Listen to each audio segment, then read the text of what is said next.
Welcome to Saratoga Springs, New York, to one of the most historic and iconic sporting venues in the country. Rodney has been unstoppable against New York bred competition. He drops out of graded stakes company, but will meet some serious rivals in today's John Morrissey. Among them, Lightman may just be up to the task. He enters the Morrissey on a 3-race win streak, including a win against Open Company in his most recent outing. Aspen Grove has been tackling some of the toughest turf females in the sport. Today will be her first race outside of graded stakes company since she arrived in the States. Will that equal a win? And can Ottoman Fleet rise to the challenge? The Charlie Appleby trainee seeks his first Grade 1 win in Saturday's Fourstar Dave. All that and more coming up on this Thursday edition of Saratoga Live on our Fox Sports 2 coverage. It's brought to you in part by America's Best Racing. For the love of the race, visit americasbestracing.net today. We're about 9 minutes away from kicking off this Thursday card. We'll do so with a New York bred maiden special weight race coming up in just a few minutes, and an early stakes race, as we talked about in that open, to hone in on here with Rodney, who has just been magnificent, pretty much unbeatable when he drops in against New York bred competition. We'll see if he can keep that tremendous streak going. He will have to concede up to 8 pounds to some of his rivals, and his trainer a little bit concerned about that, but he has been pretty darn good in his career. John Morrissey field. Rodney, he's the 8-5 morning line favorite, as he should be. 10 for 20 in his career. 6 stakes wins against New York breds. 8 wins in a row against that competition, and dropping out of the Grade 2 True North. So easier company today. There is other speed in the race, but trainer Mike Maker says we're going to let him do what he does best, and that's be forward. With me, Jonathan Kinchin, champion handicapper, 4-time Breeders' Cup winning rider, Rajiv Mirage. What do you think today for Rodney? I think he's going to be tough in here. I was a little bit interested in the horse to the inside. Ocean's Reserve, workout report, not crazy about that one. So, I left me with no other options but Rodney. I just think he's better than these horses, and you've laid it all out there with his success against New York breds. He's been pretty unstoppable, Rajiv, against New York competition. Yeah, I mean, he's been tough against New York competition, and his speed is his best weapon. The problem I have with this race is there is a lot of horses that do their best running on the front end, like number 4, Factually Correct, and number 6, Looms Boldly. I expect there to be a hot pace. But he's one of the horses that have been run fast early and have been able to run horses off their feet, sustaining his speed. So he's a dangerous horse. I just think he's going to face so much pressure up front today.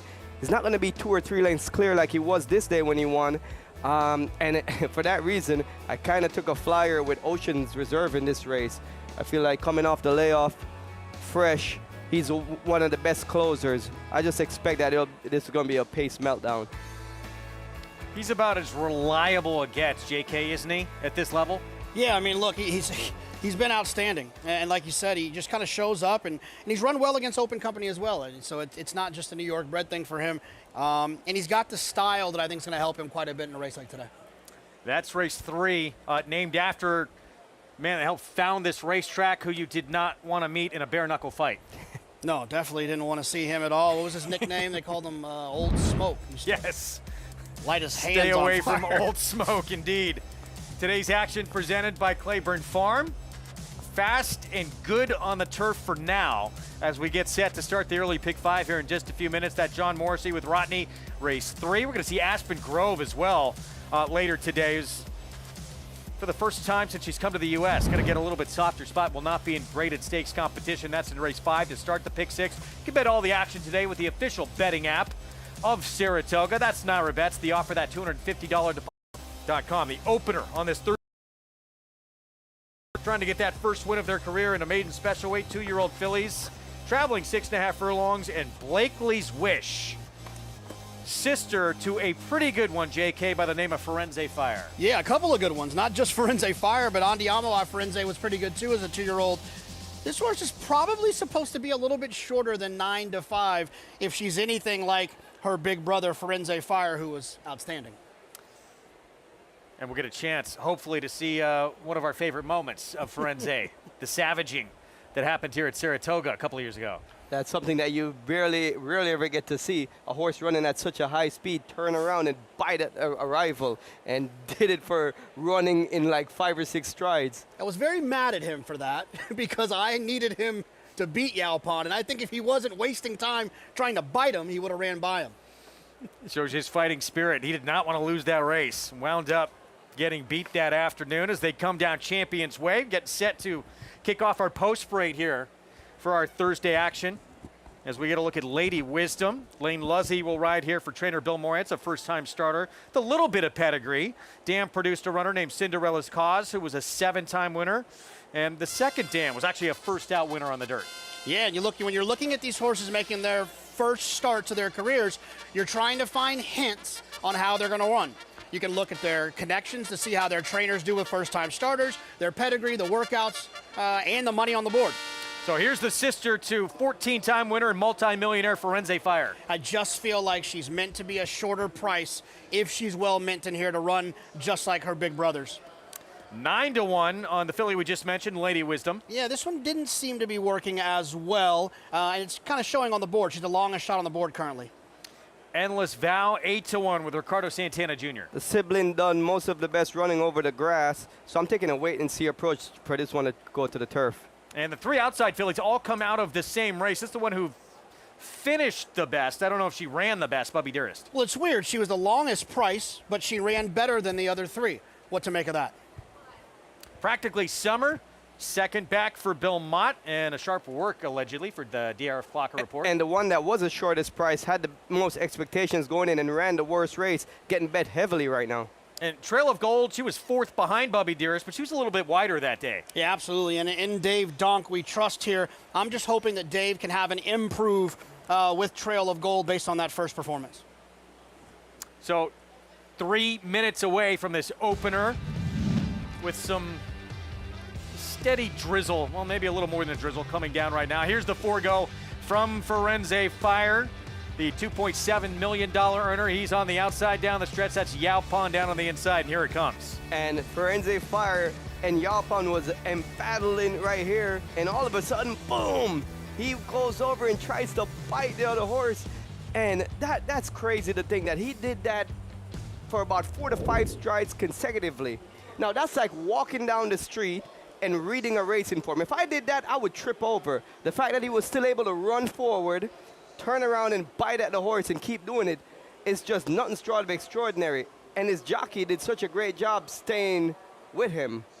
Just such Ricardo an Santana Jr. was in harm's way there too on Yaupon.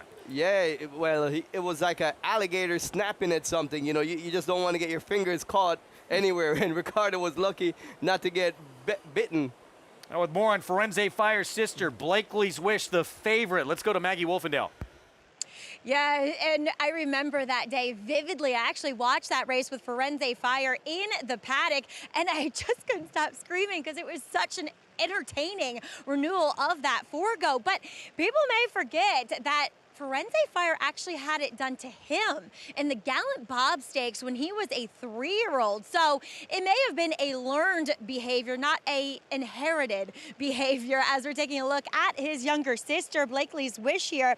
Now, I remember the other younger sister, Andiamo Firenze, and she was quite petite. She was quite demure in her demeanor as well. She, Blakely's Wish, is much more like Firenze Fire's. Got a little bit of a bigger frame, a lot more substance to her, and is quite aggressive. I mean, she showed some sass back in the paddock, kind of giving half rears, half popping up when Jose Ortiz went to get on her and when they were done saddling her. She's got those big old ears too. I like what I'm seeing from her, and I think the fact that she is 2-1 says that there's some ability here. Now, do note that it's been raining consistently for about 45 minutes, and the track is open, so water getting in there at the moment. We'll see how heavy it is. But the horses to the outside with experience really kind of caught my eye other than Blakely's Wish. I'm going to land on Bubby Dearest here as I wasn't in the paddock for the debut, but I don't mind the way that she ran that day. She couldn't keep up early. She saved ground,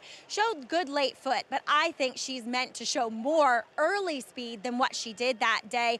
She's built that way. She's She's really well muscled and gives the impression that she likely needed her first start. I love her disposition too. She's handling this second start mentally incredibly well. Now, number 6, Practically Summer, as you heard Greg say, had that blowout work heading into her second start. Now, and she was pulled up quite quickly. So she's laid close last time. Look for her to show some more early foots. Gotten a big warm up here with Junior Alvarado aboard. Looks incredibly fit. Looks as though she probably gained a lot of fitness out of that debut. Still wish she looked a bit stronger. And then I do like Dave Donk's horse in here, number 7, Trail of Gold too. She was in the paddock with the hood on. She's gotten a little bit more aggressive since removing that and hitting the track, which isn't a bad thing. And this is a big, lovely daughter of Solomini. I love her size, her scope, but she also hints to me, Greg, that she might still want a little bit more ground, though I do think there's a lot of upside. Looked like she was, really moving well on the track. We'll see how she fares. She did have that wider trip than Bubby Dearest and didn't get out of the gate all that clean in the debut. So second time out, we'll see if she can run a little bit better here at 7-2. Yeah, I mean, that's what you get that with these types of horses, right? They can run a certain way on debut, learn a lot. The trainers can learn a lot. They can get a lot of feedback from this. We talk about how good this jockey's room is. The jockeys can give a lot of feedback on what they experienced throughout a race.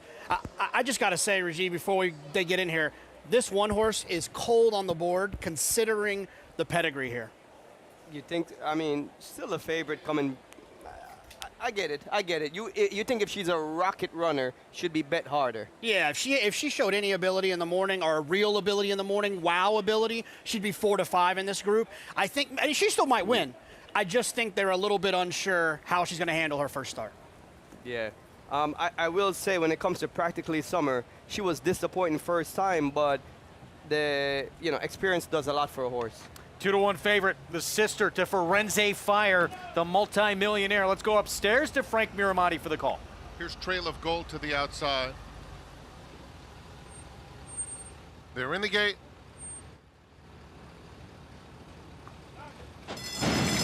And they're off.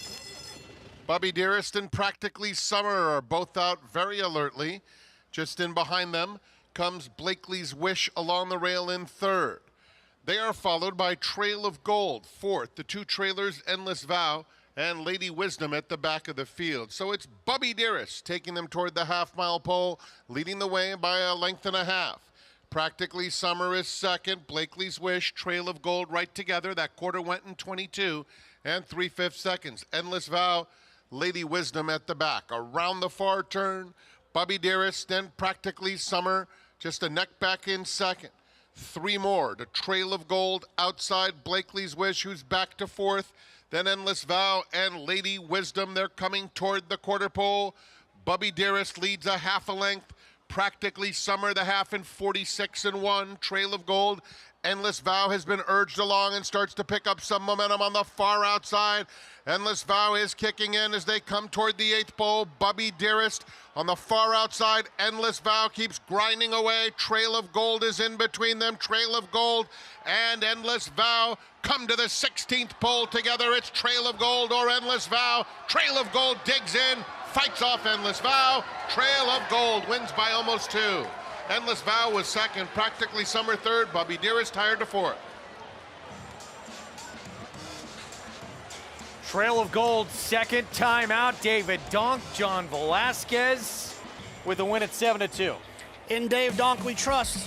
Dave Donk's one of those guys that his horses might come out and run 4th beaten 12 because he's patient with his runners, allows them to kind of run themselves into shape, and we saw that right here with the winner of the 7 Trail of Gold. Yeah, sometimes you don't have to get too creative and try to read between the lines too much, because this filly was last away first time out, and like you said before, JK, sometimes that's just a starting point, especially coming from the Dave Donk board. You expect that natural improvement, that natural progression, and she showed it today. A much improved filly that had a license to improve off that first race.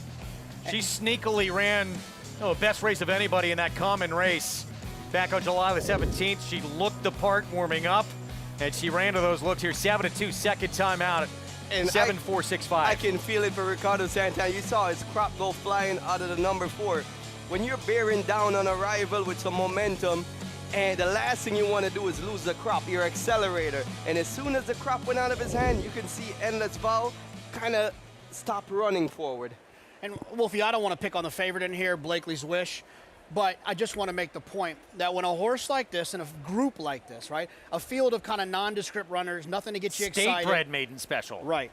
And for the one who has this pedigree to show up here and be what I would consider chilly on the board. Like I said, I don't want to pick on her. She ran last, so she just like she ran her race and didn't run well. She just clearly was not ready to run here today.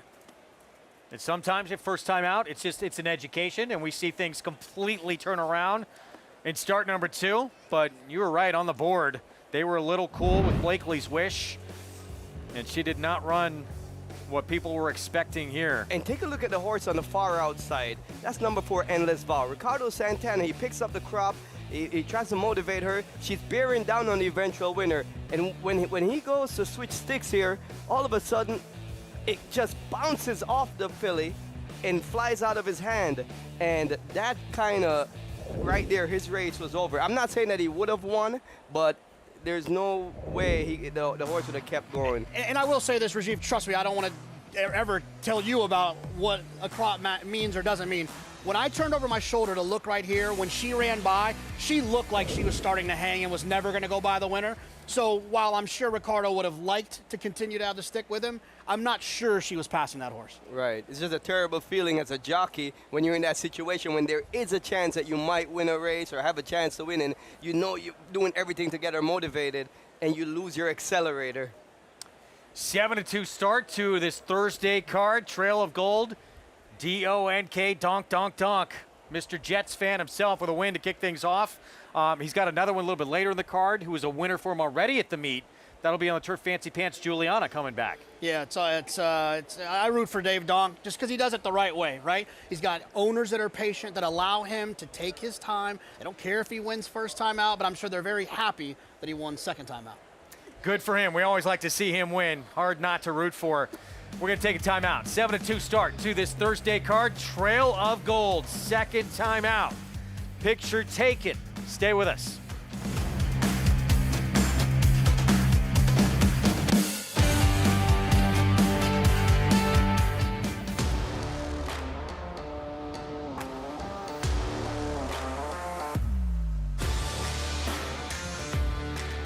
Wet Pink surging to win the Coaching Club American Oaks.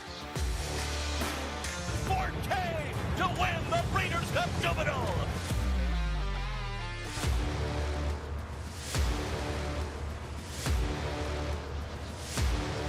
Eclipse champion Blame, standing at Claiborne Farm. RaceLens is the most in-depth product in horse racing with unique features found nowhere else. True odds, predictive analysis, and pace projection. RaceLens. It will change the way you follow horse racing and take your game to the next level. Nominate your horse today to join racing's elite on Travers Week at Saratoga, August 21st through 24th. The championship road runs through 9 stakes, topped by the DraftKings Travers. Go to NYRA.com/horseman to nominate by August 10th.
Welcome back. You're watching Saratoga Live, and we are proudly brought to you by Naira Bets. Bet any track, anytime, anywhere with your Naira Bets account today. As we just saw Trail of Gold break through, break her maiden, and second asking for trainer Dave Donk. And Dave, we saw Hall of Famer John Velasquez aboard today, and a horse that really got a good education and hinted at some ability first time out.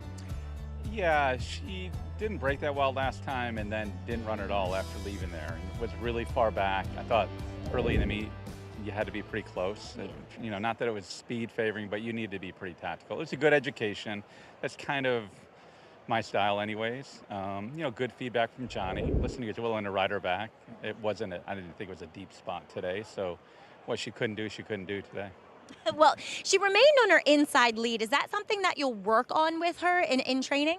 Yeah, I don't see it to be a problem in the morning. So yeah, she switched late. I thought she was pretty green through the stretch, but at least she got engaged when the horse came to her on the outside. So that's a good positive step. You know, you're just looking to move forward and you know, look for, you know, positivities. And I think she wants to go longer. I'm glad she ran on the dirt so I don't have to run her on the grass.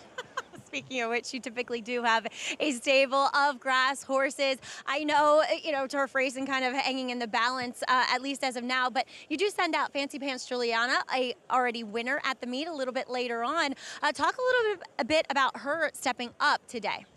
Yeah, listen, it's a challenge jumping up a condition, but I think she runs to her company a bit. You know, her and Lynn Wright both in their races, off the pace. You know, Flavin had to ride another horse, so Erad's going to sub. That's okay. I guess that's okay. So, yeah, I mean, you know, it's a step up. Just love to see her run well. She doesn't have to win. Just hope we stay on the grass. Fingers crossed. We'll do the anti-rain dance for you, Dave. Best of luck later on, but congratulations here with Trail Gold. Always love to win one here, whatever it is. Yep. I think Dave and everybody else. Greg. We're Dave Donk fans. A fan of Fancy Pants Juliana later today in that ninth, too.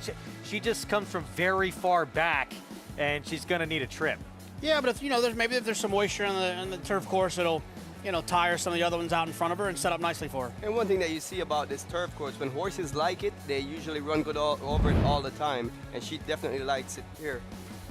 Race 2, mile and an eighth on the turf. It is a maiden special weight, all looking for that first win. And Chad Brown, Klarovich are at Ortiz Jr. with passive management, start number 2, JK. Well, I think one thing that shows up, I know our American horses have kind of caught up to a certain extent when it comes to the grass racing, but when you have a Dubawi out of an Irish bred mare, you'd like to think a little cut in the ground probably hits that one right between the eyes, and I'm referring to the 6 passive management. So 4 to 5 right now, and probably makes sense. See what happens, start number 2. Coming up, we'll have much more on this second race to start the Pick 4 when we come back. We're going to take a timeout. We'll look ahead to the weekend as well. And we'll meet the entire field for the Grade 1 Fourstar Dave, including Ottoman Fleet and Carl Spackler for Chad Brown.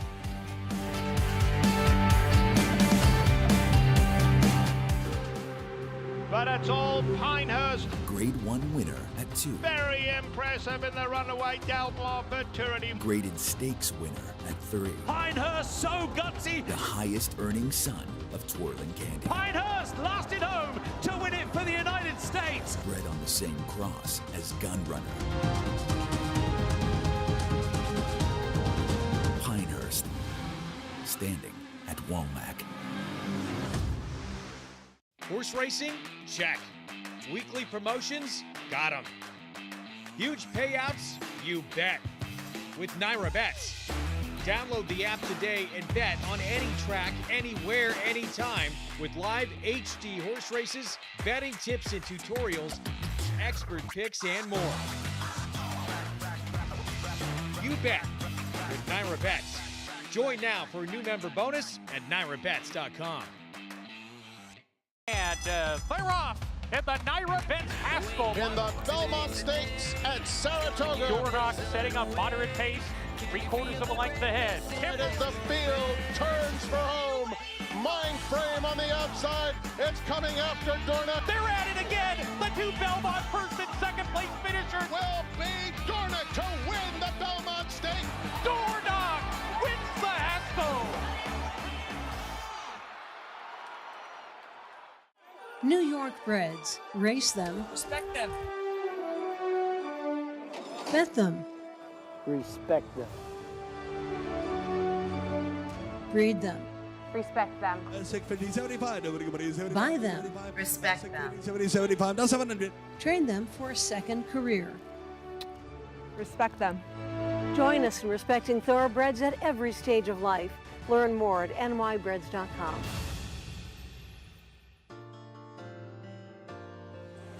Back with you on our Fox Sports 2 coverage. They name a race after you. You're serious. They name a bar after you at Saratoga, then it gets real. Fourstar Dave made some great upgrades to it over the years.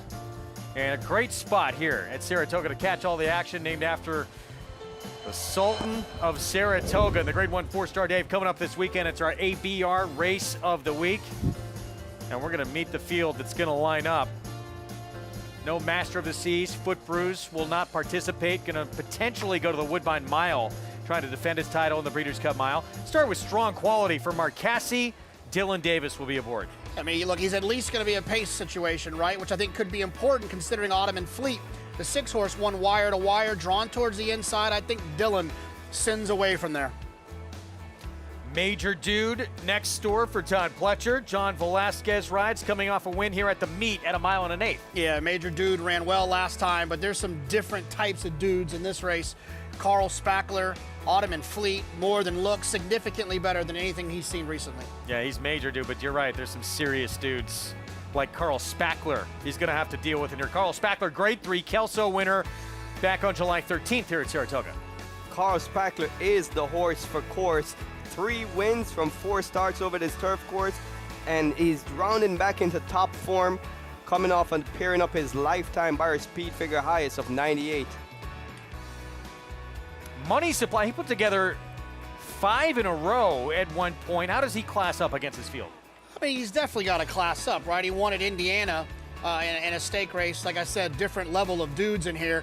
But he did do it over a yielding turf course, which you'd like to think, no matter when this race is run, it's probably going to have a little cut in the ground. Yeah, good point. So has that in the arsenal. Manny Franco will be aboard. The 8-time winner, but just 1 for 1 on the grass. That was the turf debut on that yielding turf. Autumn and Fleet, Charlie Appleby, Flavian Pratt. This was plan B for these connections. Yeah, coming off a nice win last time in the Wise Dan at Churchill, where he controlled the pace, got clear, and held on.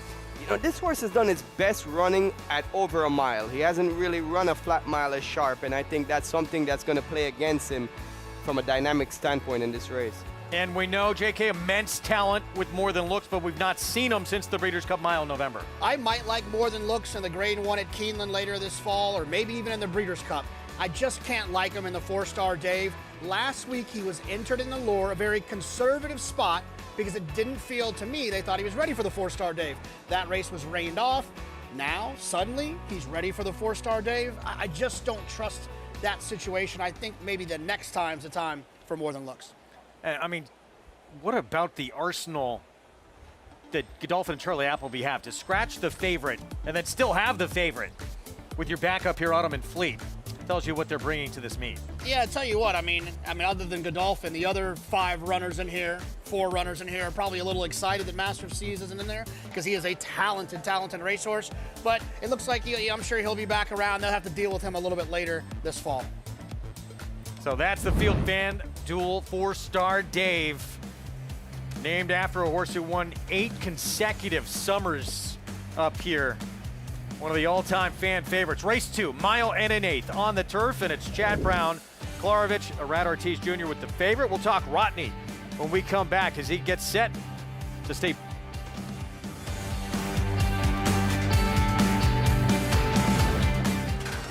They're off in the hopeful. Here's Basin now running up alongside, and Basin grabs the lead. Basin and Jose Ortiz are running away in the hopeful.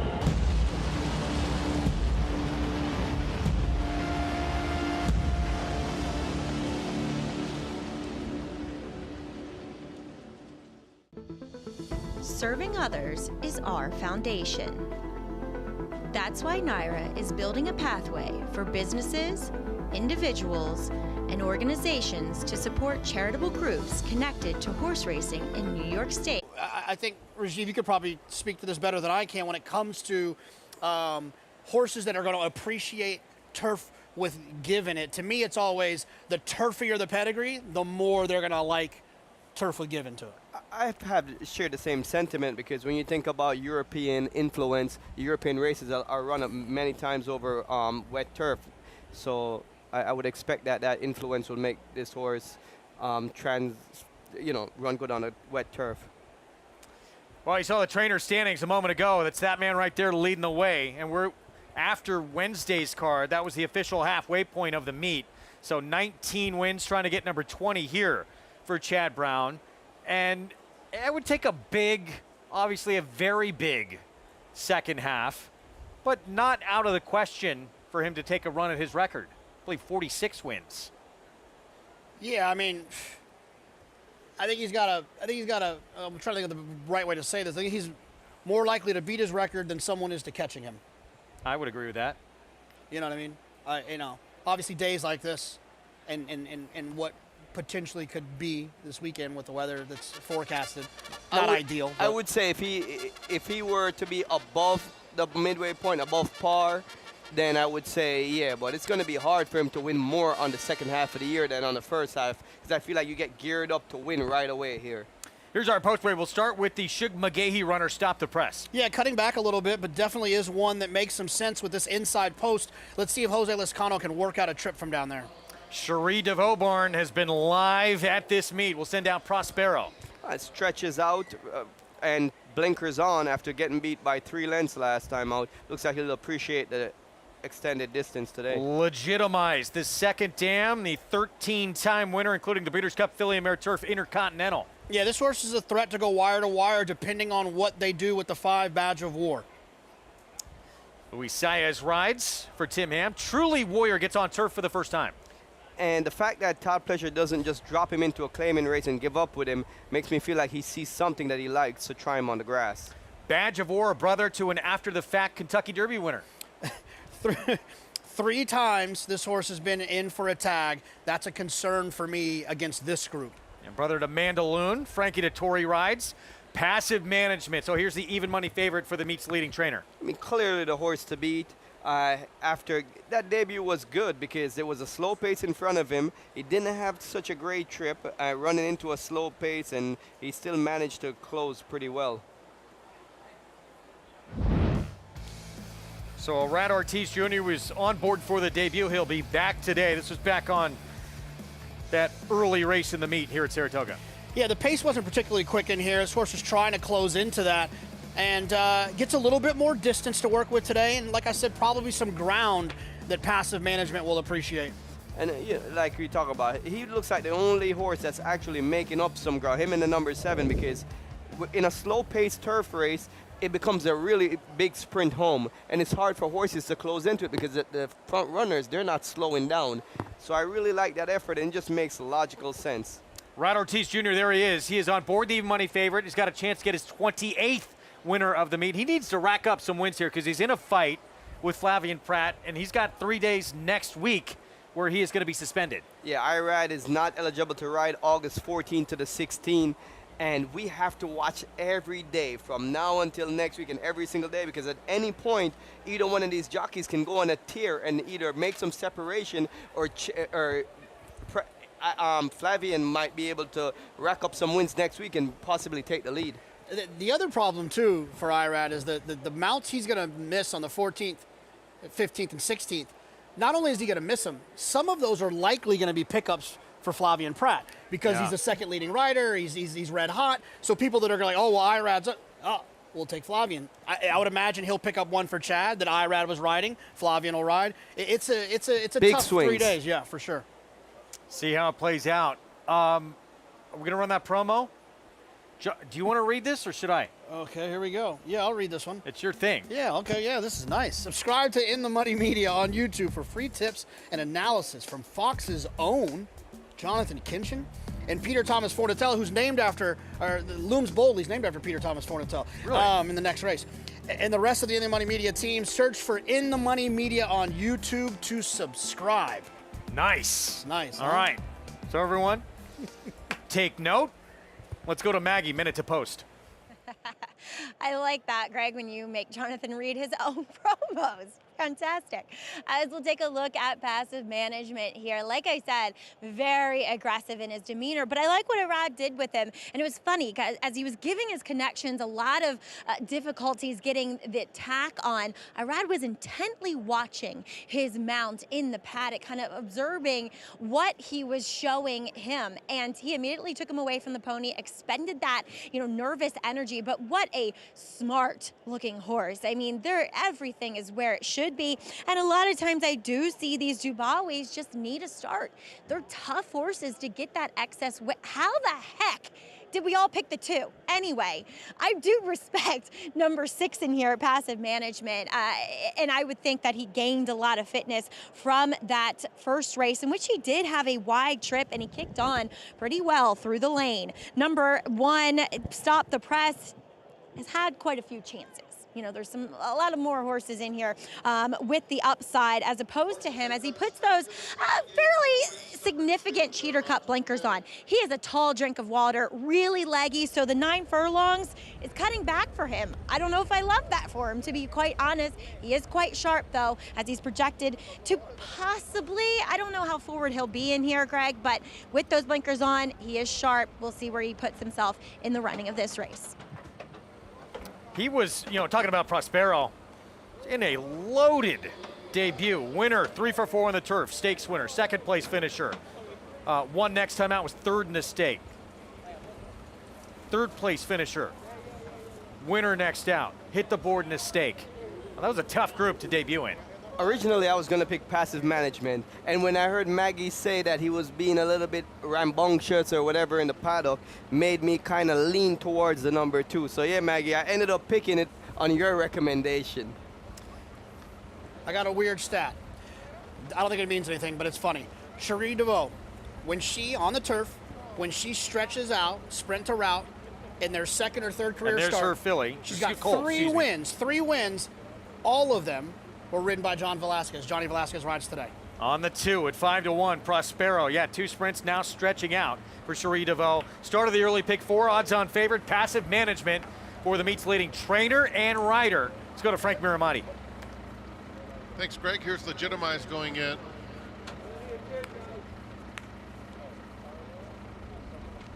Truly Warrior will be next. They open the front of the gate for Truly Warrior. Walking up. Badge of War. And heavily favored passive management to the outside. 3 to 5 in the late stages of wagering for passive management.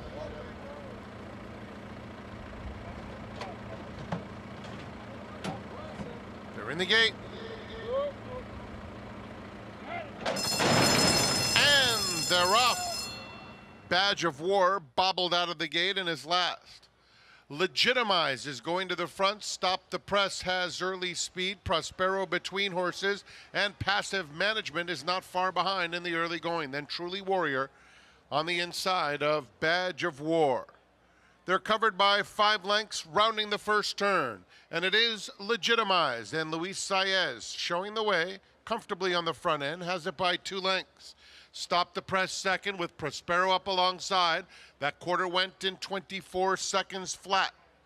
Heavily favored passive management races in 4th through the opening stages. Truly Warrior is just inside of him. And another 2 to Badge of War. Down the backstretch, Legitimize, unopposed. 2-length advantage. Stop the Press, Prospero race together as 1. Then it's passive management 4th, 3 lengths off the pace. Truly Warrior is just inside of him. And another 2 back to Badge of War. 50-1 for Legitimize. Continuing to bound along over Stop the Press and Prospero. Prospero now edges into 2nd. Passive management is 4th, called on now, starts to roll. There goes passive management, making a nice move too. Passive management coming right after Legitimize. They're sprinting for home now. Truly Warrior, Badge of War, trying to pick it up from behind. They have a quarter of a mile to go, 3/4, 1:16.1, and it's been legitimized throughout. He has something left and opens up to lead by 2. Passive Management took a crack at him and is still coming in second, followed by Stop the Press in third. A 16th to go, and Legitimize has a 3-length lead, and it's Legitimize in front, running fashion. Passive Management had to settle for second, Stop the Press third, Badger War fourth. Legitimize leads every step of the way. 6-month layoff, start number 2 under Luis Saez for Tim Ham. Yeah, look, when you let a horse get on the front and go 50 to the half, I don't care how much moisture there is in the turf course, they're going to be tough to get past, Rajiv. Oh yeah, he really controlled the pace here, was unpressured early. You could see Luis Saez coming off the turn. He was just hands and heels, getting this horse set down. Passive Management had a clear shot at him here. Had a wide trip early on and stuff, but you know, at the end of the day, the winner just really was the best horse today. Looking a little bit like Grandma there. Intercontinental, the 13-time winner. Multi-millionaire. Wins it 7-2. Let's go back to the beginning of the race. You can see the number 5, Badger War. He got the worst of it after bobbling there and squeezed back. And, you know, the post really hindered Passive Management. I know it was only a small field and he was in the 3-pad, but when you get stuck wide, and was no fault of the jockey, Arad Ortiz, just the way they're bunched up, he's not able to get in and tuck in. And that ground being lost versus the winner being hugged to the fence and getting an easy lead, that made all the difference between winning and losing. 3-6, 1-5 finish. Passive Management was starting to make a really big move, JK, around the turn, just unable to catch his horse you talked about with those slow fractions up front. Yeah, and the other thing was problematic if you watch throughout the race. Well, first of all, the 5 not breaking didn't put any pressure on the 3. Then the 6 Passive Management was wide in the first turn and was wide in the second turn where he made that move. And that was enough just to tire him out and not able to catch a loose leader like the 3 Legitimize. So 7-2 on your winner. Slow start to the meet for Luis Saez, who's the only rider to win this meet the last 9 years who's not named Ortiz. He started to pick things up of late. You know, slow start by the expectations or by his standards, right? Because Luis Saez is really, truly one of the best jockeys riding out there. You know, well, it's good to see him get in on track and win races. I feel like the start for him is relative to the mounts that he's getting. And when he has a good chance to win, he delivers. One of my favorite jockeys that I think that I would trust riding any horse of mine.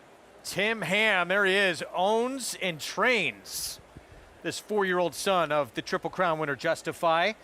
And always good when one with a pedigree like that, too, to win early in your career and then move on to bigger and better things. Well, absolutely. I mean, this horse, the debut down at Tampa was impressive. This was equally impressive, getting to go a little bit longer. And when you have tactical speed and you have speed, you can find yourself forwardly placed in these turf races. It is such a weapon because so many turf horses are horses that like to come from off the pace. And a lot of times you can find yourself on the front end, comfortable as you want to be. It's exactly what happened today with the 3 Legitimized. When I was riding wet grass races, I love being up close because I feel like the pace is slower. And on the heavier ground, not a lot of horses can accelerate quickly. The 2 things I liked was having a horse with some tactical speed to put me close, and also a smaller framed horses, because I felt like the bigger, heavier kind of horses, they would get dug in too deep into a softer turf course, while the lighter bodied horses, they would just skip right over it. Legitimize at 7-2. Takes the second here at Saratoga for owner, trainer Tim Ham. Luis Saez aboard. Picture time. We'll be back with more on our Fox Sports 2 coverage right after this.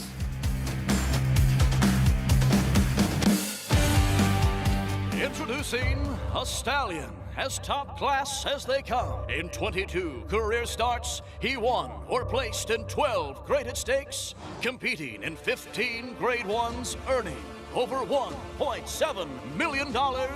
His undisputed speed is evidenced by 7 100-plus buyer speed figures, a 3-time Grade 1 winner, Raging Bull. Horse racing? Check. Weekly promotions? Got them. Huge payouts? You bet. With Naira Bets. Download the app today and bet on any track, anywhere, anytime with live HD horse races, betting tips and tutorials, expert picks, and more. You bet with Naira Bets. Join now for a new member bonus at nairabets.com. Daredevil, returning to stud on U.S. soil. The only first crop sire to see 2 offspring win the Grade 1 Kentucky Oaks and the Grade 1 Preakness Stakes in the same year. She dares the devil, taking the Kentucky Oaks and the Grade 2 Azeri Stakes, and champion Swiss Skydiver, winning the Preakness and the Grade 1 Beholder Mile Stakes. With more exciting prospects on the track and multiple 6-figure sales in the ring, Daredevil's career is just getting started, only at Lane's End. Fasig-Tipton New York bred yearlings, showcasing New York's finest yearlings. Recent grads include Grade 1 winner Therapist and Graded Stakes winner Mo Plex. Plus 2023 New York bred champions Tara's Time, Dr. Ardito, Silver Skillet, and the Wine Steward. This year, over $65 million will be distributed in purse money, incentives, and awards for New York breds. Fasig-Tipton New York bred yearlings, August 11th and 12th in Saratoga Springs, New York. Where will you be? Welcome back to Saratoga Live as we saw a gate-to-wire winner here in today's second race on the turf. Legitimize looked good in debut at Tampa, but had to overcome a 6-month layoff to get the job done today. Louis Saez aboard, owned and trained by Tim Ham, who joins me now. And Tim, what a meet! Saratoga's been good to you so far. Yeah, we'll take it. No complaints at all. We'll keep rolling. This guy looks so ready for this return to the races. I was just asking you, it shows in the PPs that he sold at the Fasig-Tipton digital sale, but you said you bought him back. We did. We bought him back. He was right on the edge where we were deciding whether to let him go or keep him. We kept him. At this point, I'm glad we did. Absolutely. Talk a little bit about, the game plan. He obviously had the speed as he was close to a really quick pace first time out. Yeah, we leave that really in charge to Louis. We've got a good relationship with him. The other speed was the 5, and he kind of stumbled at the start, so at that point he inherited the lead, and I thought the second quarter was the key to the race. He got it in like 26, and at that point we had no excuse. So. Absolutely. Looked good, though, out there. A little bit of an unconventional pathway. Not many trainers come from Ohio to Saratoga. Talk a little bit about what horses you target and bring here. That is an interesting subject. My assistant and I talked about it, and he's like, you sure this one, you sure that one? But we know him pretty well. We kind of know who fits up here, and, we picked a select few, and they're panning out. Well, job well done. Congratulations here. Thank you. Appreciate it. You got it. Really legitimizing Tim's decision to come to Saratoga. Guys? I got to be real excited about this one, especially with that pedigree here, and to hold off horse that looks like he could be pretty talented for one of the top barns in this game as well. I know got things his own way on the front end, but got the job done. Yeah, but that's who he is. He's a tactical horse that runs long on the grass, so you can't fault him for getting things his own way. He got his things his own way because that's who he is. When you have that tactical speed, you make your own luck. And I feel like some of the one-dimensional horses, or the horse that you force into one kind of way of running, then you're compromised if it doesn't go your way. Well, appropriate that he winds up in a race named after a bare-knuckle brawler, because that's what this could be. With all the speed lined up in here for Rodney included, he is no question the one to beat. 8 for 9 against New York breds, 6 stakes wins. He's 10 for 20 lifetime, but it's a handicap, and because of all his success, trainer Mike Maker said he's a little worried about the extra weight he's going to have to tote here. Yeah, I mean, that's more of a Rajiv question. I've never been one to get too carried away with weight, but, it's like putting a Snickers in your pocket, isn't it?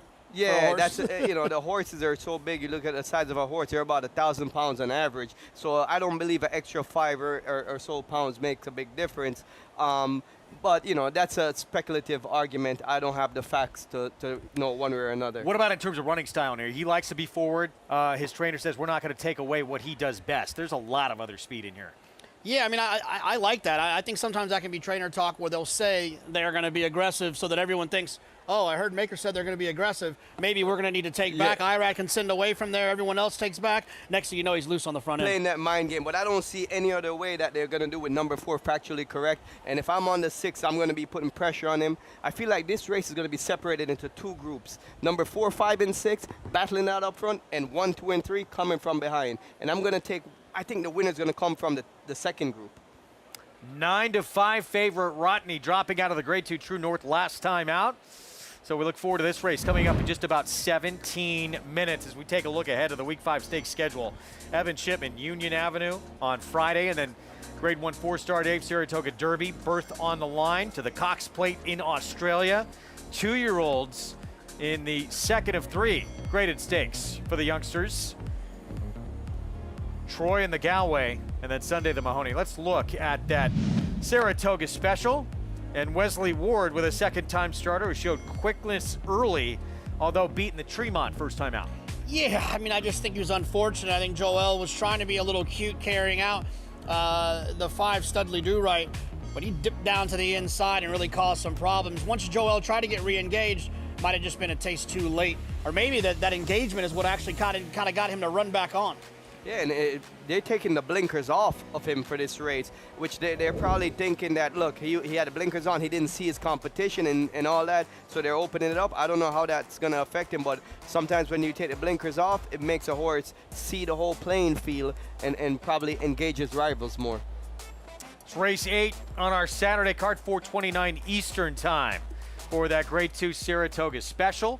Look forward to that coverage coming up over the weekend. Up next, John Morrissey and Rodney, special New York bred sprinter, 10 for 20 in his career. 6-time stakes winner against New York bred competition. Can he add one more in the Morrissey 20th running of this race?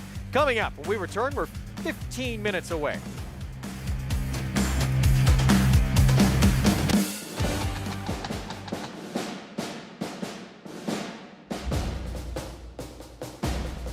Down to the wire, Verstappen. Here's the finish, ancient roll. War Bomber's won the King Edward. Shield Team has won the Twilight Derby.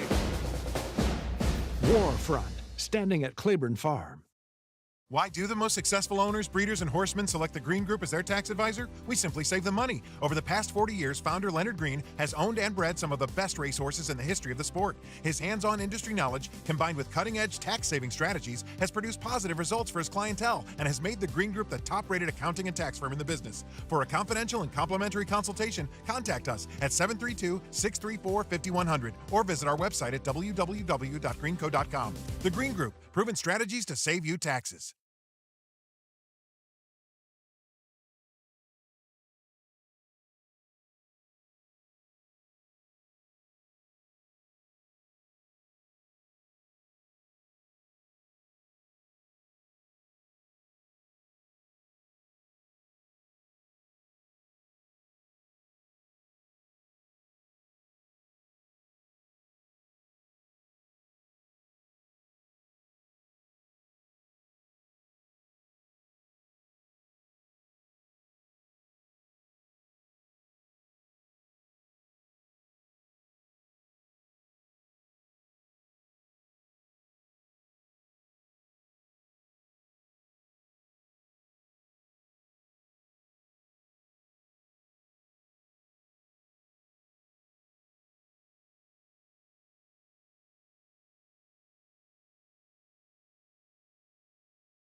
John Morrissey, the finished product.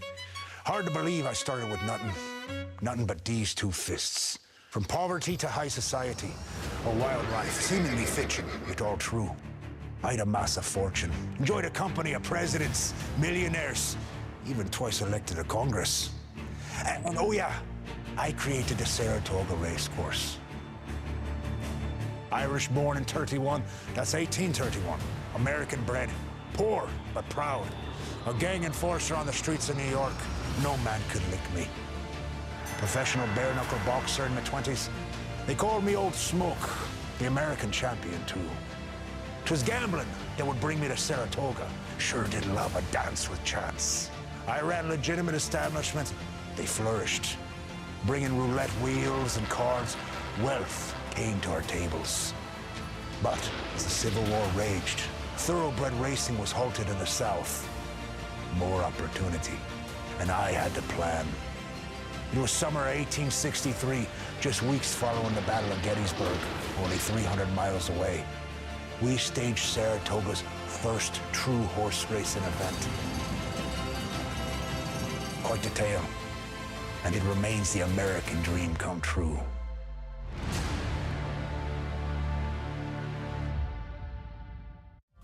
Fascinating history at this racetrack, and the man who started it all, also the man allegedly known for the demise of William Poole, a.k.a. Bill the Butcher, from gangs in New York. After watching that, I felt like I need to grow a beard and some chest on my hair, because he's a real man. Bare knuckle brawler, boxing champ, and U.S. Congressman, race named in his honor for the founder of Saratoga. Coming up next here, where Rodney is the 7-5 favorite. Let's check in with Maggie Wolfendale. Yeah, Rodney always acts different in the paddock each and every time I see him, depending on venue, I suppose. Now, I wasn't in the paddock for his True North attempt up here at Saratoga, but I was in the paddock for the Affirmed Success, in which he got really washy and wound up that day. And today, he's acting, I don't know, really, I don't want to say nervous, but doesn't really want to walk forward. He's kind of standing there shaking, and I don't know. Rodney is a tough one to read from someone like for my vantage point. Now, physically, he looks great. He always does, but he always acts different. And I never know quite how to judge him and where to gauge if that means anything or what it means for how he's going to perform on the racetrack. And I do think there's other horses in here to definitely keep him company. Not that he can't win from sitting just off of it, and he does draw favorably towards the outside. Now, a horse that could really capitalize on a bunch of hitting up front is a horse coming off of a layoff, and that's number 1, Ocean's Reserve. If Ocean Reserve brings his 2, 3, 4 back races to the plate here, then this guy is a serious contender in this field. And I gotta say, George Weaver has him looking really fit, maybe more fit than what I've seen from him in the past, especially coming back off respective layoffs. Always has looked fantastic in his coat, but once again, it's the same story here. And he's, ever since they put the tack on, he's kind of blown himself up. He seems awfully sharp. And watching his last workout while Manny Franco was aboard, Manny had him under a hammer lock. You know, it was more of a kind of a maintenance and making sure that fitness was in him type of breeze. And we'll see what he gets here, what he gives us, I should say. But here in the paddock, I really like what I see. Now, a horse that pulls at my heartstrings a bit is number 3, Lightman, who's 4 for 5 lifetime with just 1 second. And he's a horse that had to overcome a lot. And I am hoping to catch up with his trainer, Bruce Levine, to kind of shed some light on the hurdles and jumps this horse has had to overcome to even get back to the races. But he just shows up. And I know he looks light on buyers, but I was taking a peek at rags on the sheets, and he actually matches up well to many of the serious players in this field on those numbers at least. And I just love his disposition. He's just really relaxed and just looks like a happy horse. And I promise, now kind of third off that little bit of a break from February to May, this is the strongest that he's appeared. So definitely rooting for Lightman in my heart. Greg? 3 wins in a row. This will be a big class test for him. We'll see what happens at 5-1. So we get set for this John Morrissey coming up. That Paddock hit, sponsored by McMahon of Saratoga Thoroughbreds. It'll be fun just to see any time a horse like this one on our screen here puts together the kind of resume that Rodney has. It is always fun to see him line up. Yeah, well, you know, you see a horse 10 for 20. It's sometimes you can think about these horses that go 1 for 26. It's hard to win races. It's why people get so excited when it happens. And for this horse to win half of the races he's run in says a lot about him and his connections, but a lot more about him, to be fair. Yeah, I mean, you look at this small, compact field. It's a tough race because many of these horses have even had success outside of the New York bred company, in open company. This is a rock-solid group. And the one strong opinion I have on this race is that there's going to be a fast pace. It's going to have to be a duel because I can't see Looms Boldly not attempting to make the lead over Rodney. And by what Mike Maker said, that he wants to let him run his race and bounce out of there, it's going to set up for a fast pace. And for me, whenever I see that, I like taking advantage. I like the horses that are coming from off the pace because I feel like how fast can you go for how long? They're going to go fast, and at some point, something has to give. For Rodney, yeah, we'll see what Arad Ortiz Jr. does, but he has been able to sit off. Let's take a look at the affirmed success. This was 2 starts back. He was sharp in this race early. He was, and he was down on the inside, and he just popped away from there and tried to hold that position. And yeah, I mean, look, I think that Rodney is the type of horse that, in the right circumstances, he'll go to the front and make the lead. And I don't think that Mike Maker wants to say there's a lot of speed in here, we're going to rate him. But I do think that Rodney will break away from there. And to Rajiv's point, Looms Boldly to the outside has got one way of going. Could end up clearing him from the outside, and then Rodney just kind of ends up in that nice, comfortable stalking position with Looms Boldly and Factually Correct ding-donging on the front end. So while Rajiv made the point that he feels like that second flight group is the group that's likely going to win, I feel confident that Rodney could find himself in that second group by himself, with the other horses actually being in kind of that third group. Now, a horse who could benefit from the hot pace up front. Maggie standing by with his trainer. That's right, Lightman in here, pleased to be joined by Bruce Levine. And Bruce, how big of a heart does this horse have? How much has he had to overcome to even be at the races? He had a lot of issues, and we gave him plenty of time, but he's got a big heart, and he tries every time. How rare is that to find a horse that can deliver that, especially with the time that he missed between his first and his second start? Yeah, I mean, he does run good fresh, but, when they get older and you got that long layoff, it's a little tougher, but he tries every time. Well, Bruce, wishing you the best of luck here in this John Morrissey with Lightman. Thank you very much. All right, Bruce Levine and Lightman, as you guys said, they're hoping there's some hitting up front. Thank you, Maggie. We start off with Ocean's Reserve moving to the George Weaver barn. Yeah, look, moving to the George Weaver barn, there's nothing wrong with that. Has some tactical speed from the inside. I just don't quite trust this horse. If you look through here, a couple of Lasix races seem to be better. The no Lasix race is not as good. Sheriff Bianco for Linda Rice. Gets his favorite distance to run at today at 6 furlongs. He's got 7 starts, 4 wins in 3 seconds. First stakes competition for Lightman. He's won 3 in a row. Yeah, you can't argue with a horse that wins 4 of 5 races. But to Maggie's point, I still don't trust, a little bit light on numbers compared to some of these others. Another quick horse right here, Flavian Pratt on Factually Correct. Yeah, his early speed, you expect him to be out there contesting the pace, but he's actually ran decent 3 starts back, coming from just off the pace for the win. 8 straight wins against New York bred company, including 6 stakes. Here's Rodney. Yeah, the one I trust the most. I think he'll break forwardly, and I'm hoping that the others will go and he'll be able to sit right off of them in that second flight. And Looms Boldly, the horse who he just lost to last time out, is what makes him very dangerous in here. Yeah, but his speed is his weapon. He's never really passed horses. He should be trying to take them wire to wire. He just missed against Subrogate. Ran a 99 Beyer speed figure that day. He came back and ran a 106 Beyer speed figure in his next start here at Saratoga. Here is that performance. And he was forward, JK. He was down on the inside, and it was a day those things were very good.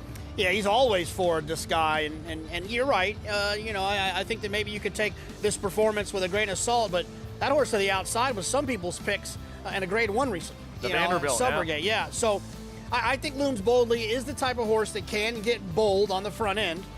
but I'm just a little concerned that, like Rajiv was saying, I'm not sure he's going to easily make the front. He might make the front, but he's going to have to earn it. You know how important post position is? I mean, if the number 6 was drawn in the 5 hole and the 5 was in the 6 hole, this race would be run completely different if Rodney was drawn outside of Looms Bowley. Florent Giroux will be aboard. So 2-1 outside. Let's go back to Ocean's Reserve here. 12 of his 20 starts, he has been first or second. But he's had a couple of opportunities against Rodney. He's been no match so far. Yeah, but here's the difference, right? This is his first time running for George Weaver. Is a higher percentage trainer than his previous trainer. So there's an opportunity, I think, for this to kind of have your imagination that he could take a step forward. The question is that going to happen? If it does, he's right there in the mix. But that's the biggest question. I picked him because I love the flow of the race. I think it's going to be very suitable for him. He's going to be on the inside. He doesn't need to be rushed up early. I feel like coming off a layoff, they're going to be a little bit more relaxed with him early. They don't want to gut him out early. So I expect that he'll drop back and make one strong run, which I think is going to be suitable for this race. You know, second choice on the board right now, it is the 6, Looms Boldly. I want to ask you real quick. That last start, it's sort of a standalone performance. He's raced 11 times now in his career, and then all of a sudden, one start, he just jumps to another level. Does that make you say, I don't know if I trust that? Yeah, I mean, there's definitely a concern there, right? You have to ask yourself, where did that performance come from? The one thing I will say about Looms Boldly is he has early pace figures that are devastating at times. So he really could, whether he wins, he is going to have the most impact, in my opinion, on this race of any of these other horses, despite where he finishes in the race. Let's go back to Maggie.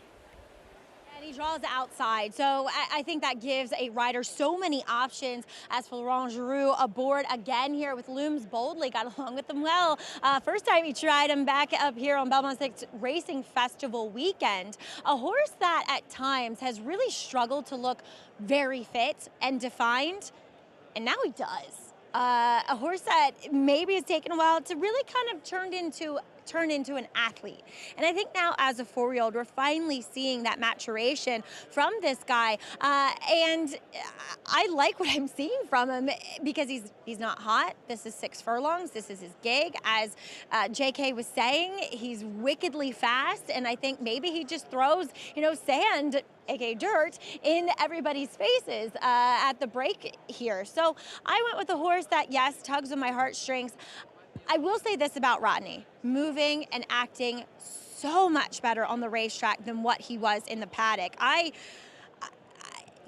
kept watching him, guys, and he kept acting so strange and kicking and not wanting to walk forward, and he just looks so much better and relieved to be warming up on the track. Maggie, thank you. We're going to see a New York bred star back in action here in just a minute. Rodney, 3-2 favorite. His race to lose, but this is, we know what he's done against New York bred company. This is a tough group. Irad has some tough decisions to make early on. He's going to have to decide if he wants to engage Looms Boldly into somewhat of a suicidal pace, or if he's going to back off and let Looms Boldly control and then tuck to his outside. That's really going to set up the stage for how this race is going to be run. A lot of races, the best trip doesn't always win. This feels like the type of race, while you're watching it, identify who's getting the best trip, and I think that's where the winner comes from. And I feel very confident that Rodney's going to end up working out a good trip because he's tactical enough, but he's well posted enough to let Looms Boldly go and sit right in behind him. First time ever, Rajiv, Rod Ortiz Jr. is going to be on this horse, by the way. Yeah, I mean, I'm sure he's watched all his replays and gotten as much information about him. He's raced against him many times as well. It's going to be very important that first few jumps out of the gate to see if Irad commits to being engaged or if he's going to be a little bit passive and let Looms Boldly go and then go into that position that you're talking about, JK. 8 straight wins against New York breds for Rodney, 6 stakes wins as well. He's a 7-5 favorite. Let's go to Frank Miramati for the Morrissey.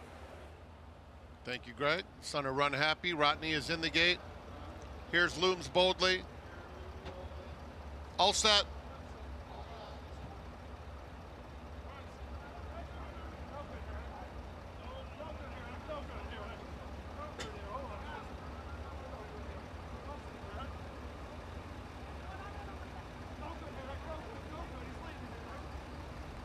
Any moment. they're off in the John Morrissey. Looms boldly, factually correct, 1-2 out of the gate. Lightman comes away in third. Rodney didn't have the best of beginnings, but he's rushing right into contention now and up to be a joint second. Then it's Ocean's Reserve, and Sheriff Bianco is at the back. 6 lengths front to back. Looms boldly, the controlling speed, has it 3/4 of a length. Factually correct comes after him second, past a half-mile pole. A length back to Rodney in third. Then it's another 3 lengths back. At the rail comes Lightman in fourth with 5 lengths to make up. Sheriff Bianco and Ocean's Reserve. 22-3 for Looms Boldly, who leads it by a length. Factually correct in second. Rodney is 2 off the pace in third. Sheriff Bianco on the outside. Now Lightman makes his move. Lightman is coming with a swift rally in the center of the racetrack with a furlong left to go. Looms Boldly, 3-length lead. Factually correct, Lightman. Outside of them comes Sheriff Bianco. They're coming to the 16th pole, and it's Looms Boldly in control throughout. Looms Boldly, much the best in the John Morrissey. Reports home 3.5 in front. Factually correct was second. Lightman finished third in front of Sheriff Bianco. Looms Boldly, he is fast. He goes gate to wire. He does get a little assist here as well. He did. Yeah, it's, the favorite, Rodney, didn't break particularly well. But, man, when Looms Boldly got comfortable in the front end regime, it looked like they all might get a little bit in trouble trying to run him down late. He put them in chase mode, and as you can see, everyone else is shoving behind Florent, and Looms Boldly is just taking him there. And that's the advantage of having that weapon, that speed as that weapon, and utilizing that speed. Putting everyone else riding, burning out their gas behind you while your horse is just cruising in front. That's a great feeling as a jockey coming off the turn. And Wolfie, shout out 10 Strike Racing and the real Looms Boldly, at Looms Boldly. Peter Thomas Fornatel, my main man, my podcast partner, happy to see them get the win here. Yeah, that's great. You mentioned earlier, named after. And take a look keenly. Let's go back to that start with the 5. On this number 5, yeah. And you can see that the complexion of the race changed when Rodney took a slight bobble, but not quickening fast leaving there. It just seems like it took him a while to get going. His jockey, Arad Ortiz, he has a loose rein trying to motivate him forward. And, it was just a controlling speed for Looms Boldly. He didn't face any pressure like we expected. There you can see from the pan, Rodney lost about 3 lengths leaving the gate. He is never that far back early. Forced because of that slow start with a wide trip, and that was it for him. 6-4, 3-2. It's a big favorite getting beat here. It's the second big favorite. It's the third favorite, obviously, to get beat in this early pick 5, but 2 that were pretty heavy favorites. Florent Giroux, Brad Cox. I'll say it again, 10 Strike. Looms Boldly. And he is fast out of the gate. Gate to wire win here for the 5th win of his career in 12 tries. Wins at 5-2. And yet no favorites yet to win on the card. 3 races in. If you're alive in this early pick 5, that is exactly what you want to hear. We'll be back with prices.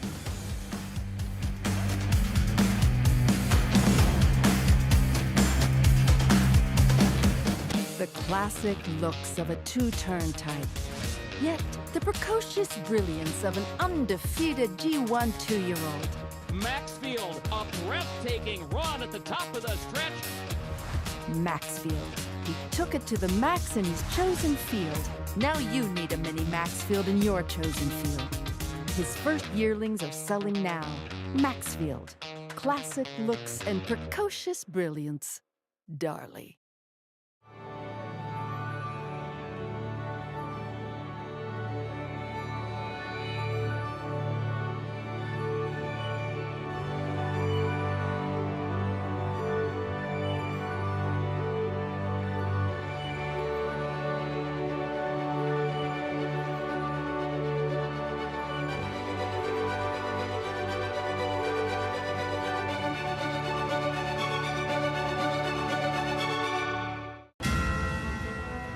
It's amazing. I mean, we're used to having horses in claiming races, and here we're at the undercard of the Belmont. And they're off in the Woody Stevens. And here's Bookham Dano, who has blown by them all. Bookham Dano, Prince of Monaco in between. It's going to get very close. Bookham Dano winning on New York's most important day of racing. I can't. That was awesome. He's the best. Racetrack Television Network brings you every race, from every track, on every screen, every day. With monthly packages starting as low as $5, RTN gives you great value and access to more live HD streaming and race replays than anyone. Visit RTN.tv today to sign up and watch on almost any device, including Roku and Amazon Fire. RTN has packages that start at $5 per month.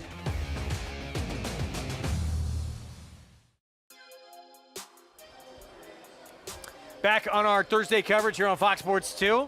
You're watching Saratoga Live, presented by legendary Claiborne Farm. 100 years of doing the usual, unusually well. Upset in the John Morrissey. Stumble for Rodney, and looms boldly, takes advantage with a gate-to-wire win. Basic Tipton Winter Circle lead-in. Brought to you by the New York Bred Yearlings Sale, showcasing New York's finest yearlings, August 11th and 12th. Where will you be?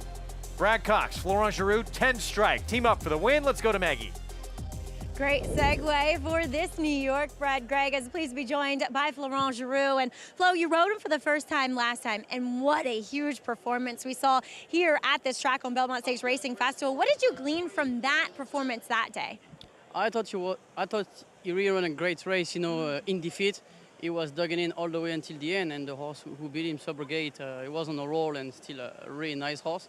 So today back in with a state bred stakes, but he proved once again he's in great form right now. He has a lot of confidence, and as soon as I established the lead, I can feel underneath me. He was just full of energy, and he was just waiting for me to give him the signal, and he was very brave, and I'm honestly not very surprised of how well he ran today. Were you pleasantly surprised when you looked over to your left at the start and did not see Rodney alongside you? Yeah, he was not so great in the gate, honestly. He was right next to me, and he was not sitting perfectly. So that's why he didn't break so well. But I can tell he was not properly, standing in the gate, and my horse was great, so I took advantage of it. I love his disposition, looms boldly. He kind of, even though it's easy to him, he still wants it because he pins his ears back, and you can tell he's trying every step of the way. Yeah, absolutely correct, Maggie. He's a horse who gives all the time, loves to win. You can see also on his race record. And I just feel like right now he's in a good spirit. He just feels great physically, mentally, and hopefully more to come with him. I was going to say, that's a winning combination. Congrats here, Flo. Thank you, Maggie. All right, the John Morrissey goes to Looms Boldly. I was a little remiss. I didn't see his namesake here in the winner's circle, JK. I think he's on. I mean, the guy would go on vacation the day that his horse wins a stake here at Saratoga. But congratulations to 10 Strike, Looms Boldly, and the real Looms Boldly, Pete Fornatel. Hope you bring that up on the podcast. Oh, I'm going to get him. I'm going to get him. Don't you worry about it. Big win for this horse, Raj. And, this was a very good group he just beat. I mean, strong group, and the New York Bred program is such a lucrative program. $125,000 purse here, and there's some other big races coming out through the year, sprinting. I think he's going to be atop of the list of top contenders going forward. We've learned all about those silks over the past few years on the program. Purple and black. Absolutely. Marshall Graham, Clay Sanders. They actually, if I'm not mistaken, they bred this horse. Marshall and Clay did, Looms Boldly. They also had Critical Value. It was a half to Looms Boldly, so another good win for them, for the home team. Race 4, it starts a middle pick 4. It's a restricted maiden special weight. So horses that sold for $50,000 or less in their most recent sale to sort of try and even the playing field. 80 West, Dallas Stewart, it's a second-time starter. Had a debut at Churchill, right now at a 3-5 favorite. Yeah, 3-5 favorite. It doesn't look like in the doubles. It looks like the 4 will end up going off favorite in the doubles. And I actually love the 4 in here Friday Surprise, so I was a little concerned when I saw 6-1 on the board, but that's going to equal out a little bit here. A horse who comes in from Parks, Raj, New York bred, for a trainer that's known as being a long shot trainer who's had some massive upsets in grade 1s. Yeah, I mean, he's won some big races, including the Jockey Club Gold Cup. So, you know, low profile connections usually runs a lot of horses and wins at a lower rate. But I watched this horse run at Parks first time out. He was chasing a 1-5 shot, and he was so gritty for a first time starter, breaking from the inside. I really love his chances today. Yeah, he was getting to that horse too. Had a race under his belt already coming in there. It was a debut for Friday Surprise. So that's probably going to be your favorite by post time, the foreign here for Uriah St. Louis. We're going to take a timeout. We'll be back more on this fourth race when we return. And on Saturday's Grade 1, Fourstar Dave and Carl Spackler. Is he ready to become a Grade 1 winner? Stay with us.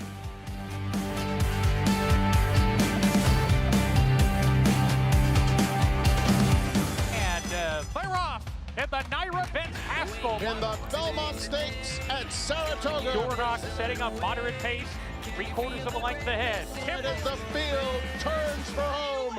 Mind frame on the outside. It's coming after Dornock. They're at it again. The two Belmont first and second place finishers will be Dornock to win the Belmont Stakes. Dornock wins the Haskell.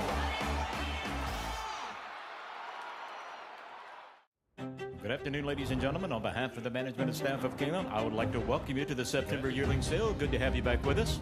It is the marketplace. It's electric. Quality in quantity.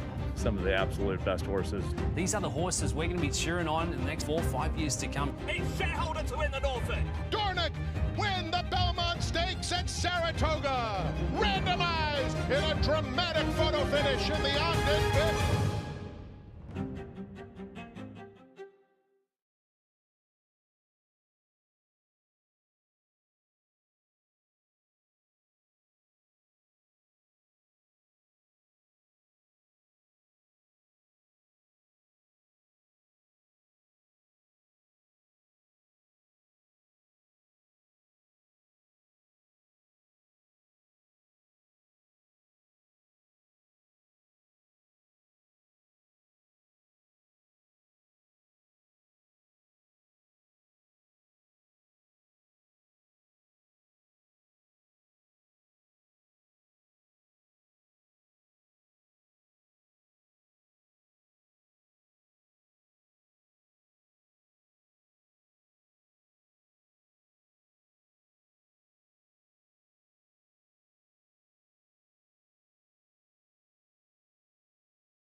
Fourstar Dave coming up this weekend. First run back in 1985, named after the Sultan of Saratoga. Won here 8 straight years. Fastest ever run. Got stormy. Won the De La Rosa a week earlier. Looked so good. Mark Casse said, let's wheel her back against the boys. Recently retired Casa Creed, part of a foursome to win it twice in their careers. Bill Mott won his first back in 2006 wins in this prestigious event. John Velasquez, 9 victories, including 3 straight from 2011 to 2013. Started with Sydney's Candy. 8 owners have won it twice, including Leon Seidler most recently, back-to-back with the great Casa Creed. 7 have gone on to win the Breeders' Cup Mile, including World Approver, who got really good at the end of his 5-year-old season. 4 have been crowned champ, including 11-time Grade 1 winner, Wise Dan, and 2 in the Hall of Fame, including the great Lure, back-to-back winner of the Breeders' Cup Mile, horse that actually started his career on the dirt. Incredible race named after one of the all-time fan favorites up here, a horse that won 8 consecutive summers up here at Saratoga. The great Fourstar Dave. This is a look at the field that will line up. Ottoman Fleet, the 8-5 morning line favorite for Godolphin and Charlie Appleby. And Chad Brown and E5 Racing will send out Carl Spackler as he makes his debut in a Grade 1, JK. Yeah, I'm really rooting for Carl here to kind of get over that hump and to get into the category of a Grade 1 type horse. The thing I like about Carl Spackler in this race is he loves the tight turns of the inner turf course here. He's 3 for 3 on the inner. The Fourstar day will take place on the inner, and I'm hoping he turns the corner and becomes a Grade 1 winner on Saturday. And I think the dynamics of the race is so suitable for him. He's going to be the hunter and not the hunted, where I feel like Ottoman Fleet is going to be the one that is be in front of him down the backstretch, and he's going to use that horse as a target. I love the way everything is setting up for Carl Spackler, and he's going to be my top pick. Tyler Gafflin will be aboard, as he said, for the fam, riding for his father-in-law here coming up for E5, 9 to 5 in the morning line. We thought, early on, before this ever ran, there was talks about him having a lot of talent. He's going to have a chance to move now into that kind of elite category coming up this weekend. And then you have More Than Looks, who, tall task coming off the bench in the 4-year-old debut, but a ton of talent. Absolutely, a ton of talent. I mean, I love More Than Looks as a horse. I loved him in the lure, a little bit of an easier spot. But the problem is now, the lure was reined off the grass. Now it feels like we're a little bit of a plan B operation with him running here in the Fourstar day.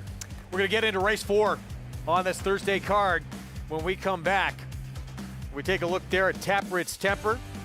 Break towards the outside. There's an even money favorite in this race right now. We'll get to the post parade when we come back. The highest honor in any sport is to be inducted into the Hall of Fame.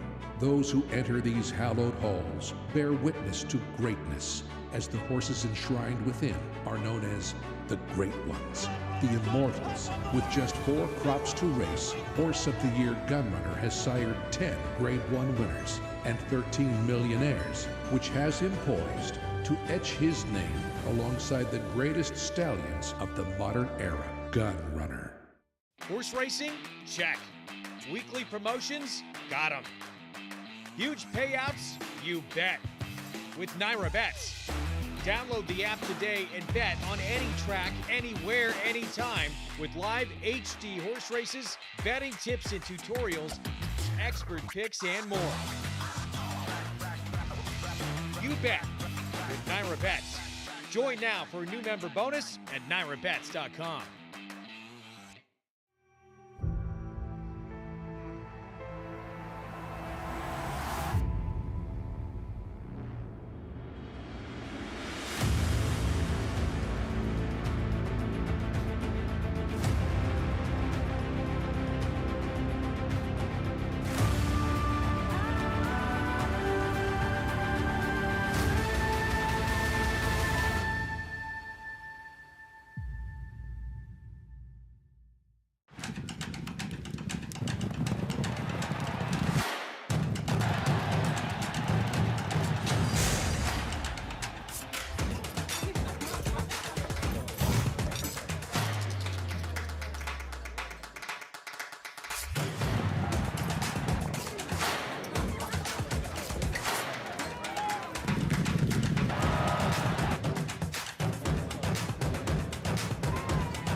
Welcome back, and thanks for spending your Thursday afternoon with us here on Saratoga Live. So we're brought to you by Naira Bets. Bet any track, anywhere, anytime. As you can bet this race here, it's for the Maiden special weight 2-year-old that sold for $50,000 or less in their most recent auction, or RNA'd for 50 or less. As we have many horses who, actually the whole field, has run, and sometimes that lends you a hand as to how they're going to perform with how they're acting with their second start. And one thing I can say with certainty is that your current favorite, number 1, 80 West, is acting the best of any of these horses in here. So good signs for the even money favorite that ships in here for Dallas Stewart. As I thought he ran a respectable race first time out in a open maiden special weight. So, running with horses that cost a lot more than he did. As he sold for the 40 grand at the OBS April sale, and he broke pretty well. He was a little bit green when the kickback and some of the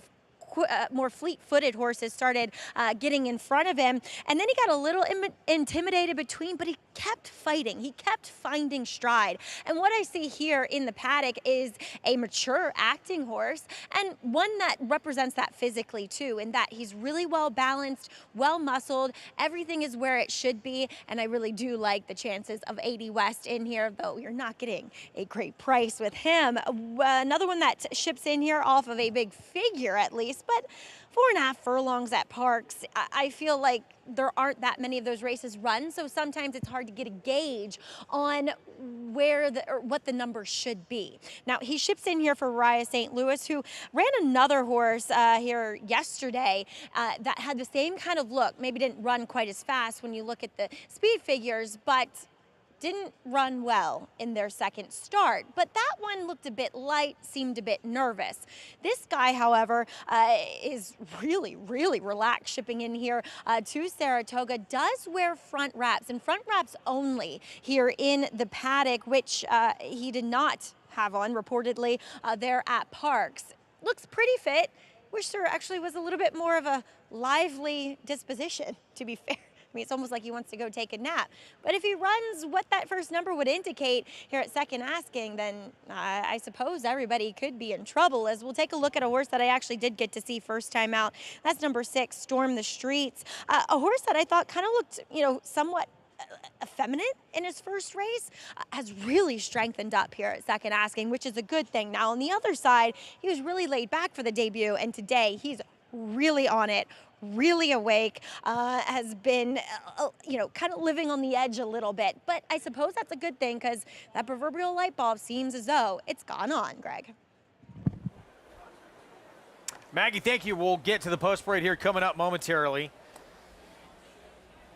Not yet favored. That should change. Friday surprised the 4 for Uriah St. Louis. We talked about this trainer having a history with huge upsets. Discreet Lover, 45-1 in the Jockey Club Gold Cup back in 2018. Forewarned, won some big races as a huge long shot. Informative, that's what he's sort of known for. Not a lot of horses in the barn.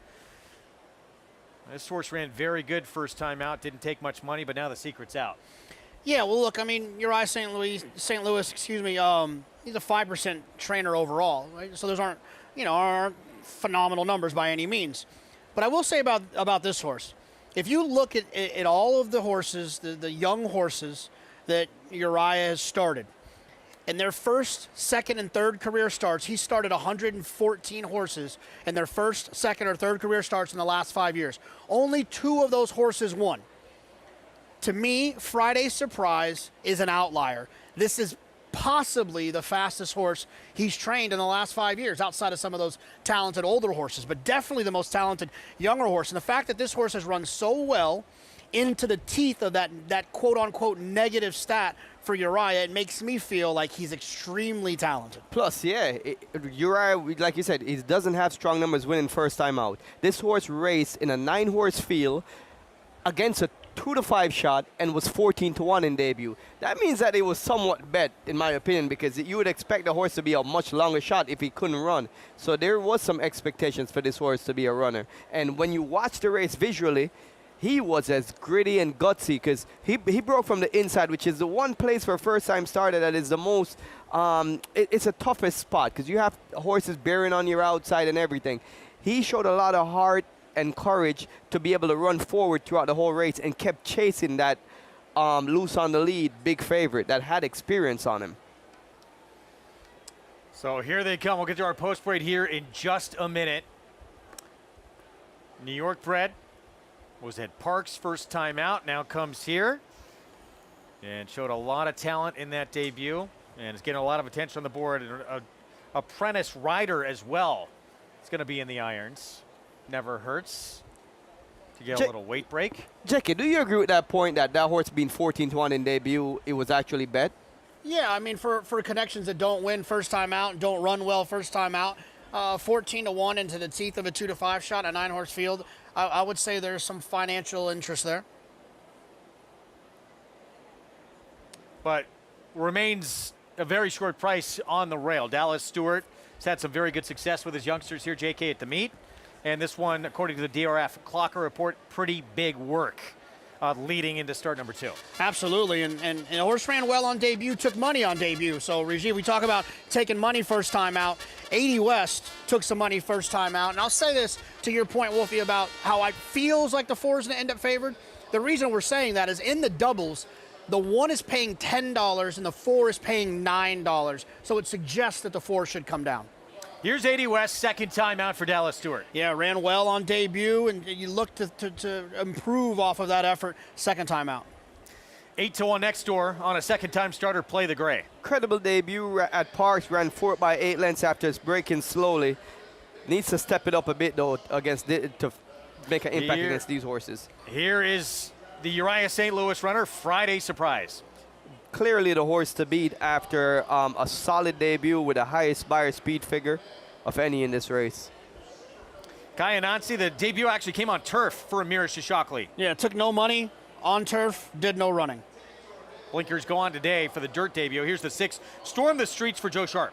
Showed a lot of speed and got tired in his debut, faded late, finishing 7th, beaten 10.5 lengths.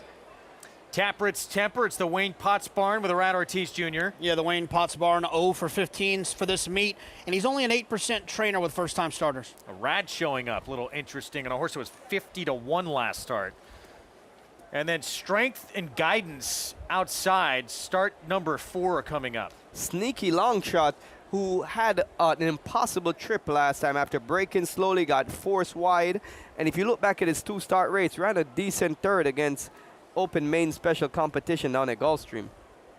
Yeah, the best, well, second best figure anyone in this field had. It was on a wet track that day. As we go back to this Parks Shipper Friday Surprise, that price now coming down. Yeah, it's just a situation where, you know, this horse, based on the way that Uriah St. Louis trains horses, first, second, third time out, was not supposed to run this well. So for me, it's an indication that this horse just has that much talent, and that's why I trust that this performance was actually pretty good. I love the grit and determination that this horse showed. You know, a lot of times horses can get discouraged in their first time chasing a horse that's pretty much loose on the lead. He just kept coming after this horse. I mean, inside, didn't phase him. Just a horse that shows so much class, that calm demeanor, but very, very determined. Rajiv, tell me what you think about this idea that because we have an apprentice here, that you would think Uriah St. Louis is going to say, hey, let's just go to the front. Let's not try to get cute, and you want him playing mind games with Luis Saez and Irad Ortiz and Junior Alvarado and Kendrick Harmouche and Tyler Gaffleone. Just go to the front, get comfortable, and try to advance your position from there. Yeah, I can see the merit in that, but I also see the merit in the way the horse ran last time, just kind of just doing the same thing. If he duplicates his last race, he wins this. Let's go to Maggie. I don't see it. I saw the same replay you guys did as you're watching the horse I was just going to talk about. I just don't see it with Friday Surprise. I don't see him beating the 1 here, but woofy, this guy is getting a serious, or I should say he's giving Junior Alvarado a serious workout here as number 8, getting assisted by Jesse Costa, our outrider there. Strength and Guidance, definitely emphasis on the strength part. Whoop. Pulled up, perfect. Nice square halt, love it. But considering he was a little slow into stride last time, I think Junior cognizant of that and giving him this big warm-up because he took him away from the pony immediately and put him right down on the rail. So when you put a horse on the rail in warm-ups, in practice, in the mornings, it's go time. It means go. And he wanted this guy to really warm up. I picked him last time. I was a little disappointed, and he actually was with the flow of the race and just didn't show up. But look for him to be more involved. But, I mean, look at the 1 warming up. He looks amazing. And, yes, I'm fully aware that 99.9% of the time, no matter who these horses are, a Dallas Stewart horse is just going to look better than than Uriah St. Louis. It just is what it is. But I do like the effort this guy showed first time out, and he's been so professional here throughout the preliminaries and just really looks the part today, guys. He is really touting himself on the racetrack right now. Even money on this second-time starter. Looks a picture, 80 West. Tyler Gaffalione will be aboard that big work back on July 29th here for start number 2. But Friday Surprise showed he could really run first time out. It's going to be a fun battle between these two. Yeah, I thought so. I mean, look, I think, that, it was a nice speed figure that was earned that day. I understand Maggie's point. They don't run a lot of 4.5s. So it's not the easiest number to make, but, still 76 buyer is enough for me. And the way that he did it, not that I'm out here cutting a line trying to bet horses off of my visual impression as if it's my strong suit, but that horse was trying to run into the teeth of a 2-to-5 shot. Yeah, I think that was one of the things received most impressive. It was a legitimate 2-to-5 favorite, and he was making up ground on that horse. Yeah, visually you could see him really batting down and really trying his heart out, and I love to see that from a horse making their debut. I also had the number 8, Strength Guidance. That horse had a tough trip last time. He's a big price. I think if you don't really like the top 2 horses, or if you're trying to find a reason to beat them, he's a good alternative. 80 West from the rail for Dallas Stewart has been favored throughout. And this Uriah St. Louis runner coming in from Parks, the New York bred. Friday Surprise the 4. There he is stepping in. He's the second choice. Let's go to Frank Miramati for the call. Moving into line. Friday Surprise. Just hesitating momentarily. Son of King for a Day. Taking up his spot now. Down to 9-5. The rider is off. casse. Goes in. Here's Storm the Streets.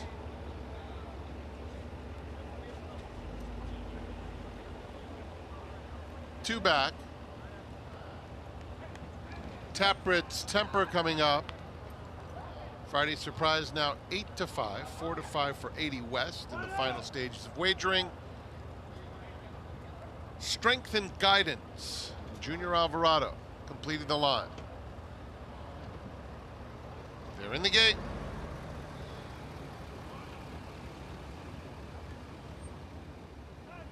And they're off, and 80 West flies out of the gate with some sharp early speed. Friday Surprise is racing in between horses, and Storm the Streets broke well, just a length and a half off them in third. They're followed by Taprit's Temper, Play the Gray, casse, and Strength and Guidance. Already 15 lengths front to back, and it's 80 West showing the way in hand, 3/4 of a length. Friday Surprise, the 2 favorites are 1-2. Then it's Storm the Streets in third. They went that opening quarter in 22 1/5 seconds. A break of 3.5. Back to Taprit's Temper in fourth. Who's 2 in front of Play the Gray? The others well behind. 80 West and Friday Surprise come to the top of the stretch together. 80 West maintains the lead through a half in 45 4. Has it by 2. Friday Surprise trying hard in second. Play the Gray is finishing nicely along the inside of Taprit's Temper. They're coming to the 16th pole, and it's 80 West by 2.5. Friday Surprise is second, followed by Taprit's Temper third. 80 West, a no doubt about it victory. Scores by 4 lengths over Friday Surprise, Taprit's Temper, and Play the Gray. Mano on a 3-win day yesterday gets his 20th win of the Saratoga meet. Tyler Gaffalione on 80 West for Dallas Stewart. Yeah, look, I mean, this horse popped away from there. Was a little bit slower away from there on debut, but that's that experience. Popped away from there from the inside, held that position. The 4 ran fine. The 1 just ran better. And I like the way the apprentice Martinez rode Friday Surprise. He knew the 1 was his main competition. He tried to take it to him as much as he could. Just the best horse won today. And you can tell 2 dirt races back to back. The horse gets the lead on the rail, controls the speed. We might have a little bit of an advantage being on the rail and having a bit of speed today. Friday Surprise took his shot, JK. Just too much 80 West. Yeah, broke probably a step slow, but don't get me wrong, that wasn't the outcome. Probably just broke a little bit slow. You had to get, you can see the apprentice was hustling to try to get him into the race, but no one was beating the one today.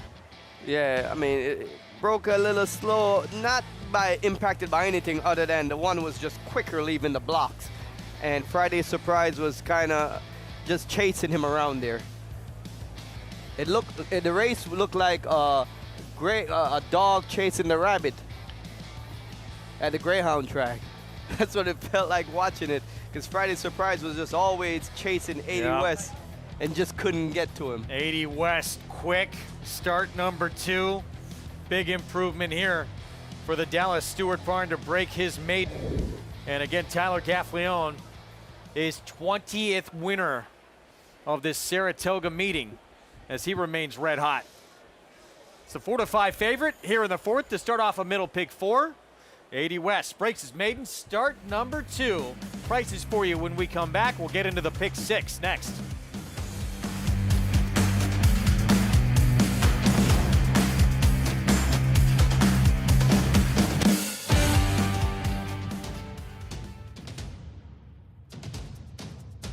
Drain the Clock will win and win by as much as he wants. He'll win by 6 in the end. It is Drain the Clock who will bound home the winner in the Bayshore. Drain the Clock, Jackie's Warrior, a terrific finish in the Woody Stevens that goes to Drain the Clock by a head. It's America's original sport, and no one covers it better than americasbestracing.net. From the sport to the lifestyle, the best races, horses, and destination venues, cocktails, gambling, fashion, and more. americasbestracing.net is a sport for you.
Back with you on our Thursday coverage, Saratoga Live here on Fox Sports 2. 80 West, quick from the jump under Tyler Gaffleone, start number 2, able to break his maiden. Yeah, popped away from the inside. Sometimes with young horses,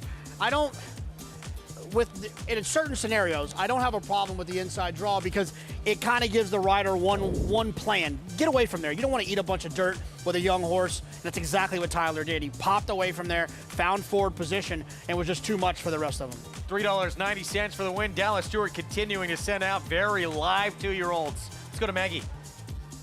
Here with Dallas Stewart and crew, including Mike Karras here as well, owning a piece of 80 West. And guys, 80 West really ran to the money today. I thought such a useful debut. He was all professional. Absolutely. You know, I want to thank the horse first. He showed up and ran great. I want to thank Michael. I want to thank Charlie Pigg, all of our owners that stuck with us.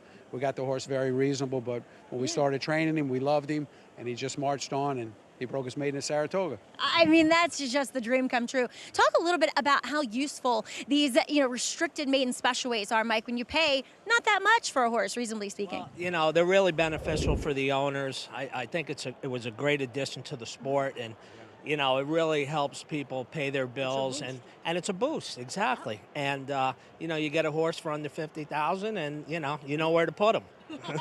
So true. Dallas, we'll see you well represented as you have been with your 2-year-olds this season.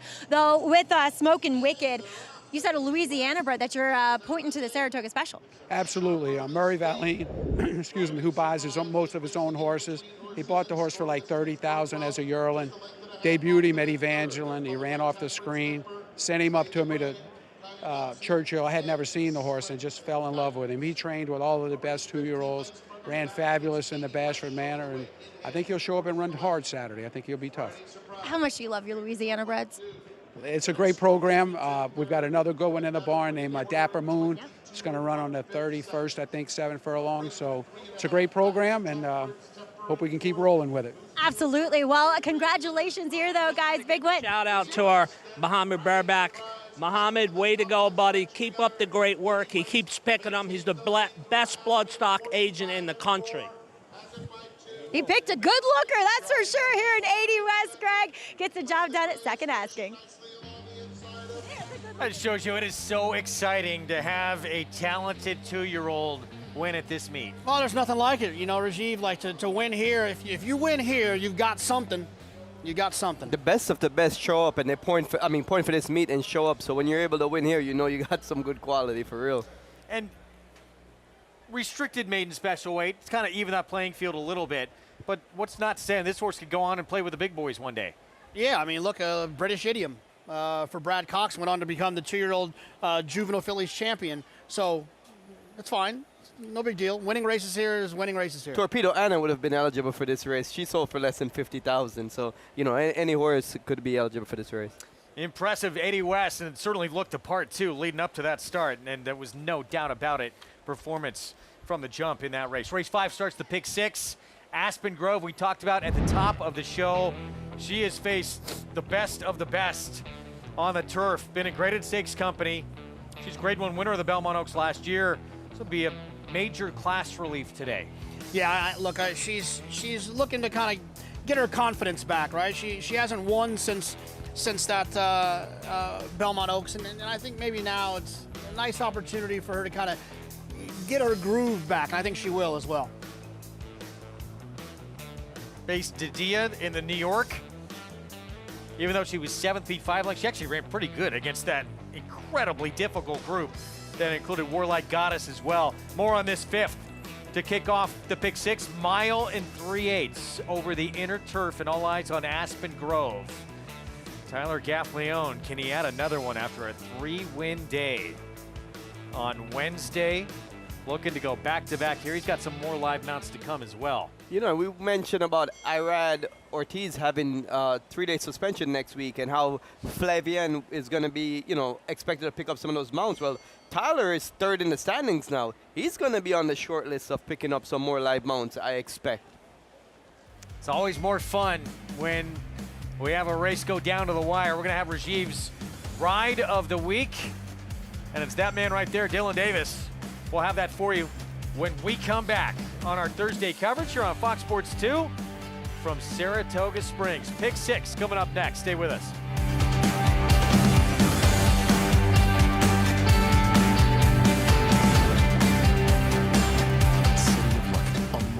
Grade 1 winner who posted 7 triple-digit buyers with $5.6 million in earnings stands to continue the legacy of his sire, Quality Road. Multiple black type winners, including Grade 3 winner Mimi Kikuchi and champion 2-year-old Grade 1 Breeders' Cup juvenile winner, Fierceness. Running away! Fierceness! A powerhouse win! City of Light, a proven sire in the making, standing at Lanes End Farm. Horse racing? Check. Weekly promotions? Got 'em. Huge payouts? You bet. With Naira Bets. Download the app today and bet on any track, anywhere, anytime with live HD horse races, betting tips and tutorials, expert picks, and more. you bet with Naira Bets. Join now for a new member bonus at nairabets.com. For centuries, the bond between horse and human has been forged in trust and hands-on care. Now the sport of thoroughbred racing is combining those timeless traditions with cutting-edge technology to raise our standards of equine safety to the highest level. Wearable biometric devices measure subtle changes in a horse's stride to help optimize safety and performance. State-of-the-art imaging technology helps pinpoint areas of potential concern for early intervention by expert veterinarians. And the sport's new independent regulator, the Horse Racing Integrity and Safety Authority, is using AI and enhanced data modeling to help prevent injury. Opening quarter mile was a quick one. From sunrise to sunset, there's an ecosystem of trust and care and a commitment to well-being. So win or lose, it's safety that runs first. To learn more, visit safetyrunsfirst.com.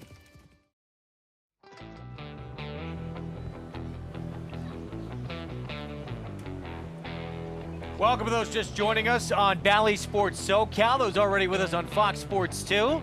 You're watching coverage of the premier meet in the sport, Saratoga Live, and joining us just in time for the start of the Pick 6 on this Thursday afternoon card with a pretty good one back in action, facing a lot better company in Aspen Grove. Greg Wolf, Jonathan Kitchen, Rajiv Mirage with you as we get set for this sequence to come, and Aspen Grove's going to be a lot to handle here. I would think so. I mean, what she's done and what she's even been doing in defeat, like you mentioned a couple seconds ago when she faced Didia last time. I just think she's better than these horses. I don't think she'll have any problem with the give in the ground as well. I think she's going to be tough in here.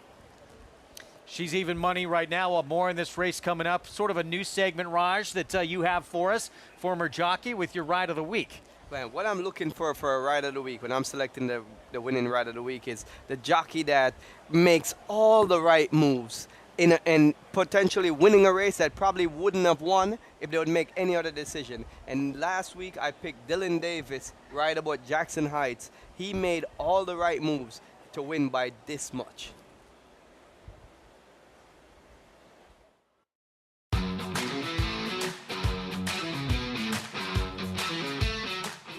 Dylan, I selected your ride aboard Jackson Heights on August the 1st, race number 8, as the ride of the week. What was your plan going into that race? Well, you know, his previous ride that I had, I was very aggressive with him, and I thought it took away from his kick down the lane, so I opted for a passive ride out of the gate, let him settle into his stride, and then work him later into the race and give him a nice, strong half-mile finish. Now you're in the gate, and this is the Wilson chute. What are you looking for? Because it's a short run into this chute. I think it's really important if you have a speed horse, if you're towards the rail, that you really need to make sure you have a good break. But today with this race, I really didn't have any pressure. I just let him fall out of there the way he wanted to, just get his stride that he wanted. And after that, I actually just sat there and got him to relax. And once I crossed the chute, he just little distanced himself, but I actually was not worried because when I won on him before, 3 races back, that he gave me a nice run. So I was actually very confident with him being this far back, which is kind of tough to say, but it's because you feel like you know the horse better. That's his preferred running style. Exactly, and that's what I did when I talked to the Zilla team that we opted for this ride today. And the rail was great all earlier on the card, and so that was my plan, was to ride the rail as long as possible. But now that you're going down the backstretch, it seems like you're far off the pace. You're saying you're confident, you're happy with this. Yes. But what are you looking for from here going into the second turn? So now once I wait for him to switch to his left lead, I think of it as a morning workout. I started working him into it, and not too aggressive, not 0 to 100%, but like 20%, 30%. And as I'm moving, I'm paying attention to the riders and where they're wanting to go. And every time I make moves forward, every rider is moving off the rail. So it made my job a lot easier. You're taking the gaps that are given to you. Yes. I didn't want to have to steer him because he's a very big, long stride horse. So I took as long as I could to the rail. If I had to move off of 1 or 2, I would, but I was going to wait for that moment. So this is the most crucial part of the race in my perspective, because it seemed like you had a tough decision to make, go inside or outside. Actually, it was a very easy decision because when IRAD took me all the way through, And at the 8th pole, he pulled the left hand out and he looking towards the outside competitor. So when I saw that, it was a no-brainer. I took the rail all the way through. I knew he wouldn't see me. Like a sneak attack. Yeah, it was all a sneak attack. But how quiet do you have to be? Because you don't want him to know that you're coming up there, right? I didn't say nothing. I didn't say nothing. I just kept quiet, nice rhythm with my horse. Didn't get in his way at all. And just let him keep that stride going. I knew it was going to be very close. I didn't know if I was going to be able to get there. But because I was able to keep that straight course, it was all the best here. And when you win by a nose like that, it has to be rewarding to make, all those different things that you're talking about, put that all together, and then win a race. Well, awesome ride. Glad everything came together for you guys, and you got the ride of the week, my man. Dylan in stealth mode there up the fence. Appropriate you picked him for ride of the week. It was a tremendous ride, but he has really ridden at an elite level since opening day. He's been one of the biggest surprises of this meet. He had 2 wins on opening day, including that 44-1 upset, the Queen's MG in the Schuylerville. I mean, what a role he's on, winning all these races and stuff. And he had a couple of rides that was considered making the ride of the week. But this one he was so meticulous in everything, his thoughts, just little intricacies like looking at IRAD, switching the stick, and just taking those gaps. And when you win by a nose, you have to think that all those different decisions made the difference between winning and losing. By far the best start he's ever had to any Saratoga meet. Oh, absolutely. And like we've talked about, it's a war up here with the riders that are in that room. And for someone, for anyone to have the success that Dylan's having at this meet, they got to consider it a win. That's the one he'll ride in this race coming up. Everyone, and there's Dylan. He's going to have a tall task, though, trying to beat Aspen Grove in here. He'll be on LA Fort for Mike Maker. Winner last out against 35,000, claiming non-winners of 3 life, going against a grade 1 winner. Tall task. Let's go to Maggie for more. And we'll start with that grade 1 winner. That's number 1, Aspen Grove. And I actually have not seen her since she is now a 4-year-old here for Jack Sisterson, but she's done incredibly well. Her weight, her conditioning, everything is just improved. She's stronger across her top line. Her coat's phenomenal coming in here. There is not a single thing I can say that is out of place or leaves any question in my mind about her handling this field today. Yes, you could make the argument that maybe they brought her to the United States. Obviously, her being a justified too helps, that she wanted firmer ground, but she's shown that she can handle it. That's for certain. As we'll move on to a horse that's coming back off of a significant layoff in number 3, Avenue Nael, and she's one that as shown on her form that she can definitely handle some ground with, given it being, she covers pretty much the entire world when it comes to pedigree and where they've all stood and been bred and so on and so forth. But I like what I'm seeing from her coming back here today for Christophe Clement. Just very strong. Her weight's good. With that being said, might need a start to just really fully tuck up and get that race fitness that you can only gain from participating in a race. But watching her, some of her workouts, even 3 back, she set the pace on the inside for Soldier Rising, who we saw come back and run very well in the Bowling Green, finishing where he loves to in second. But I thought really holding her own, and this obviously Aspen Grove is going to be tough in here, but this is just an allowance race.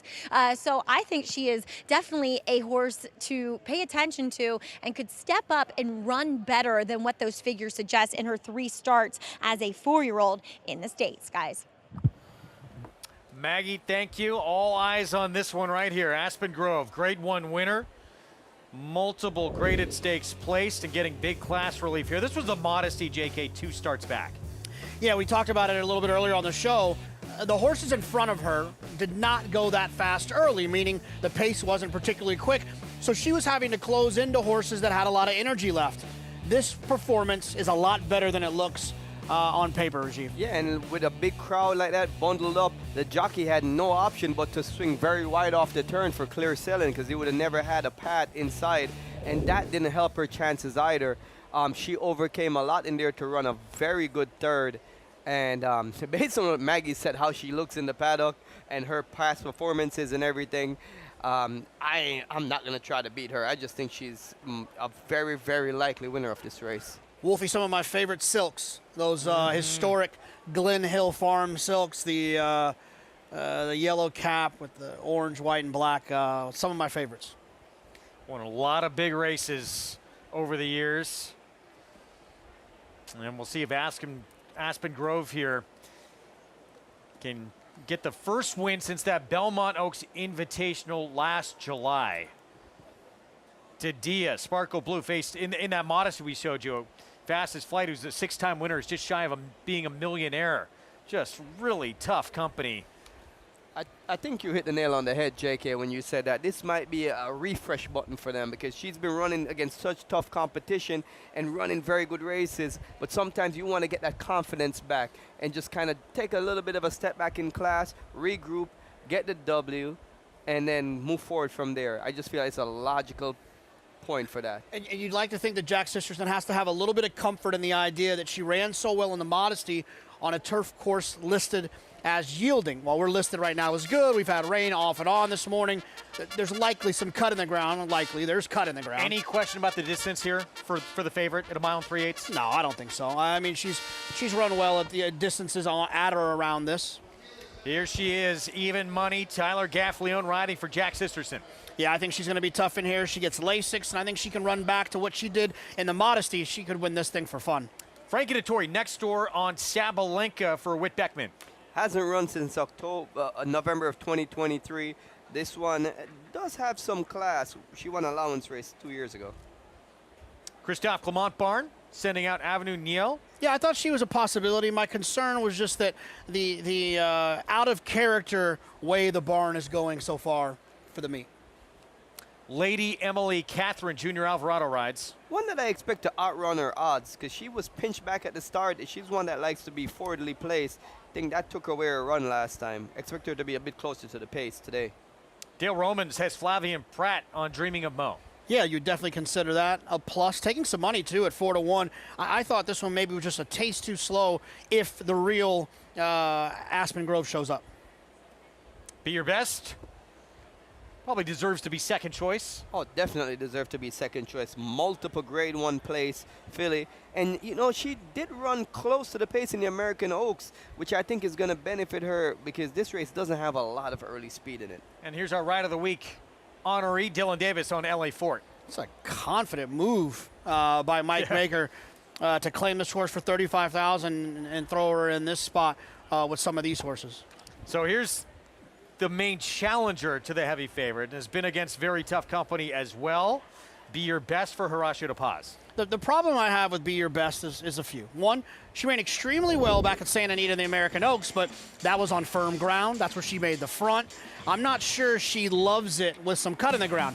The other issue I have with Be Your Best, she hasn't won since her 2-year-old year. Now, it was here, but she hasn't won since then, and that's a little bit of a concern to me. I mean, she's been thrown up in the deep end, though, because running against grade 1 company, grade 2. This is another one that we say a logical class drop. They're probably thinking the same thing for like the connections of Aspen Grove. Let me drop in class a little bit, get a little confidence back, but they didn't expect to see Aspen Grove in here. It's funny because in that 2-year-old year, she was, without a doubt, here at Saratoga, the best 2-year-old filly on the grass that was here. And like I said, she just never really has gone on to kind of live up to that hype.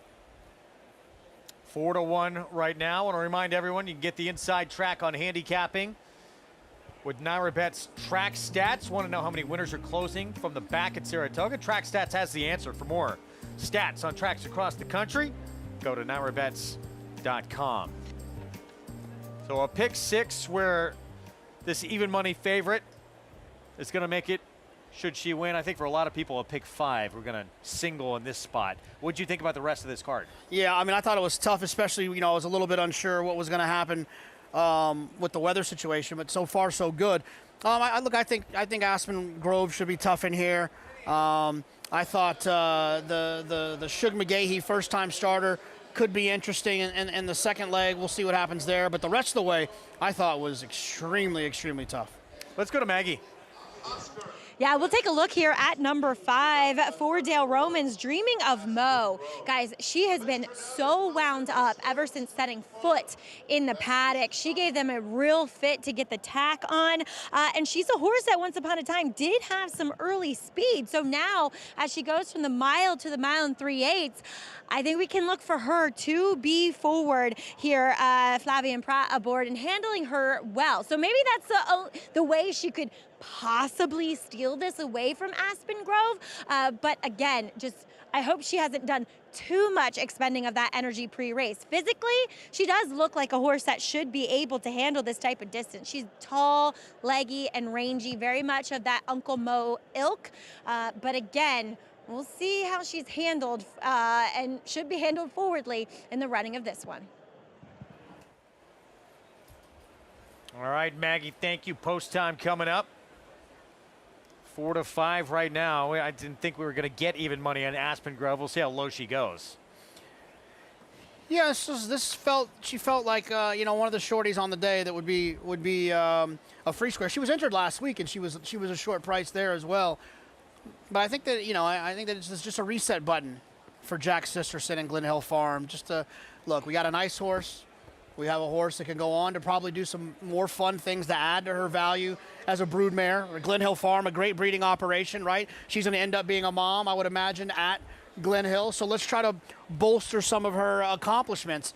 Take our time, let her get some confidence back, and then we can dive back into the deeper waters around the corner. Jackie, I like you. We think she's a most likely winner. How do you make money betting her? Like, what's the strategy here? Well, I think you hope that you're alive in the pick 5. That you zigged and you zagged the right way.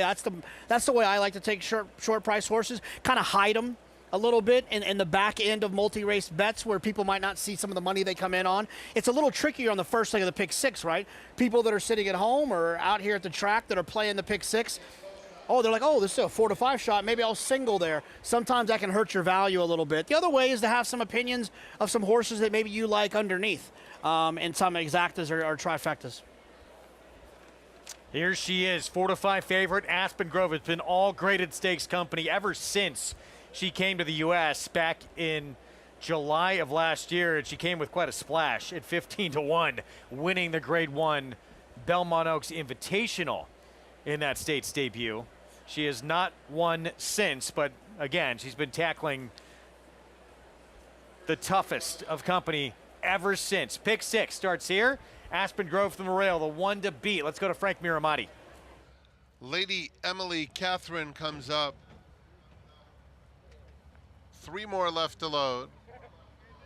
Dreaming of Mo. Be Your Best. And LA4.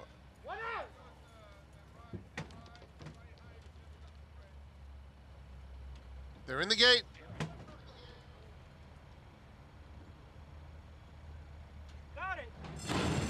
And they're off. Even start. Avenue Niel and Aspen Grove, the first 2 out. Lady Emily Catherine is close up, as is Be Your Best. Aspen Grove backs off and will track from 4th. Then it's Dreaming of Mo, 5th, 4 lengths off the lead. Sabalenka, LA4 at the back. 5 lengths covers them, rounding the far turn the first time. And it's Lady Emily Catherine showing the way. Steps out to lead by 1.5 lengths. Be Your Best on the outside. Avenue Niel under a tight hold at the fence. Aspen Grove splits that pair. Dreaming of Mo is 5th, but just 3 lengths off the lead. Still LA4 and Sabalenka at the back. 1 lap to go. Opening quarter, 25 3/5 seconds for Lady Emily Catherine. Be Your Best is tugging nicely alongside 2nd. Aspen Grove a comfortable 3rd. They're followed by Avenue Niel, who is racing on the inside of Dreaming of Mo. Then LA4 and Sabalenka. Still just 5 lengths covers the field with Lady Emily Catherine, who ran a half in 51 3/5 seconds. Leads at 3/4 of a length. Be Your Best still on hold 2nd. Followed by Avenue Niel, racing together with Aspen Grove. Aspen Grove now is starting to move willingly. Aspen Grove in 3rd, just 1.5 lengths off the top pair. Dreaming of Mo, 3 deep, 3 off the pace, followed by LA4 and Sabalenka. Continuing down the backstretch, Lady Emily Catherine, Be Your Best. Aspen Grove moves right into 2nd, and Aspen Grove starts to sprint for home now. Lady Emily Catherine still goes with the lead, with Aspen Grove 3/4 back 2nd. Be Your Best now 2 off the pace in 3rd. Avenue Niel is down on the inside, 3 lengths off the pace.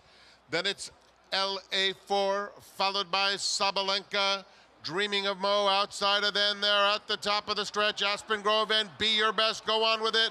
It's Aspen Grove stretching those legs out. Opens up 2 on Be Your Best in second. Avenue Niel is now in the center of the course, making her late bid after Aspen Grove. Aspen Grove, Avenue Niel's closing fast on her on the outside. Aspen Grove, Avenue Niel, they come for the wire together. Aspen Grove, too good. Avenue Niel came up about a neck second. Then it was Be Your Best in third. Some anxious moments there in the stretch, but Aspen Grove gets her first win since her states debut July of last year. That grade 1 win. 21 wins now at the meet for Tyler Gaffleone. Rajiv, I'm curious to see what you think about this. To me, while there wasn't some over-the-top trouble that she had, I did not think that was a comfortable trip for Aspen Grove. She was always kind of in between horses. She had horses running up her inside. She had to jump over heels, it felt like, going into the first turn. I just don't think that was a comfortable trip for her. No, not an ideal trip, and it was such a slow pace, though. The race shape was just so weird, and a lot of movements going on. Between in the first turn and the back stretch and everywhere. And Tyler, he didn't do anything wrong. He wanted to take what was given to him, because in the back stretch, Irad was leaving the middle open, and Tyler had to make an earlier move than he would have probably liked. Let's go back to the beginning and see how things play out from the break. So very important to note, there's a short run into the turn here, and this is where it happens. Tyler tried to establish his position, and he was caught in a spot going into turn where he wasn't fully in there or he wasn't fully back. And he ended up getting bounced off the rail a little bit and jumping heels, which is not what you want going into the first turn. Now he's kind of stuck between a slow pace in between horses. I agree with you, JK. It wasn't an ideal trip, wasn't a comfortable trip, but she overcame some adversity and won. 4-5 gets the job done. Aspen Grove, just her third career victory. And those Silks of Glen Hill Farm and Avenue Niel gave her a test here down the stretch. I'll tell you this, Be Your Best, the 6 horse in here we talked about, hasn't won since she was a 2-year-old. She keeps showing up in these races. She has a big win somewhere in her future when she can catch some fast ground and maybe some situation that's a little bit more plays into her hands. She keeps showing up. She just keeps kind of getting unlucky with the circumstances. I also don't know what the plan was with her today. I wasn't sure if they're trying to raid her or they're trying to stay wide, but it didn't look like a trip that you wanted to be, going a mile and 3/8. It was a weirdly run race overall. And I will say the margin of victory for Aspen Grove by a head doesn't really say the story about how much the best she was. When you put in the point where she got bounced off the rail going into the first turn, made an early move down the backstretch in between horses, sometimes that's enough to get a horse beat on the grass. And for her to still win showed that she had, And Rajiv, you want to be inside saving ground, but that could be the perils of that inside post. Yeah, I like Tyler's plan to come out of the gate and try to establish some forward position, knowing that it was going to be a slow pace. When you're 4-5, I'm a strong believer in you should always break getting your position moving forward.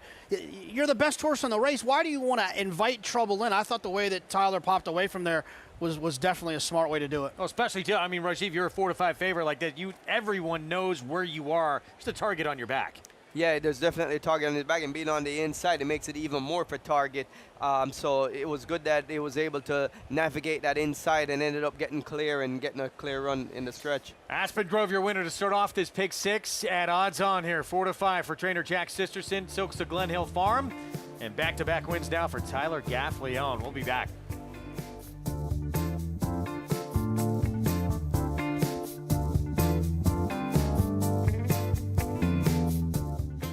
Sullivan's Grade 1 son, Solomini, New York's leading sire of 2-year-olds in 2023 and sire of Grade 2 winner Winstock. Winstock's just the leader from Stronghold and Coach Prime and Winstock. New York Stakes winner My Shady Lady. My Shady Lady gets the victory. 2024 Stakes winners Solo Shot. Solo Shot and also Geopolitics in a tight photo. And Doc Sullivan. Doc Sullivan dominates the Mike Lee. Solomini, standing at McMahon of Saratoga Thoroughbreds.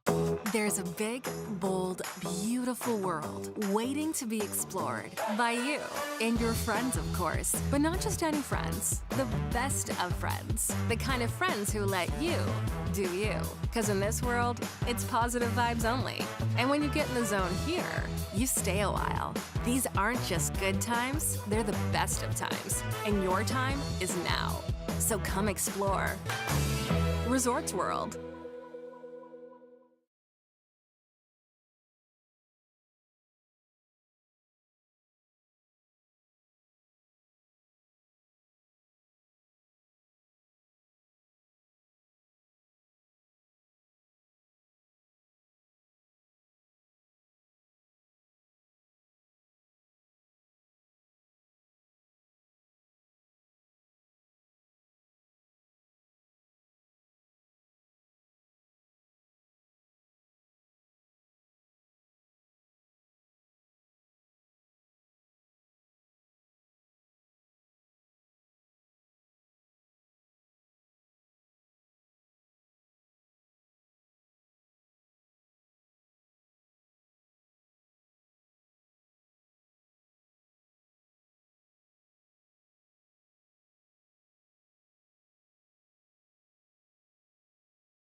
Welcome back to the program. We're proudly brought to you by Naira Bets. Don't forget, new members get that $250 deposit match bonus when you use promo code SPA250 back here at the Spa. It was all Aspen Grove and Tyler Gaffleone getting a second win on the card as she was your favorite and tenacious down the lane to hold off Avenue Nael. And I'm pleased to be joined by winning conditioner Jack Sisterson here. As Jack, you had to be patient.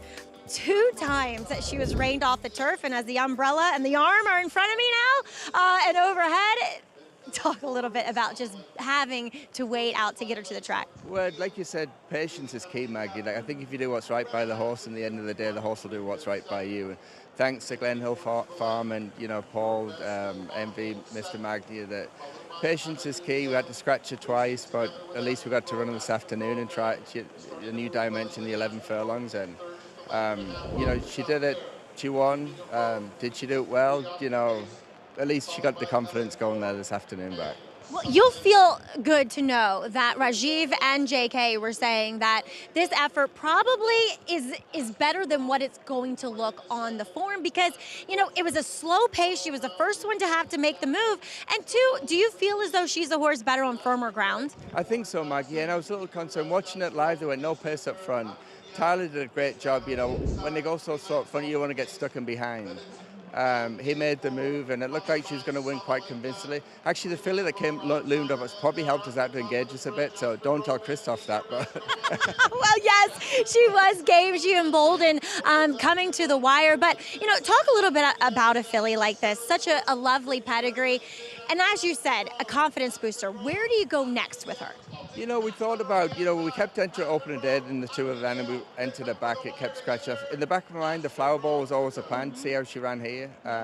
Not to say it's come back in 3.5 weeks. Ideally, I don't like running fillies back or any horse back that quick, but, you know, we'll see how she comes out the race tomorrow. And, you know, she's a grade 1 winner. I want to make sure, you know, we protect her.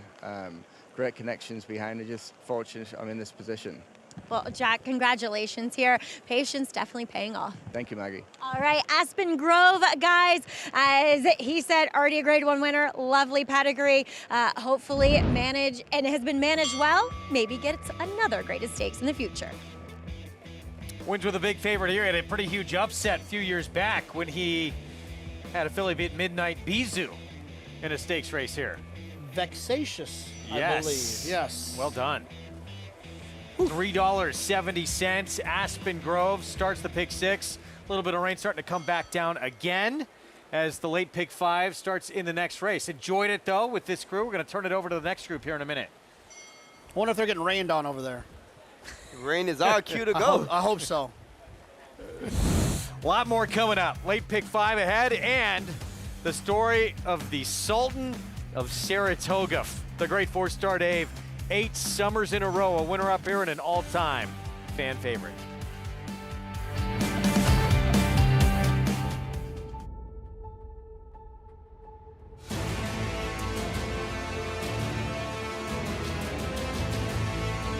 In the Pilgrim Stakes, they come on for the finish. Annapolis by a head. It is Annapolis in front. It is Annapolis to win the Coolmore Turf Mile.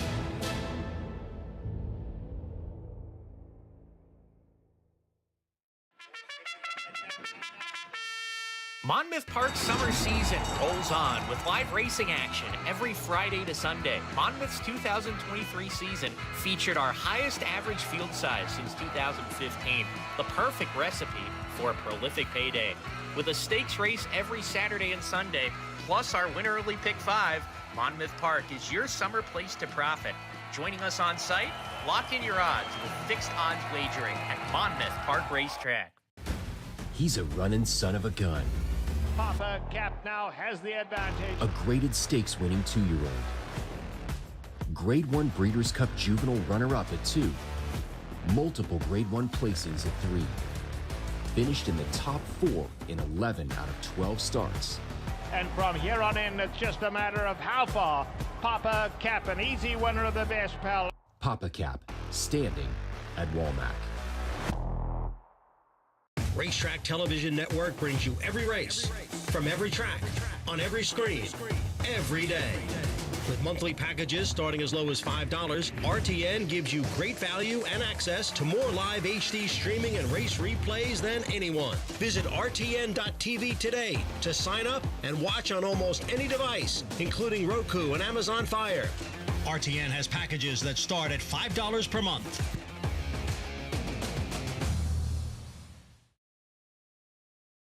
And they're off at Saratoga.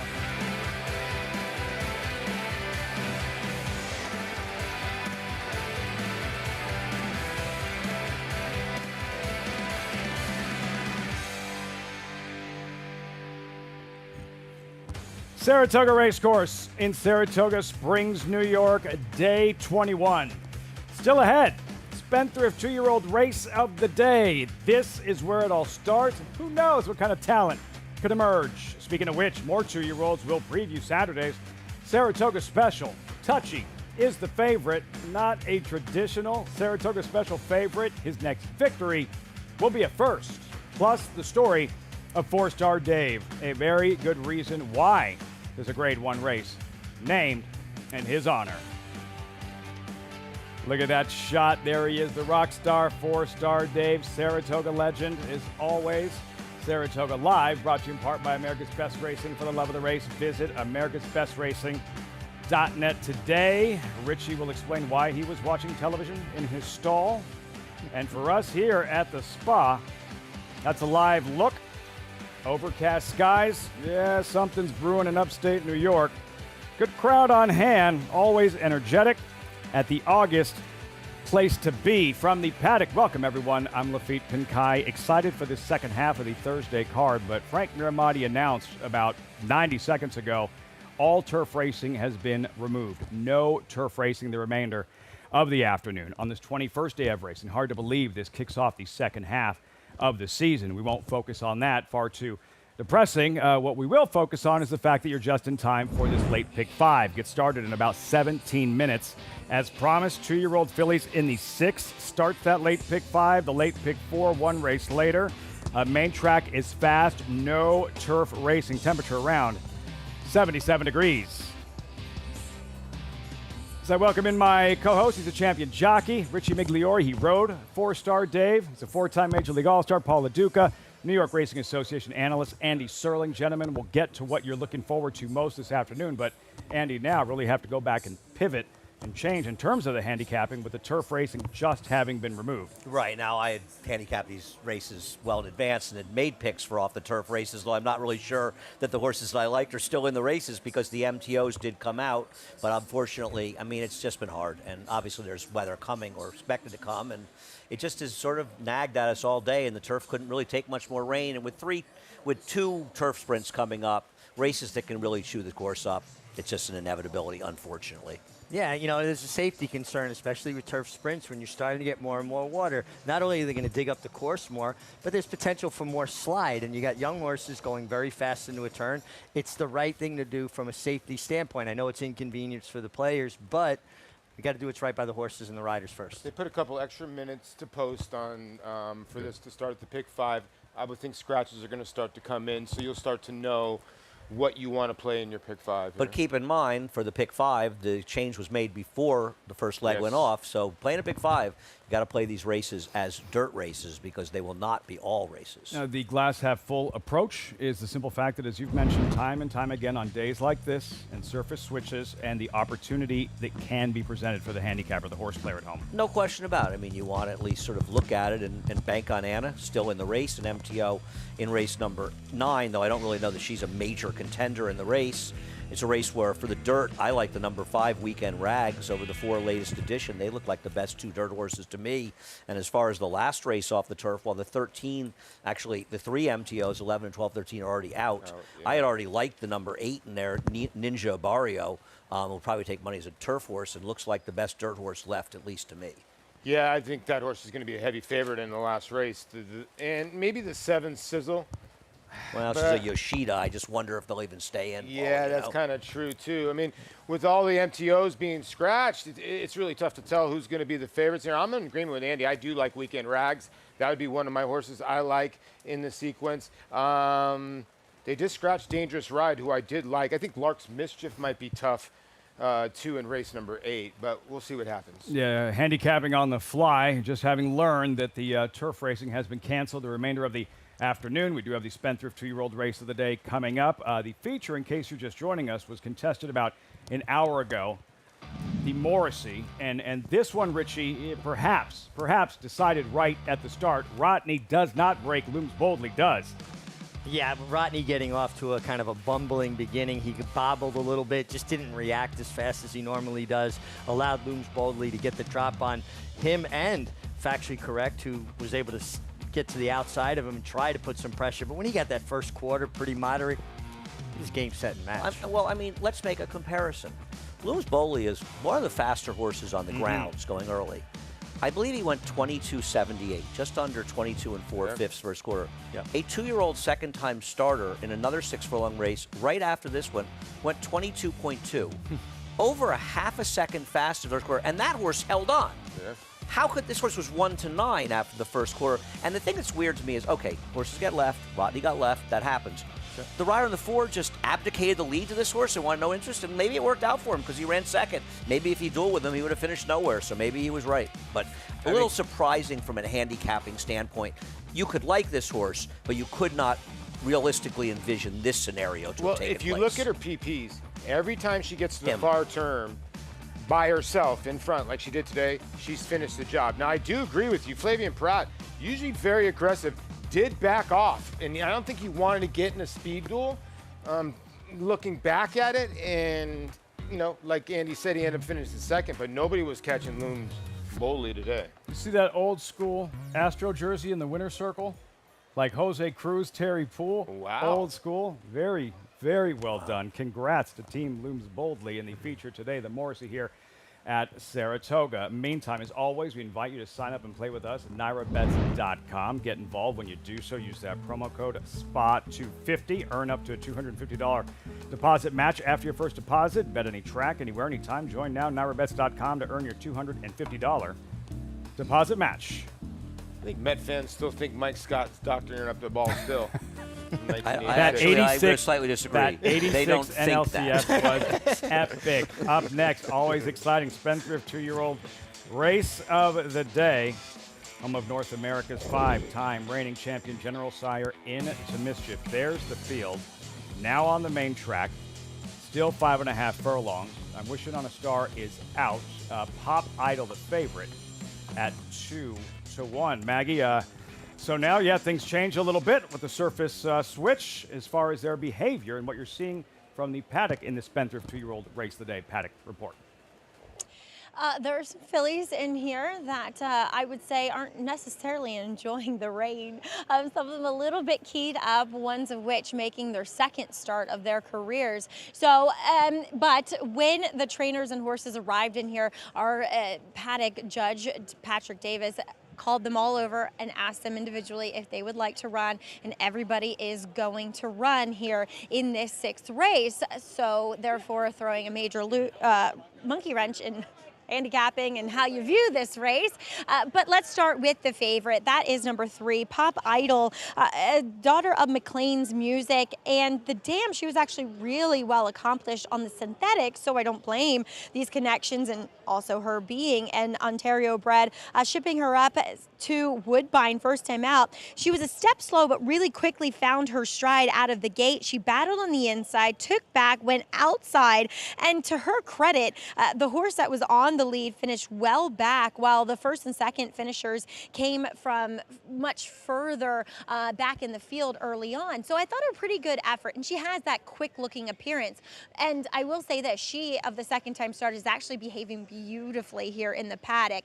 Though, since she's run, trainer George Weaver has exclusively run her on the turf. So I feel like she was really meant to run on the turf, but I don't see anything physically holding her back from getting and being successful on this surface. Moving on to number 7, Moonlight Promises.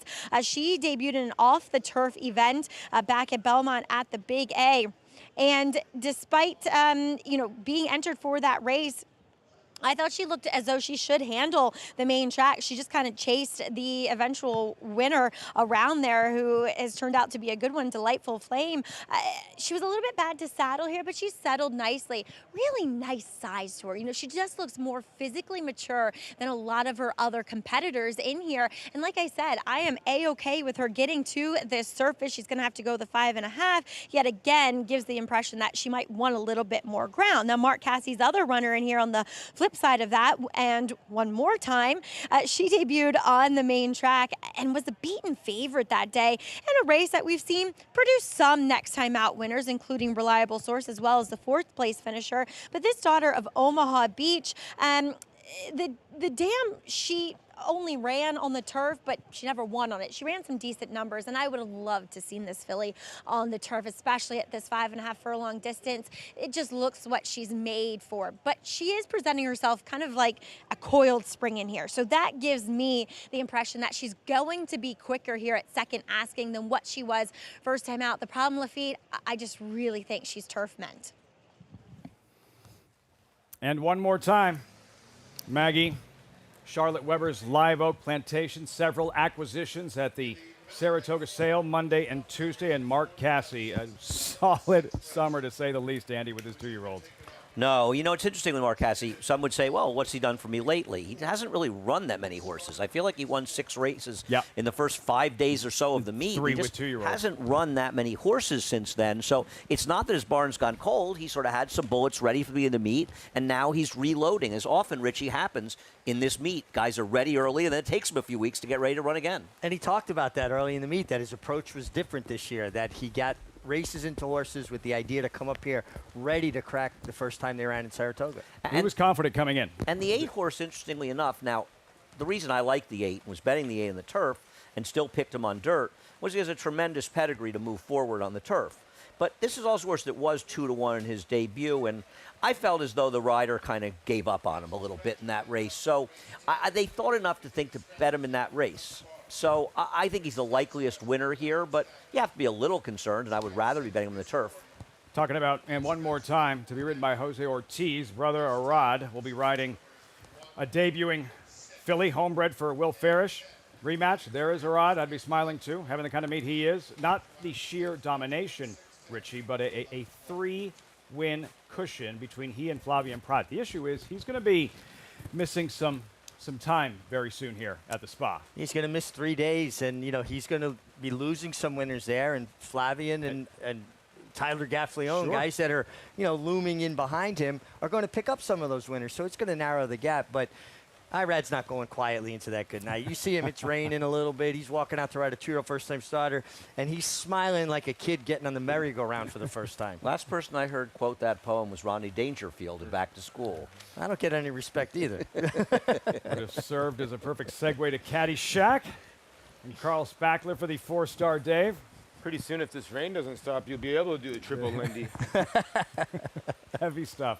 Heavy stuff, not going to arrive for a while. Yep. Rematch by the Factor at 5-1 currently for Shug McGahee. The human element intact. What are you expecting from Rematch in her debut, Andy? Well, I think people have to keep in mind that all of these horses were entered to run in the turf. They were also in the paddock when this surface change was made effectively, so they're all over here and they're ready to run. But the Factor, the sire of Rematch, a much more effective turf sire than he is a dirt sire. Listen, maybe one of these trainers find out that they should have been in a dirt race to begin with. But the why I would lean to the 8 is they wanted to run the dirt to begin with, and he got bet that day. So I'm guessing he'll run better. But that doesn't mean that somebody won't pop up here and love the dirt. No, listen, I like the 8 too. The horse had a monster work at Churchill Downs before his debut, and that's why he was bet. And I'm with you. He broke out of the gate. Jose Ortiz just kind of gave him a ride around the racetrack. It was almost, to me, like go time will be today. I did like the horse for the turf, but when I look at the rest of the field, I do think this horse is going to be okay on dirt. They did pay $750,000 for her. Guys, you got to look at it. It was 4.5 furlongs. Got completely outfooted. Anna Karina, who did not run well in the Adirondack, but showed high speed in the Adirondack, was in front that day. So I think maybe she just got a bit swept off her feet, and Jose Ortiz said, well, there'll be another day. I got the impression watching the replay of the race that that's basically what happened. Very early, there was just sort of no real interest. And one more time, 2-1, co-favorite. Late pick 5 starts with a Spendthrift 2-year-old race of the day on the main track, 5.5 furlong sprint. Another look at the leading rider, Arad Ortiz, Richie, and the rider nipping at his heels right behind him. There he is, Flavien Prat. And it's not just that he's winning races. He's winning the right kinds of races. 8 stakes wins, 2 of the Grade 1 variety, and poised for a big weekend, what stakes mounts look like as of right now. And again, it speaks to the depth of the jockey colony here. Flavien Prat is so good, and he's just so good at everything. There's no weakness in his game whatsoever. And when you have so many good riders congregated in one place to feet, they're all going to elevate each other's game. See him again in the post parade on Pop Idol. There is Rematch, the Will Farish debuting homebred. Yeah, it was taking some money, but probably they would have been more interested in running this horse in the turf. The pedigree says more turf. Aforementioned Pop Idol, Flavien Prat, solid debut on synthetic at Woodbine. But this is a synthetic horse that actually, if you look at the pedigree, might be a little more tilted to dirt. 5-2. Number 4, Soul Secret, Curris Stable owned, first-time starter. Yeah, Joel Rosario, a filly by Seeking the Soul. Does have some dirt drills to go back to. That's not bad at Belmont. May want to run a little farther. Then number 5, Radio Goo Goo, Upland Flats Racing debuting filly. This horse worked a fairly impressive 10 flat at the 2-year-old sales on synthetic. There's not really a lot of pedigree one way or the other, but had a nice sales work.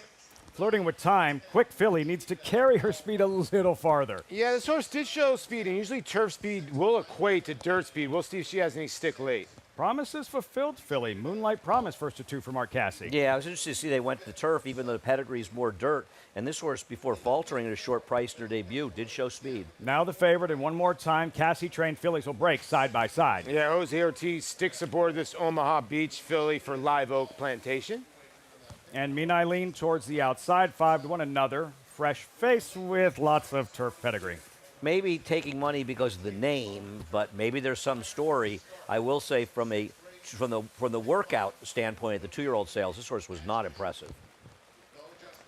That's the field. Early pick 5. Spendthrift 2-year-old race of the day on the main track. And she, Pop Idol, winding up. Lavian Pratt aboard. 5-2 currently. That's solid effort on synthetic at Woodbine, but as Andy just mentioned, pedigree suggesting she should handle this surface just fine.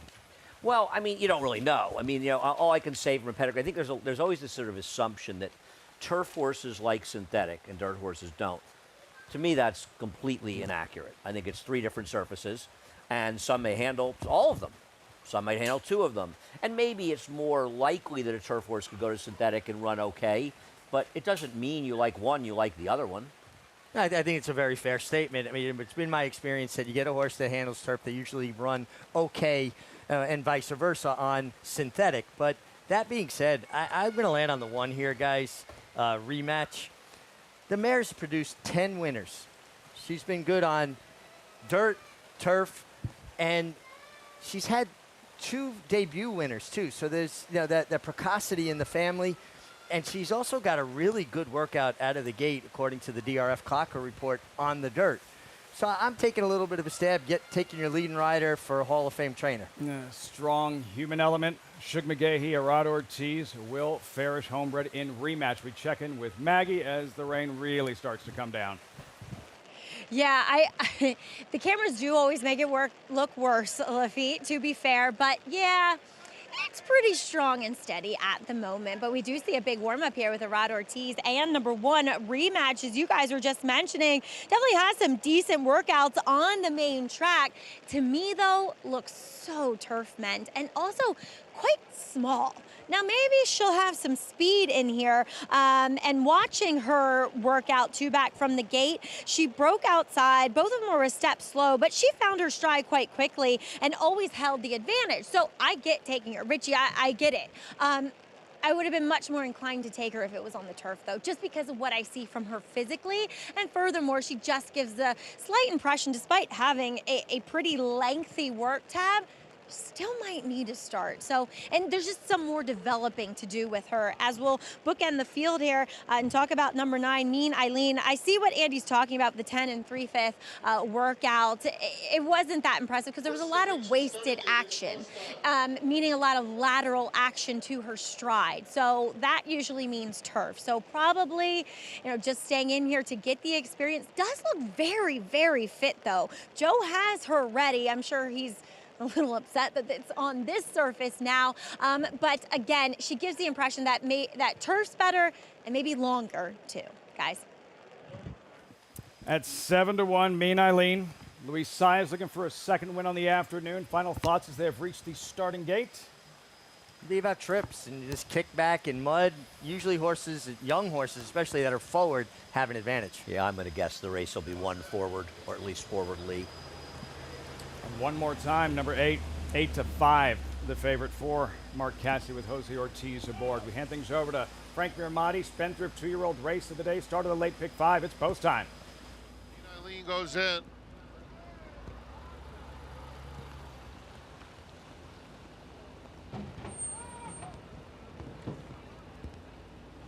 They're in the gate. And they're off. Moonlight Promises is going to the front with a 2-length lead already, and one more time comes away in second, and down at the rail, Rematch a close third. They're followed by Pop Idol in the pink silks racing in fourth. Mean Eileen moves up, takes the 4th spot, followed by Flirting with Time. It is a distance to Soul Secret and Radio Goo-Goo. 22-3 for Moonlight Promises, who takes them around the far turn, leading the way by a head, pressed by and one more time in second, and they're joined 3 deep by Mean Eileen. Another 3 to Pop Idol and Rematch there at the top of the stretch, and one more time on the outside of Moonlight Promises. Moonlight Promises trying hard, but and one more time has the lead. 3 more back to Mean Eileen in third. In the final furlong, and one more time opens up, loving the off-going. And one more time, and Jose Ortiz winning full of run. Mean Eileen got up for second. Moonlight Promises third in front of Pop Idol. No. And one more time. Handled this field, handled the surface beautifully. For trainer Mark Casse, another win with a 2-year-old this summer at Saratoga. Jose Ortiz, 8-5. The Charlotte Weber filly delivers. And Richie, it was just the opposite of last time. Broke well, stalked the stablemate, and was just much the best. Yeah, she was always traveling a good spot, Paul, right? She was laying second out in the clear, probably trying to stay off of her uncoupled stablemate as long as possible. And when she got pressure from the horse, Mean Eileen, that wound up running second. Jose sets her down pretty stoutly here. Pretty glaring opposite kind of ride that she got from last time. A good second by Mean Eileen, too. I think that twirling candy helped her on the wet surface, but that bottom side of Kid and Shoy, I would think when she gets on the turf, she's going to be a nice. I thought this was a nice debut, but the 8 was primed. First time it didn't happen, was really primed today. 8, 9, 7, 3. Jose Ortiz, and one more time, graduating in her second career start. And Richie, you could tell, you look at the other riders, you saw Jose Ortiz, and it was clear who was in control turning for home. Yeah, he clean faces win races, that's what they say, and she certainly was out in the clear and traveling well. You know, Andy made a good point. The fact that she took so much money on debut on the dirt showed that she had worked well enough on it that she handles it. And it was just a different story than it was last time. I do want to remind people once again, the races were taken off the turf before the pick 5 began. Yes. So they're not all races. You needed the 8 here to be alive here, but the pick 6, they were taken off after the first leg. So every turf race becomes an all. So there's only going to be the 3 races, the first race and the next 2 scheduled dirt races.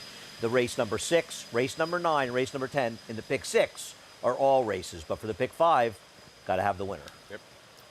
And the favorite kicks off the sequence. Fourstar Dave Week. We've seen those colors in the Fourstar Dave Winner's Circle. World approval, trained by Mark Casse, would go on to capture a Breeders' Cup Mile 2017 out at Del Mar, who will take down this year's edition of the Fourstar Dave, Saturday or Sunday, still pending. Carl Spackler, second choice for the Fourstar Dave. If you know, you know. If not, plenty of time to watch Caddyshack before the weekend. Meantime, he's the Fourstar Dave favorite, so he has that going for him, which is nice.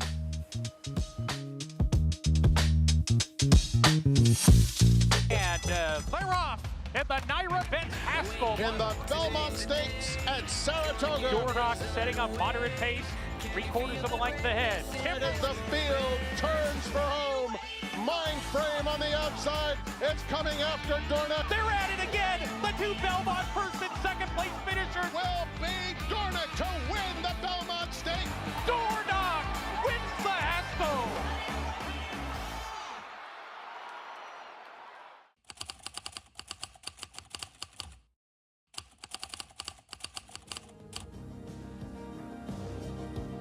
Complexion. Phoebe in Wonderland. Galabrand asserts herself. Poppy Flowers putting in a late burst here. Poppy Flower with the momentum.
done. Yeah, well, it's a little bit, yeah.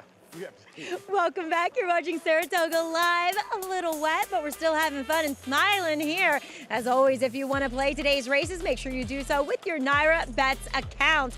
As we saw, and one more time, get the job done and trained by Hall of Famer Mark Casse. And Mark, you're just telling me a really nice story about how this filly got her name for Live Oak Plantation. Yeah, we were at the Saratoga sale a year ago, and we really liked her. She was our favorite horse.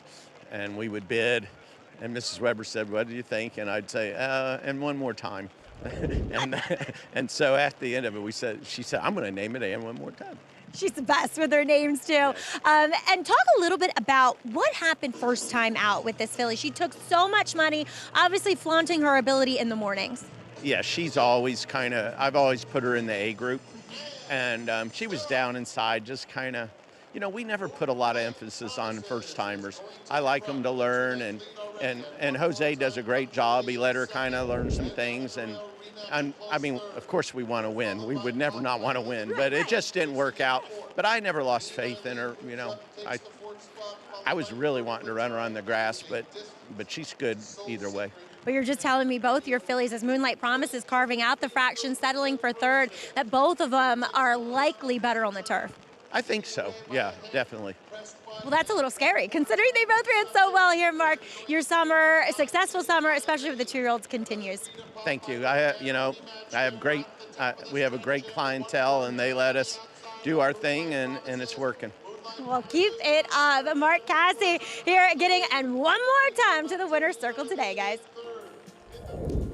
Talented filly, and one more time for Mark Casse, and the added excitement, Richie. Yeah, it's a win at Saratoga. It's a win with a 2-year-old at Saratoga, and then what that means moving forward for a filly to perform that good, and this just being the beginning. Oh, absolutely, and that's one of the most exciting things about Saratoga is the 2-year-old races. We're seeing potential future stars of tomorrow, and Mark is such an integral part of the selection process of these young horses. He's like a great scout in baseball. He can go to a Little League game and identify that one is going to be the one that can make it to the show. This filly, she made it today, and you clued in on her, both of you did, and she got hit hard late, 8-5 at post time. Well, she's even bet in her first start, and it's just one of those things where the assumption was. And the other thing is, all these other horses were entered to run for turf, and this horse, at least they had tried the dirt and got bet. Yeah, the horse got bet on dirt, the work at Churchill Downs, it made sense, this horse. We move forward. Race number 7 coming up here shortly. Post time in about 19 minutes. So take a look at the field for race number 7 and this $75,000 Maiden Claimer. Andy, we talk about themes in racing, right? The theme of this race seems to be the class drop. Yeah, I mean, the 2 I'm thinking, the 5 Carrara and the 6 Bourbon Serengeti, they are the 3 choices. If you look at multi-race bets and you look at the board, they are going to be the first, second, and third choices. Every one of them is running for a maiden claiming price of $75,000 after running for maiden special weight. It isn't such a huge drop here because I don't know how many of these horses rate to get claimed at $75,000, but it's still a bit of a drop. Do you think it's more of a drop for fillies than it would be for colts and geldings because of the residual value on fillies, maybe? It's a very fair point, depending on a good point. Yeah. See how it all unfolds. Much more on this 7th race, post time 19 minutes. But first, let's see that big race animation. America's Best Racing's Race of the Week, 40th running of the Grade 1 Fourstar Dave, to be run Saturday or Sunday. We're not sure just yet. Breeders' Cup Challenge event, winning your in for the FanDuel Mile. Master of the Seas is out. Godolphin has another, number 6, Ottoman Fleet, 8-5 morning line favorite. Let's meet the runner, starting with Strong Quality. The Knicks Go winner, representing Inside Speed. Will be the speed of this race. Whether or not he's good enough to hold on remains to be seen. Trained by Mark Casse, 3-time Fourstar Dave winning trainer, just won the last race. Number 2 is out. 3, Major Dude, a 3-time graded stakes winner on grass. Does have a win here at Saratoga with Lasix last time out, 5 for 15 last time, but it's going to have to step up here to conquer some of these foes. Grade 1 weight debut for Major Dude. Number 4, Carl Spackler, who loves Saratoga, specifically the inner turf course at Saratoga. That speaks to his athleticism. He's able to get around those turns really well, tighter configuration on the inner turf. Good form. I don't think he even got an ideal trip last time to have to kind of keep the loose on the lead leader honest, but he ground him down, found a way to win. In that opening week Kelso, Chad Brown seeking that first elusive Fourstar Day victory. Number 5, Money Supply, who won the Schuster Horseshoe Indy in his turf debut, and here he is in the Fourstar Dave. Speaking of Chad Brown, this horse was claimed away from Chad Brown, has really been impressive since the claim. They tried the turf even with him last time, and he won in a yielding course. He's going to have to run a lot better to win this race, but no matter how he does, it's been a tremendous claim. 4 trainer Joe Sharp, and then number 6, Ottoman Fleet, 3-time graded stakes winner in the States for Godolphin. Yeah, he's the richest horse in the race. $1 million in the bank, like you said, for Godolphin, looking for 3 in a row, coming from Churchill Downs. Never been here at Saratoga. He's going to be your favorite. And we've yet to see Godolphin Blue in the Fourstar Dave winner's circle. Number 7, More Than Looks. Yes, he is. Last seen chasing Master of the Season, the Breeders' Cup Mile. This is a very good horse. I think was unlucky in that Breeders' Cup Mile. Maybe even could have won it potentially with a different trip. Tough ass to come off the bench to face this kind of field, but he's a good horse. Richie, if you could ride one, who would it be? Wow, that's a really good question. I think I'd ride Ottoman's Fleet. Because Perfect segue. Well, I just think that there's going to be soft ground, and I think he'll handle it. It's a perfect segue. Ottoman Fleet for Godolphin. And fear not, we will get to the horse Fourstar Dave a little bit later on in the broadcast. But for Ottoman Fleet and Godolphin, Paulie, he's not known as to front run, but here he wires the field in the Wise Den at Churchill Downs. Yeah, he kind of just fell on the front end, and Flavien Prat said, okay, I'll just take it. He was 70 cents on the dollar, and he won nicely. And again, speed was very good at Churchill Downs towards the end of the meet. I do think Carl Spackler and some other horses in here will be right on his back. I mean, he's not going to get the front on this day. He's going to have to lay from off the pace. But he's got a tough customer in Carl Spackler as well. Crafty ride, Flavien Prat taking advantage on that particular afternoon. But yeah, we don't expect that he's going to be in the mix early. With some of the No, he has no real Dave. speed. Yeah. I don't like Ottoman Fleet. I mean, unless the soft turf really dictates the result of the race, I just think there's better horses in the race. I think Carl Spackler will be in a much better position early in this race than he will be, and I actually think he's a better horse. He has that tactical speed opening weekend here. Andy, Carl Spackler wearing down Talk of the Nation in the Kelso. Well, Richie alluded to this when we were doing the post parade. You would have sort of assumed the number 3 would go to the lead, and Irad Ortiz going to stalk with Talk of the Nation, who ended up finishing second. But Irad smartly decided to seize the bull by the horns and go to the front. So Tyler Gaffalione was sitting in that comfortable position, 4th behind him, sort of covered up. But when Irad made that move, it made Tyler have to adjust, and Tyler did adjust. But in doing so, he had to use Carl Spackler a little bit for better position, yet he still ran down Talk of the Nation. And like you, Richie, I think that effort a little better than it may look. I agree. He was kind of caught in a position where he had to keep that horse honest, and that stretches a horse's run out. I think Carl Spackler is better when he can be covered up and then give you that kind of furious rally. He wants a fight, too, and that's the thing about it. If you get in a fight with Carl Spackler, you're most of the time going to lose. How'd the Gopher do? Gopher win or lose? I can't really remember. Right? Gopher got the best of Carl most of the time. I will say this, though. He's one of those horses, to me, he seems like he knows where the finish line is. You know what I mean? And he's now 5 for 8. He's one of those Chad Brown horses. Like, when Chad gets a horse good, they keep on getting better and better. And he's one of those horses that kind of knows what he needs to do. And he's going to have to run a little bit better to beat Ottoman Fleet. But I'm with Andy. I think he can beat him. Always highly regarded, looking for that first Grade 1 win. Andy, for Chad Brown and all the success over the years at Saratoga, 9 Grade 1 Dianas. This one has eluded him. What do you think a Fourstar Day victory would mean to Chad Brown? Another Grade 1 this year. He's on course to very possibly be the Eclipse Award winner this year, which has eluded him the last few years. So, I think it means a lot, and I'm sure he wants to sort of win the race. He wants to win every race he's in. Like all trainers, but it's a little frustrating because he's coming in this race with an incredibly strong hand before. And I've said this before. In the past, we've always taken the rails down to 0 the week of the Fourstar Day. And what that's resulted in is very strong bias towards horses that save ground, also often forwardly placed horses. Many of Chad Brown's turf horses are horses that make big runs, and I think a lot of horses he ran were compromised by the racetrack over the years. It's an interesting take on it for sure. I think I want to change the call Spackler because Bob Edwards said he was going to take me fishing, and I don't want to blow my fishing trip. Yeah. You think he dumps you off the boat if you don't like his horse? I will say this. I did like more than looks till Cherie, who Cherie's very honest, said she wanted to use the lure for more fitness and kind of landed in the spot because the horse is ready to run.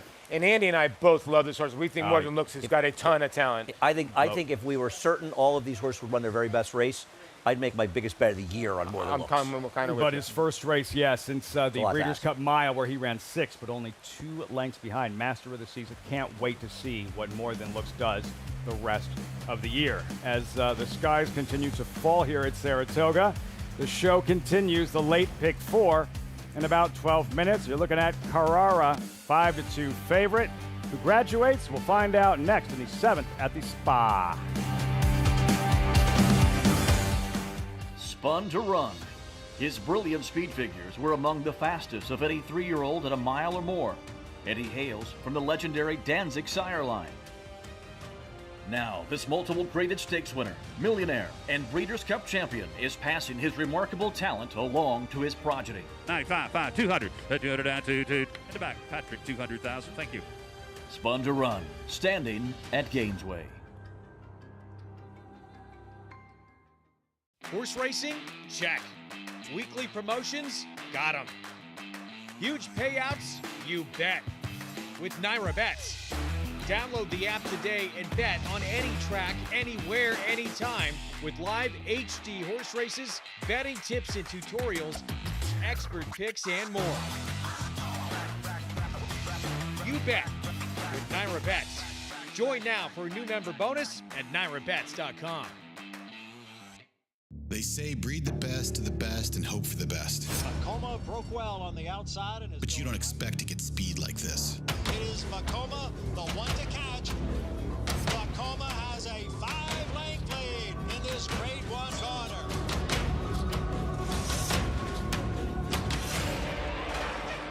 Inside, Macoma continues to battle on down at the rail. It is Macoma who's going to win the Met Mile. The spirit of Bushido. Courage. Respect. Integrity and honor. With honesty and sincerity, we hone our spirit to a winning edge. The way of Bushido runs straight and true. The soul of racing.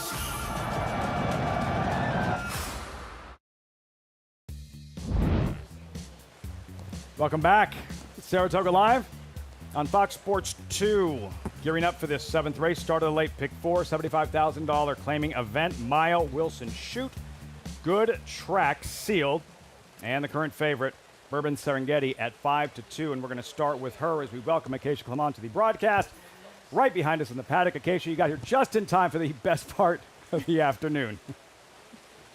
Absolutely, Luffy. I got my rain boots on. Luckily, I haven't had to use them much this summer, but we'll start there with the horse stretching out in Bourbon Serengeti. Now, my notes from her last time out were that she just really didn't look 100% fit coming back off the layoff, and she is a filly that does carry quite a bit of condition. She comes out of the same race as I'm thinking in here, and she kind of broke in and bumped her foe and just looked really uncomfortable at the back of the field that day. She just never really seemed like she was traveling well. Sometimes horses that are just run off their feet when sprinting will really benefit from added distance. Now, she is a horse that is wearing a ring bit, much like she was last time out when she was just a little bit tough to handle towards the back of the pack. I don't mind her stretching out. I think a mile is fine. She's definitely a little bit more fit and defined today, but she is a big, burly type of filly.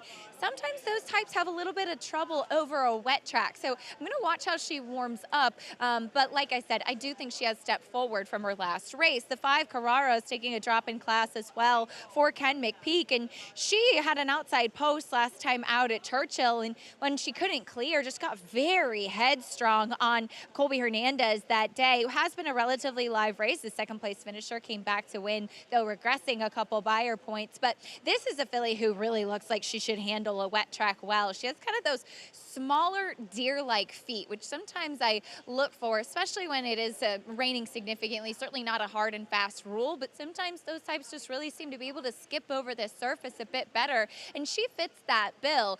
Very simple equipment on her, even though she did get very headstrong last time, but she's forward here in the paddock, so we'll see if she's able to settle a bit more and save something for the stretch. The number 2, I'm thinking, also comes out of that She's Always Rosy race last time out when she cut back in distance, and they just went 1-2 around. She was chasing the pace setter who ended up winning that day, and she's one that has certainly developed and continued to strengthen as she's gone on. I would say the mile is the max for her. I do physically prefer her a touch shorter, but she ran well last time and was more forwardly placed when sprinting. See what she can do, kind of extending that speed as she stretches out once again, Lafitte. I'm thinking Acacia. We'll revisit her Aqueduct start, her most recent, in just a moment, but circling back to number 5, Carrara. And by the way, the track now listed as muddy and sealed for the 7th race. Saratoga. Carrara, trained by Kenny McPeak, becoming the 4th trainer ever to sweep the Kentucky Derby and Oaks this past spring.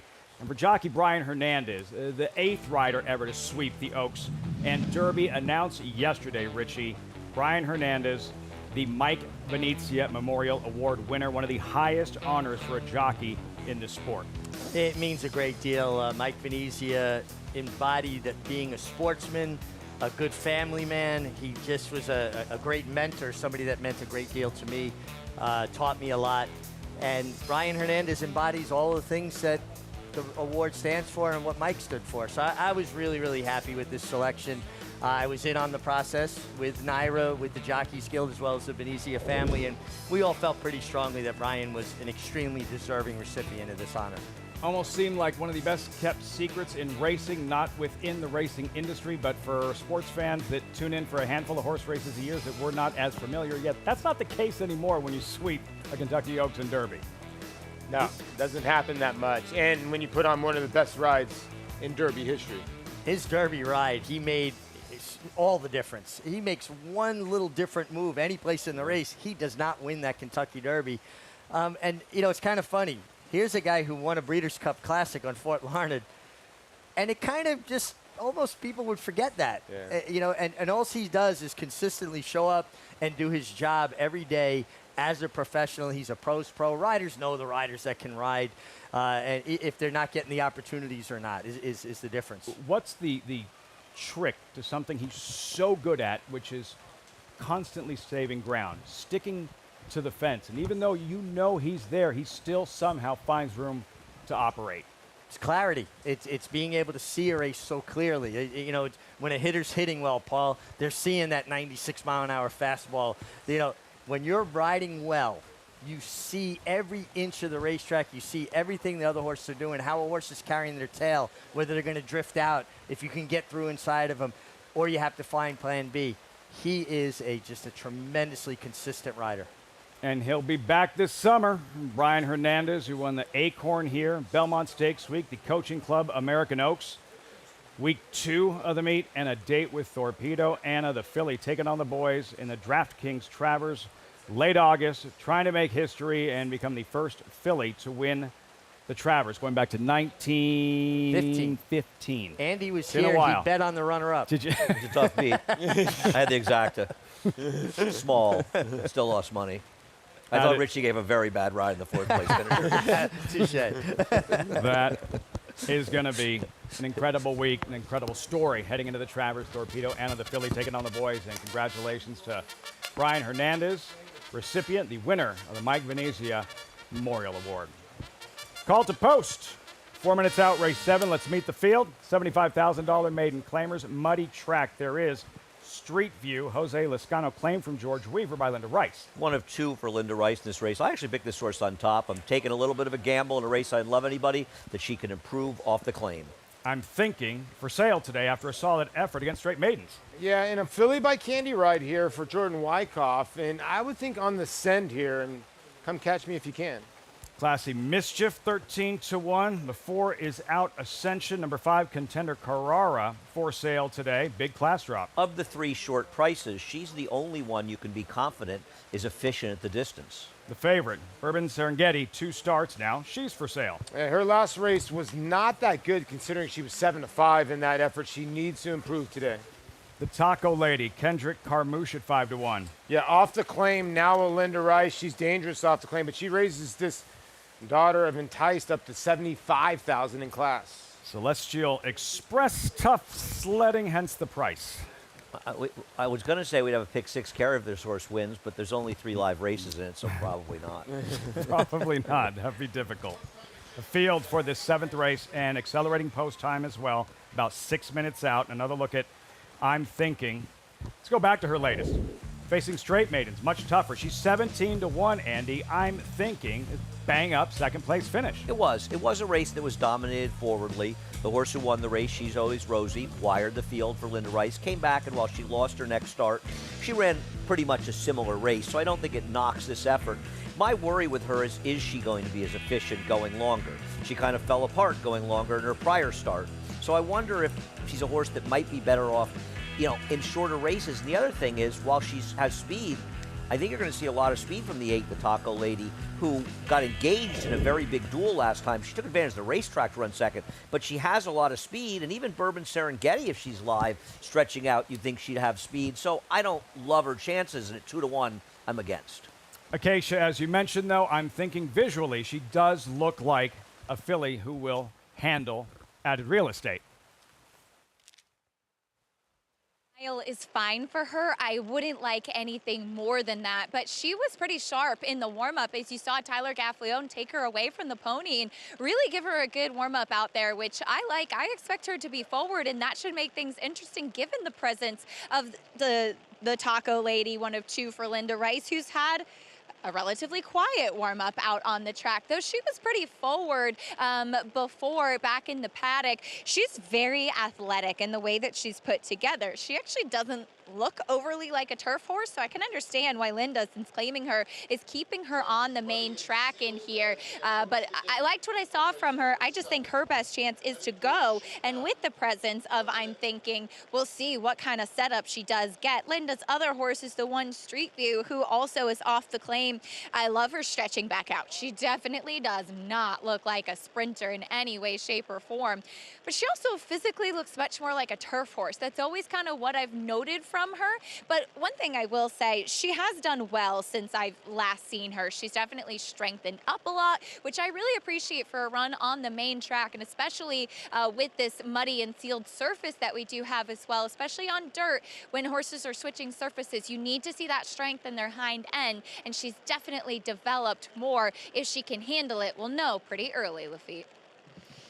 Street View drawn inside, 6-1, Jose Lascano. Richie, what's the biggest challenge for a rider on a day like this when the conditions change so drastically throughout the course of the day? Well, getting your horse in a comfortable place. Some horses don't handle kickback on a normal day. On a day like this, it's magnified. Then dealing with your goggles. When you go into the gate, you have usually on a day like this at least 4 or 5 pairs of goggles. When you put them down, they're going to start fogging up right away. So you've got to have them lined up and ready and then put them down as late as possible, and then dealing with it during the running of a race. That's why I landed on Bourbon Serengeti. I actually think she had excuses last time. Really? She got steadied a bit at the start, but more so, she started getting hit with kickback. She was climbing terribly, and I just think she used more energy going up and down. I think today she lays up close and doesn't have to deal with kickback. I wouldn't bet a nickel on her. I thought she was absolutely awful last time. You didn't see her climbing from the kickback? I did see her climbing a little bit, but I don't care. I thought it was a bit more than a little bit. Yeah, okay, we can agree to disagree. I don't like this horse. Why are you fence sitting? Can I get some conviction from you? Gotta have like a position. definitive Well, I mean, opinion? she's the one. I would never take 8-5 on the 2. I understand what Acacia's saying. I respect Acacia. This horse ran once in a mile and ran lousy. Maybe the horse will win. It's not like Dutch was lighting it up. I think the 5's the horse to be the logicals, though I bet the 1, who I think is a little interesting. Let's see how it all unfolds. Time for the late pick 4, 8-5. I'm Thinking. Frank Miramati standing by with the call. Okay, Lafitte, Bourbon Serengeti is right up to the gate, getting a little nudge, goes right in. Here's the Taco Lady.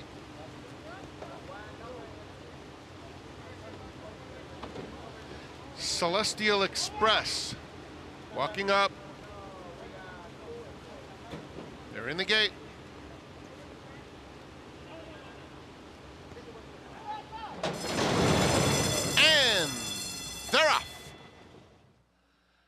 Carrara in the center of the racetrack is out alertly, but now there goes Bourbon Serengeti. And so it's Bourbon Serengeti to control the pace, taken in hand while making the lead by a length and a half. I'm thinking second, the Taco Lady is up and on the pace too in third. Celestial Express is fourth. Carrara Bookwell now settles nicely at the rail fifth, 5 lengths off the lead. It's another 4 back to Street View and Classy Mischief. 24-2 for the opening quarter mile.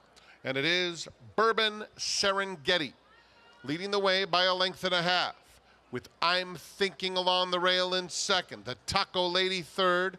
2 lengths back, Carrara getting closer, 4 off the pace in fourth. Celestial Express losing ground. Passed at the rail by Street View, Classy Mischief far back. Half in 47-3 for Bourbon Serengeti, who leads by a length and a half. I'm Thinking in pursuit second. Another length and a half, the Taco Lady losing ground third, followed by Carrara. Street View is within 5 lengths of the lead as they pass the quarter pole and turn for home. Bourbon Serengeti's been doing it easily so far. Asked to run now and leads it by 2 lengths coming to the 8th pole.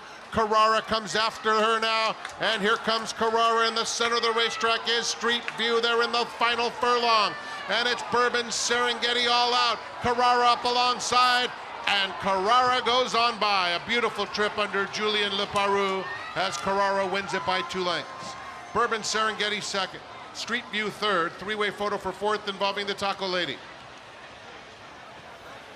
Carrara, Julian leparoux, graduates in her 7th career start. Well done, Acacia and Paul Carrara, victorious for Derby. Oaks winning trainer Kenny McPeak. She was the only horse in the race of the major players that had made it clear that she could handle the distance. The 6 ran fine, Richie, you were right, she ran much better today, but she had no excuse on the front end, and this horse just wanted it more down the stretch.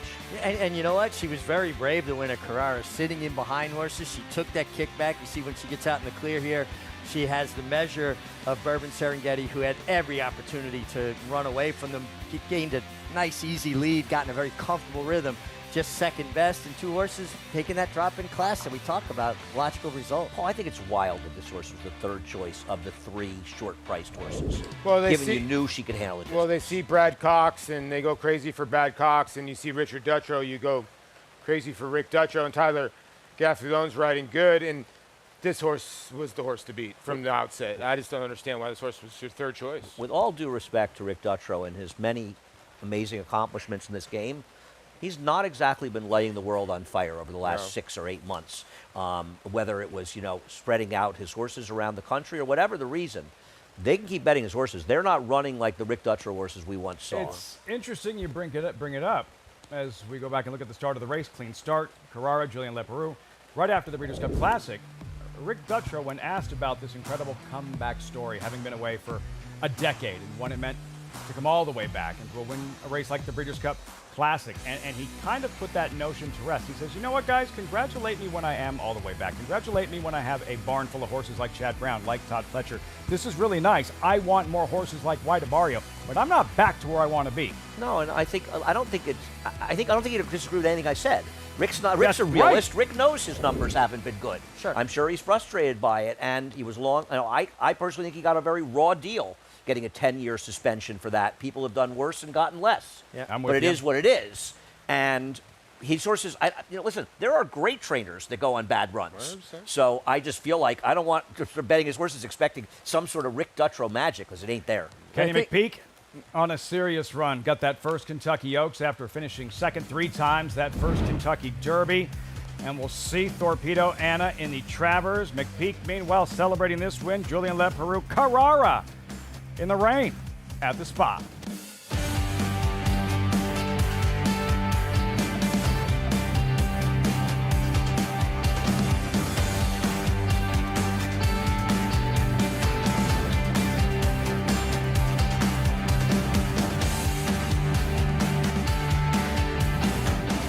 Grayson Jockey Club Research Foundation was formed in 1940 with a simple goal: to raise funds for research to enhance the health and soundness of horses.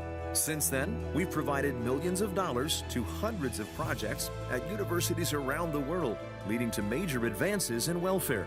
Our process of selecting and producing peer-reviewed research has become the trusted industry standard. And with your help, we'll be here for many years to come, supporting the health and wellness of all horses. I have 52,000 starts in my life.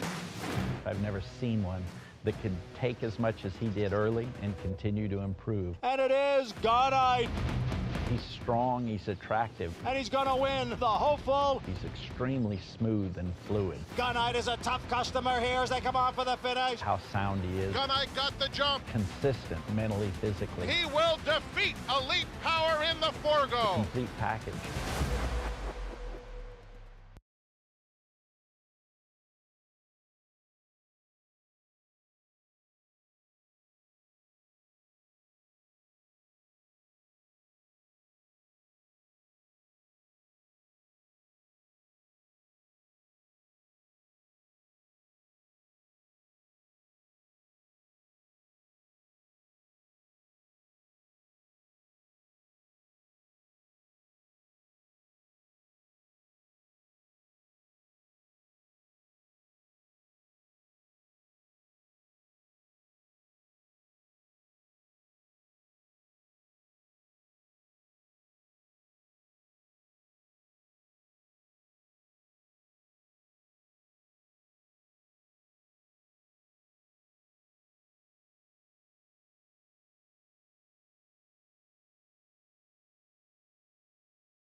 Welcome back to Saratoga Live, brought to you in part by Mohegan Sun. All in for Mohegan. Here in the 7th race, it was Carrara who is victorious to break her maiden and ridden by Julian leparoux, who's here with me. Julian, I know your first time riding this filly, but I'm sure you're aware of some of the quirks that she's shown in her previous races. Seems she was very professional for you today. Yeah, I know the filly very well. I've been walking her in the morning, and I've seen, all the races she's done. I ran against her too. It seems like we want to be close enough, but have a cover for her to relax. Sometimes she just wants to be headstrong and don't finish the race. So, she's a little funny filly, even when you get her back, behind the kickback, she starts to put her head up, not very happy, but that's the way she likes to run though. Like, at least she finished her race very nicely today.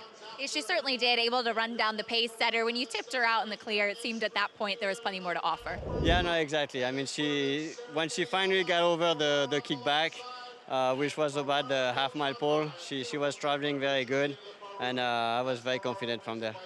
And when riding on days like this, obviously riders need to call an audible. We see your goggles on your head and the mud, obviously, that you've taken. But what are some of the things you can do to try and put your horse in the most advantageous spot? I mean, we try to find the best spot, on the racetrack. But like you can see, it's not very easy to find. So like for this race, I try to save ground as much as possible and get her out in the clear. As the time goes, if he keeps raining, we'll see how he goes. I mean, it's race by race, really. It depends on the rain, where it sits. Sometimes this track not so much, but sometimes the track are a little bit have a little the water goes down a bit on the rail. So it's race by race, I guess. We'll see what the rest of the card holds, but congratulations on the win here. Well done. Thanks so much. Thank you. Whoopi? Julian leparoux, terrific performance on stage. Jockey karaoke, terrific performance on track with Carrara. Paul, 3-1 at post time. Well done. Yeah, and I'm happy for Julian. He made the decision to come to Oaklawn for a little while, brought his family there. He enjoyed it. He's just a just a great human being, always smiling, and I'm glad to see him in the winner's circle. Yeah, he is a really good guy and a good rider. And Carrera got it done, settled on the inside, took the kickback, came out. I'm glad he talked about that because it's something, especially on days like this, that does play a factor. I like Julian so much personally that I almost feel bad about torturing him about 10 years ago at Gulfstream Park when he was on a dead rail.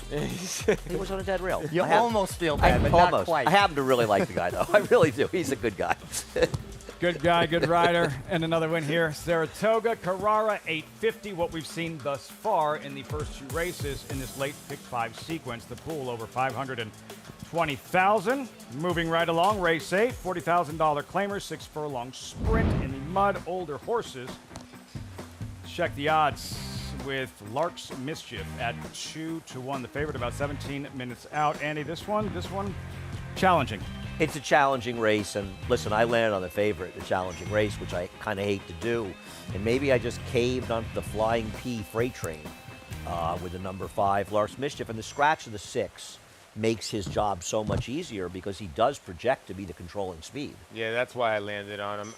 In the wheel pace, he's pretty low. The 9 is second choice in there, but when I look at Lark's Mischief, I just think that he's down to this 40 level. He just hasn't produced for Mike Maker, and now, they claimed him for 80. It's time to drop, and I'm with Andy. I think he controls the race from the outset.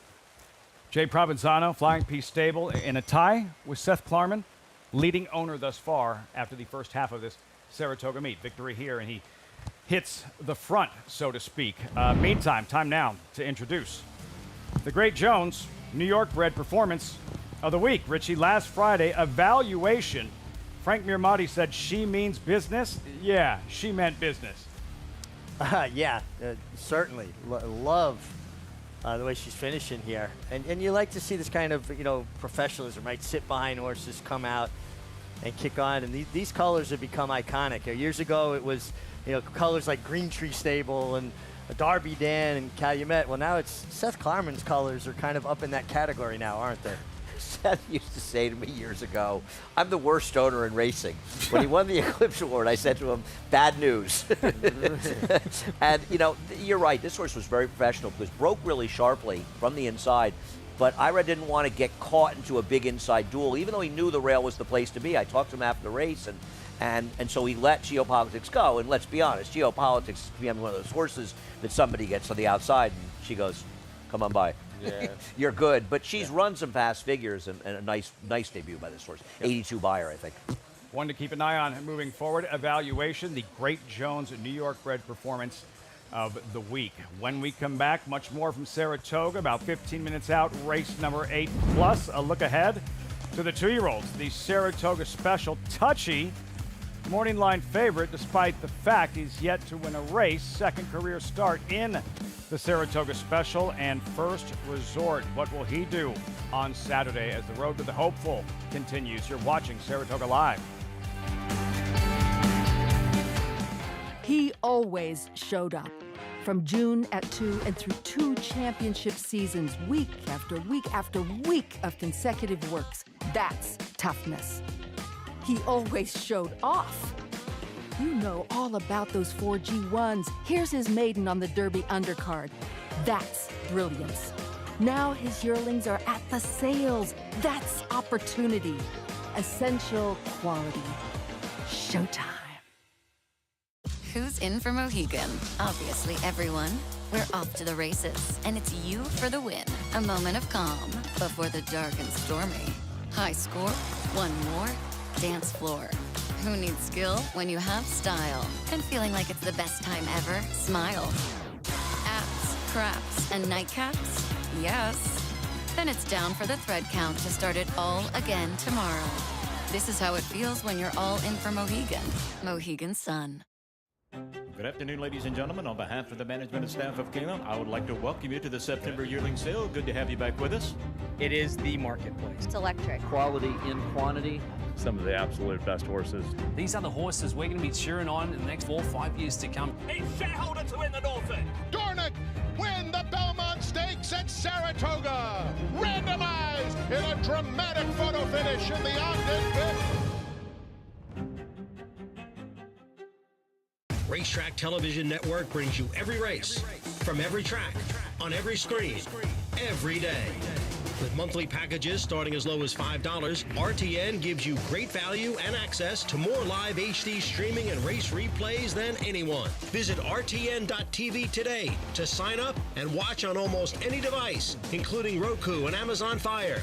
RTN has packages that start at $5 per month.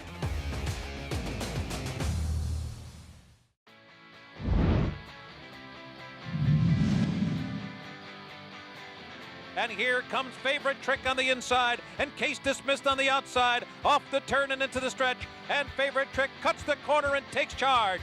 Case Dismissed full out second, High Tech now back in third, KO punches fourth, Fortunate Halo catching up in the final furlong. It is Favorite Trick in front, Favorite Trick the leader. On the outside, Case Dismissed coming inside the final 16th. It will be Favorite Trick who pulls away to win convincingly. Case Dismissed was second, KO Punch was third. The Saratoga Special win, eventually the Breeders' Cup win, a 2-year-old title, and Horse of the Year. Favorite Trick, Andy. Not sure we ever see that again. A 2-year-old Horse of the Year. Yeah, the way the voting goes now, we probably won't. I thought one of the neat things about Favorite Trick, and I always really liked him as a horse, and as well as Patrick Byrne, his trainer, was I believe he broke his maiden at Keeneland in April, and you don't see that too often. I think More Than Ready for Todd Pletcher broke his maiden at Keeneland and went on to obviously be a terrific racehorse as well. You don't see the kind of horses that win the big races later in the season very often as horses breaking their maidens that early at Keeneland. Who was the better 2-year-old, him or Officer? He was. Favorite He Trick. was, yeah. Well, Officer kind of fell apart. Yeah. I mean, he won, he just held on to win the Champagne, and then he just completely blew up in the track. He got beaten in the Breeders' Cup Juvenile, came back like 2 weeks later and ran in a Cowbred stake and was defeated on that afternoon. Good call. Favorite Trick. So much history and tradition in the Saratoga Special. Last year was all about one horse and rhyme schemes, and he blew their doors off. Not the case in 2024. The field. Deep, competitive, 6.5 furlong sprint. Number 5, Touchy. 5-2 morning line favorite. This was his debut, Paulie. Belmont Stakes Day right here, the Tremont. Like wild finish. Lots going on. Touchy in front and winds up in the center of the racetrack and then down by the rail. Yeah, he kind of got a little drunk a little bit, but it was kind of by design a little bit for him to be out in the center of the racetrack. I honestly think this from the beginning. And then now Joel's going to point the horse at this competitor here, and I think that was by design. Mig, what do you think? Yeah, I think Joel steered him out there. You think about some of the rides and some really good horses with speed. Joel has a tendency to do that. And now he sees another horse making a run, so he goes back down to him. Sometimes you just got to go forward. The bag of money's laying at the wire. Stop going sideways. Go forward. And guys, real quick. And the colt that beat him, Studley Do-Right, came back to run second in the Sanford. You were going to say? Not that impressively. But he backed it up that it was an honest effort. You know, I'm going to slightly disagree because the Sanford was a slow race. And now he was probably hurt by the fact that the pace was moderate and it kind of hurt his chances in there. I don't know how strong that race was, but I think what he did here was really benefit from a fast pace that this guy was involved in. Wesley Ward takes off the blinkers. Touchy, then First Resort. Debut win. Ellis Park, just like Rhyme Schemes last year. Andy, here's what I like. He faced pressure and handled it. Yeah, I'm not going to argue. I mean, he also won a muddy sealed track. Now, there's a good chance the rain may stop and maybe the track will be okay by the time we run this race, given the forecast. But I'm not going to knock him. I thought he ran well in there. He got a good figure, and I think he's a danger. But the problem is he has a similar running style to Touchy, and I don't think if I'm going to beat Touchy, I don't want to do it with a horse with a similar running style. I agree with you, and I think there's going to be even more heat. One thing about Touchy, though, guys, the dam of Touchy, he's had 4 other foals to race, all winners. All of them came back to win in their second start. Really? One of them actually the third start, but the other 3 in their second start. First Mission, Godolphin Homebred, his mom, Grade 1 sprint winner, the La Brea. Classic pedigree, we'll see what he does in the Saratoga Special. And then Keep It Easy here at Churchill Downs, Paulie. A big upset at 23-1, but a blowout. This doesn't look like a fluke. No, I mean, he runs away from the competition at 23-1. Sometimes you always wonder about these kind of races, what happens when a big long shot wins. But when a long shot like this wins, cutting out fractions in 21-4 and just kind of ran them off their feet a little bit. And the final time was legit, too. So you don't really know what you're getting. Sometimes horses get overlooked in the morning, and he delivered in the afternoons. And Dale Romans every once in a while can bring one out. How did West Point win with a 23-1 shot that impressively? I know, right? They're normally Well they're posted, lining up though, at the windows. No, I agree. He's dangerous. I actually think Smokin' Wicked is very dangerous near for Dallas Stewart. I was impressed with this horse's performance last time out. And if you want a horse, first of all, Dallas having a very good meet, but if you want a horse that's coming from behind, I think Smokin' Wicked. Got that one, Smokin' Wicked? Yeah, it's a horse. That horse could be coming at the end. That horse was giant first time out. I mean, oh my God. That horse was good last time. It came from out of the clouds to get second. I think he's interesting. Amazing how things have changed. For Favorite Trick, that was his 5th race in an 8-race campaign. 4 of the 9 running in the Saratoga Special. 5 of the 9 have had 1 race going in to the Special. They don't race quite as often anymore. Hashtag analysis. 7 minutes out, race 8 in this $40,000 claiming sprint. Acacia looking at Lark's Mischief, the 2-1 favorite. What are you seeing?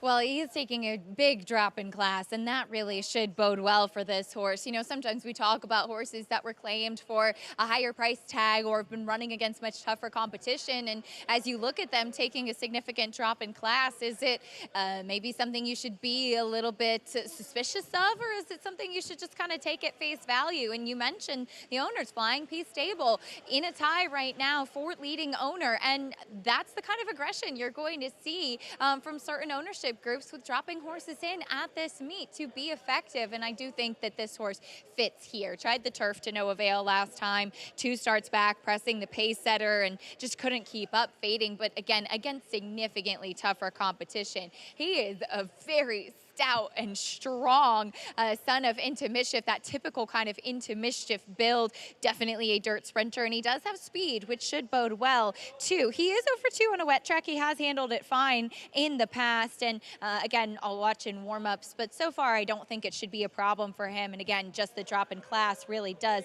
make a big difference. The number 1, Nelson Avenue, will make his 2nd start for the Mubarak Barn. Was part of an entry last time, and the entry mate was Top Gunner, who was the winner. And this is a horse who is pressing the pace setter. He has, just as I was kind of talking about in the last race, kind of the build of a horse that would really handle a wet track. And in fact, he did win at Fairgrounds on a sealed sloppy track previously. He's very well turned out. I wasn't in the paddock for that last race, so this is my first time laying eyes on him here in the flesh. But I really like what I see from him, and I think that he should suit these conditions quite well. The number 9, Radical Right, for Linda Rice, also won, taking a significant drop in class and has some races on the go back. I mean, he faced the likes of Scotland last time out, who we saw win here at the Spa with a 98 Beyer speed figure the other day. He is a little bit of a smaller and compact type of individual as well. Been pretty laid back here in the paddock, so I'm going to watch him out on the track. He is a bit more of a closing type, but again, looks great, stacks up with his competition in here coming in, and is a new face in this condition for a very dangerous barn. Lafitte? Red hot jockey in the saddle, Acacia. Tyler Gaffleone, 5 wins and counting over the last 2 days. Radical Right, his last win. 3 starts back, Oaklawn, late April. Radical Right, you'll see here, Paulie, from off the pace. He was wide. I promise our viewers they're going to see it wide, but on the move. Yeah, and when we see this replay, this horse was in the Ron Moquette barn, and a horse that has had gate issues and got left in the gate again this day, but was able to get the job done with Rafael Bejarano aboard. His issue is the gate. I mean, since the claim, again, he had some gate issues. Now he's in the Linda Rice barn. I don't know if that's going to cure his ills, but we'll see, because he can't make the same mistake. Well, when you break from the far outside post, it mitigates the likelihood of there being a gate issue, so I wouldn't be that worried about him. I'm more worried about the lack of pace in here, hurting his chances, but I'm always looking at Linda Rice with these claim horses, and I think he's dangerous in here. See if the table is set for the closer. Doesn't seem to be first glance. Tyler Gaffleone, 3 wins yesterday, 2 today so far. Post-parade, Nelson Avenue, like Fourstar Dave, they name a street after him.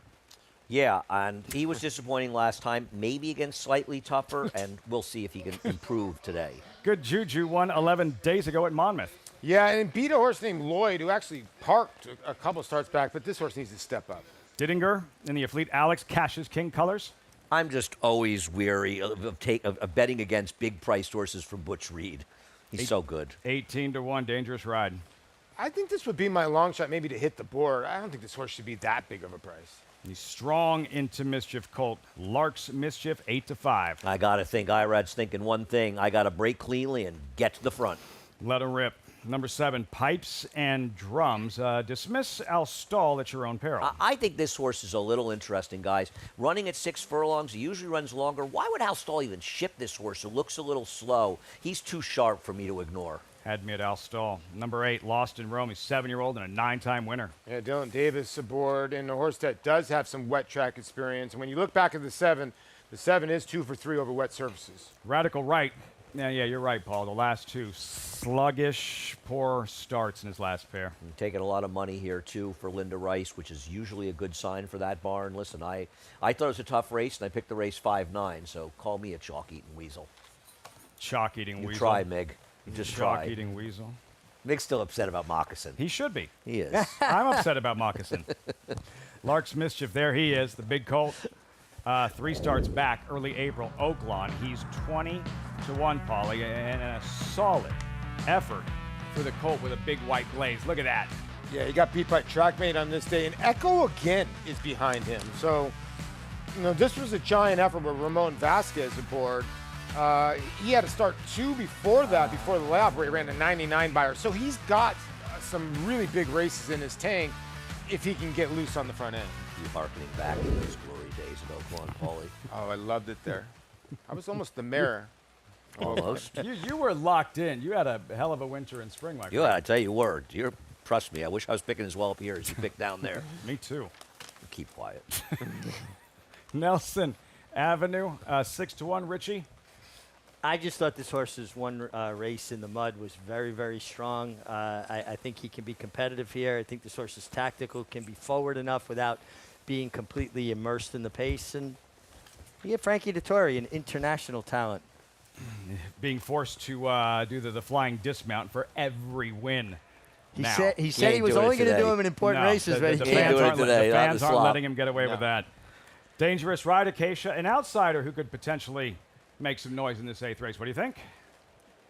Yeah, he's the biggest price on the board, Lafitte, but I'm glad Paul mentioned him in the post parade because I kind of wanted to talk about him because he just kept catching my eye back in the paddock. Now, one thing I will note is that it was a wet track last time out, and when he tipped out and was trying to close, he had his head turned right to the outside. There's no kind of change in equipment as far as him making his first start for Rob Atras. He's running in a figure-8 noseband, which is what Rob runs all of his horses in, and in a snaffle, which is the softest bit that you can have on a horse. So I'm curious as to what he will do as far as running straight. But that being said, he warmed up beautifully. I know it was a wet track last time, but he strikes me physically as a horse who should be able to handle it. He looks tremendous and at a big price. I don't know if he's necessarily a win candidate in here, but just one that I thought could potentially outrun his odds underneath. Ford trainer Rob Atras, Acacia, Hall of Fame stakes winning trainer with Neat. Dangerous Ride at 23-1. And for the fans here at Saratoga, far from a packed house naturally with the rain falling, but on an afternoon like this where for horse players opportunities created. We learned just before the start of the late pick 5, the turf racing was canceled. And Andy, just to remind our viewers that might not be aware, what is the status right now for the turf stakes races, specifically the Saratoga Derby and the Fourstar Dave scheduled for Saturday? Well, we're making a decision on whether or not we'll be able to run them on Saturday. And we've already announced that, so they are part of the card on Saturday. But if depending on how much rain comes, and there's going to be quite a bit of rain tomorrow, I'll be done supposedly by around midnight. We may not be able to run them on the turf. In which case, they're carded as extra races on Friday, the 10th and 11th. On Sunday, excuse me. And so if we can't run them Saturday, we'll run them on Sunday as extra races, and they won't be part of the multi-race bets, because if we're able to run them Saturday, we'll run them. And if that's the case, then they won't be run on Sunday. Listen, it is an imperfect situation and an imperfect solution, but it's the best solution that we felt we could come up with under the circumstances of the weather. And the other thing is, keep in mind something. Saturday is predicted to be an absolutely gorgeous day. In fact, the weather after tomorrow is supposed to be great throughout the week. Now, things can change here quickly, as we know, but still, there are a lot of people that make plans to come to Saratoga. They have hotel rooms, and it does appear that the 3 maybe being out. Let me just finish that. We can't cancel on Saturday because there was going to be rain on Friday and tell all of these people that come to town on a beautiful afternoon in Saratoga we couldn't race. So it's not a simple decision, and we have to keep the fans' best interests in mind. And the horses, obviously, the most. But Outdoor sport, play the hand you're dealt as best as we possibly can. Keep you posted with any changes. A change in this 8th race at Saratoga with Dittinger out, a late scratch from in terms of the complexion of the race. Does that change anything? He has no early speed, he doesn't. It's interesting, Richie, you saw that Jose was keeping him right by the gate well before the start. Did you notice that as well, right? Yeah. You were showing that. Well, I think he tried to warm this horse up, realized he wasn't warming up as well as he'd like, probably waiting to have a conversation with the vets. The vets aren't always stationed right at the gate. They're stationed at different points around the racetrack, and then they drive with the truck to the gate. So he's probably waiting for the head examining vet to have a conversation about how the horse is warming up. Over to Keisha.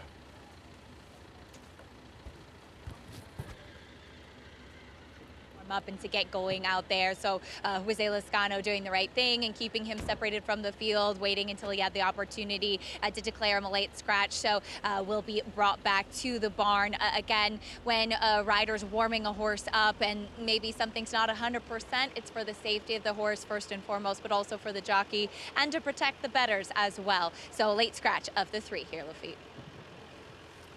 Richie, what is that communication like if you don't necessarily like what you feel hypothetically underneath you before a race? How does that communication process unfold? Well, right now it's automatic. If you go to the examining veterinarian and say, I'm just not happy with this horse, it's an automatic scratch. They will not take any chance. They'd rather err on the side of caution. Years ago, it could be an argument. Vet says, well, I don't see anything. And you say, well, I feel something. We've gotten away from that culture. Probably a good idea. And it's a really good idea. I mean, years ago, there were even cases where they'd say, okay, you refuse to ride the horse, and they'd get another jockey out of the room. I remember a story, and not necessarily name names, but years ago, and you have been friends a long time, where you scratched a horse going to the gate, and you told me how the trainer was furious at you. Yeah. And then the horse didn't run again for about 6 months, well, maybe longer. Then the trainer loved to tell the story. The horse came back several months later, might even closer to a year, at Finger Lakes and won 3 in a row with a different trainer. That same trainer to this day will tell the story. Yeah, Migliore scratched the horse on me, came back and won 3 in a row. He leaves out that it was after a lengthy layoff with a different trainer. He wasn't lying, don't be bitter. But come on, it's an important detail, no? Slightly. Slightly. I did 2 defidels. One was the 6 months, the other was Finger Lakes. At the gate, any final thoughts here, Paulie? No, I just think the 5 will be tough to beat in here. I think the 5 goes to the front end.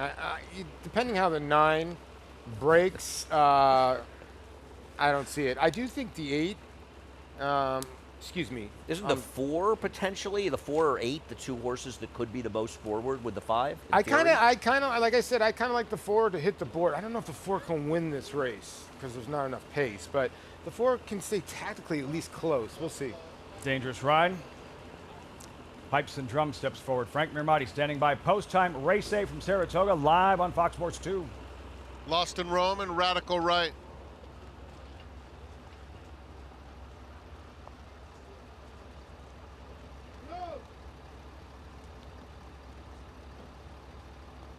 Goes in. They're in the gate.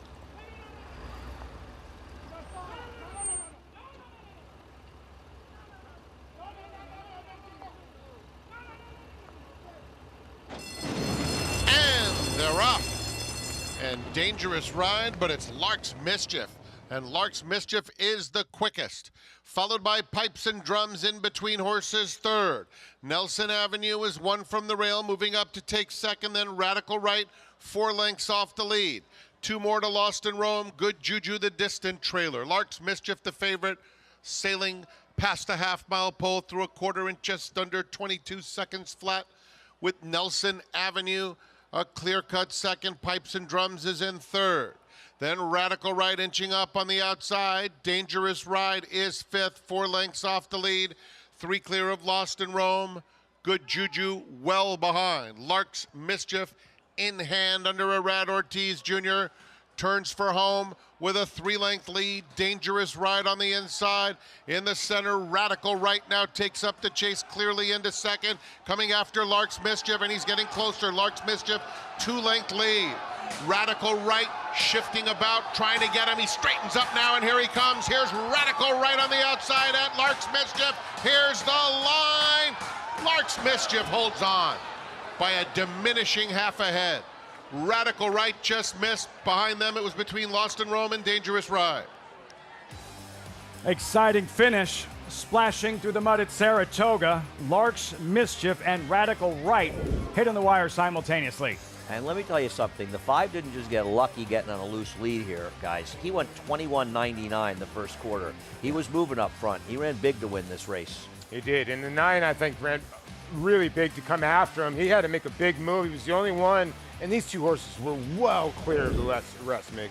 They really were. And those Lark's Mischief just kept finding these Flying P stable horses have just been running otherworldly. They just keep finding air. And what a ride. You know, a lot of times we just get so focused on the result, but what a ride Tyler Gaffalione gave the 9 Radical Right from that outside post, finding his way to the inside, splitting horses, producing him at the right moment. Just couldn't get by a very game runner. I think we should note that horses that are at least towards the inside are doing very well, and the outside runners are not making those big runs. You know, Julian closed coming up the rail on that other horse, and the one trying to close out in the middle of the racetrack kind of lost his momentum. And it does seem like being towards the inside, not a necessity, but an advantage. And Jay, look at that. Jay does a very save the rest of it, but that's I don't think that's Gucci. I spoke to Jay earlier today. I'll tell you what. He says he doesn't care what Maggie says. He likes me. You talk about clean face means wins the race. That's a clean outfit. Okay. So he must have heard me. He had a pretty good inclination. He was going to be making a trip to the winner's circle this afternoon. Lots to smile about. You can't stop the hot pink at Saratoga. Flying P stable with that victory. And Mike Maker, terrific meet. Star of Cart Talk with Jonathan Kinchin. Arad Ortiz now 4 clear in the standings. And for Jay Provenzano, 1 win more in the chase for an owner title at Seth Klarman. And I think this puts him, Mike Maker, 3 behind Chad Brown, who's had a quiet couple of days with the rain, obviously, and I think now it's 18-15. Jay probably wouldn't have worn those shoes if it was years ago before we had a winner's circle. We used to have just a chalk outline on the track, and you'd have to jump in the mud. He'd have worn them. Galoshes, come on. Arad Ortiz, game face, 7-5. Lark's Mischief, 7-9-8-4 in the 8th at Saratoga. Results, reaction, plus the Fourstar Dave phenomenon. He had it all. Cool nickname, a cult following, bar access, even a key to the city. His story's next. You're watching Saratoga Live. Deep in the heart of horse country, from these Kentucky hills has sprung a legacy rivaled by few. From the all-time greats of yesterday to the breed-shaping bloodlines of today, our roots hold strong with the promise of tomorrow. For over a century, our passion has guided us to where we stand and everything we stand for. Claiborne Farm, the tradition continues.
Welcome back to Saratoga Live, as we are proudly brought to you in part by Naira Bets. You can bet any track, anywhere, anytime. We've got a little umbrella coverage here. Hopefully, come on a little closer, Julian. You have to be covered. In the winner's circle. You have to be covered in the winner's circle, as I'm joined by Flying P's Jay Provenzano. Jay, we got the Gucci shoes, the Gucci socks, the rain. It all came together for Lark's Mischief, holding on at the wire.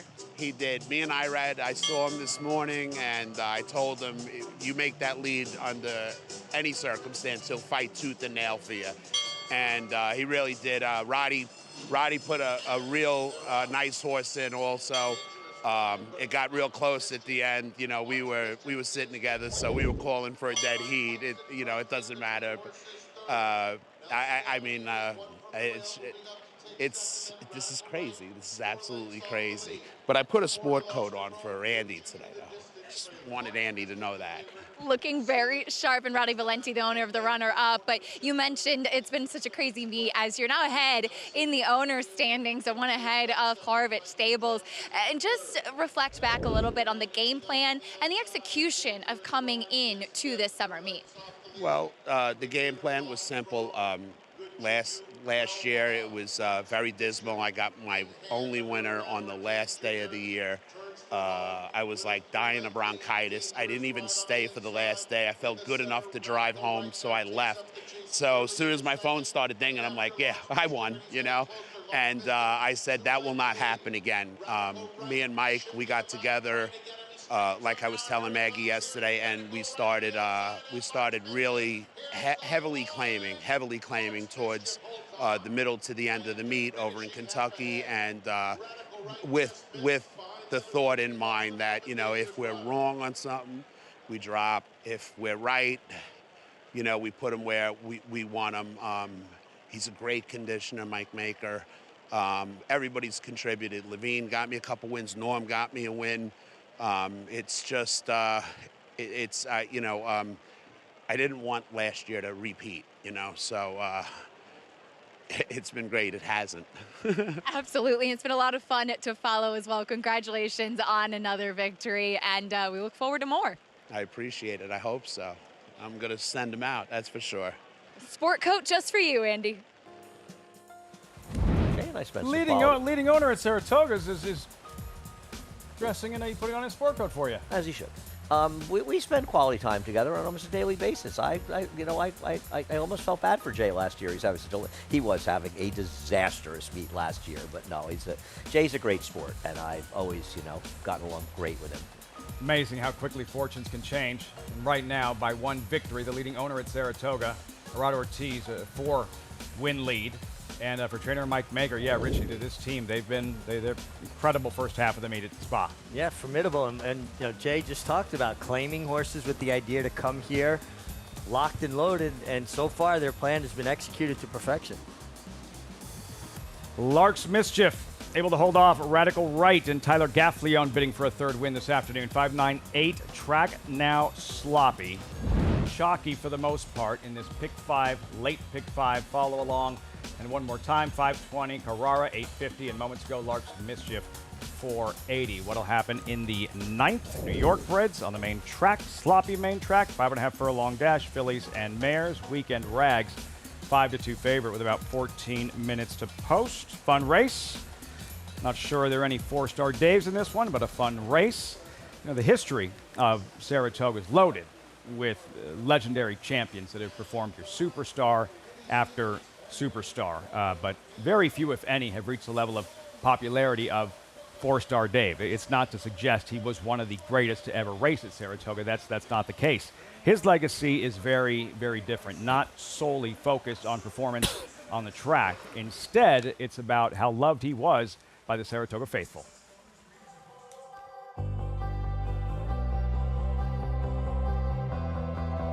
I think 4-Star Dave really started to become a fan favorite in Saratoga the 3rd year he won up here as a 4-year-old. He started getting that moniker like horse for a course, Saratoga horse. And then by the 4th year, 4-Star Dave mania was starting to take place. I mean, people who were starting with t-shirts and hats, and it just kept going. I mean, 5th year, and people were going, well, how many horses run 5 years in a row in Saratoga, let alone win? And hard to imagine that he would ultimately win 8 years in a row up here.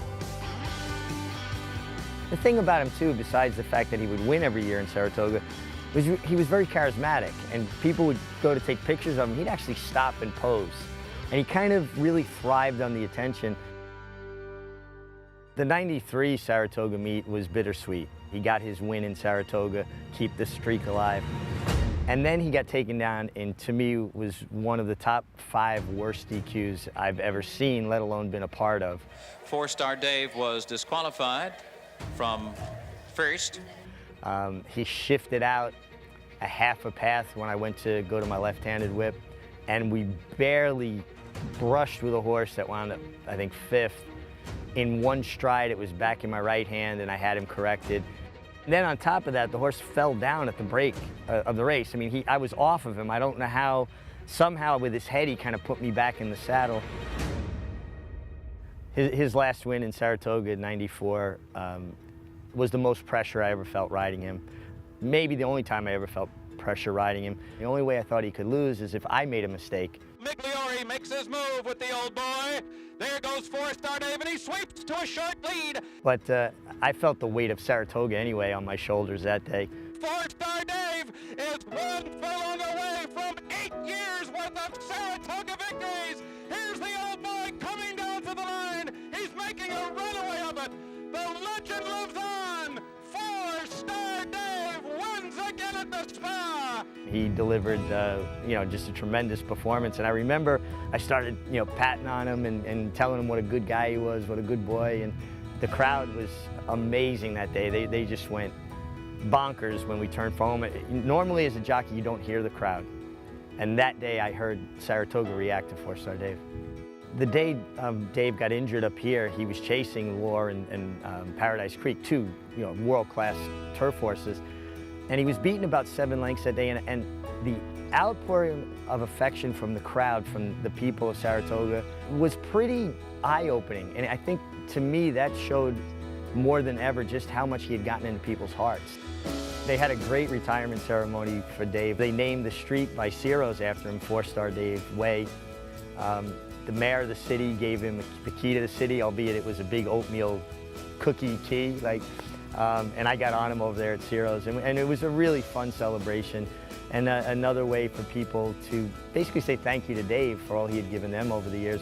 You can come to Saratoga in the off-season. It could be October, November.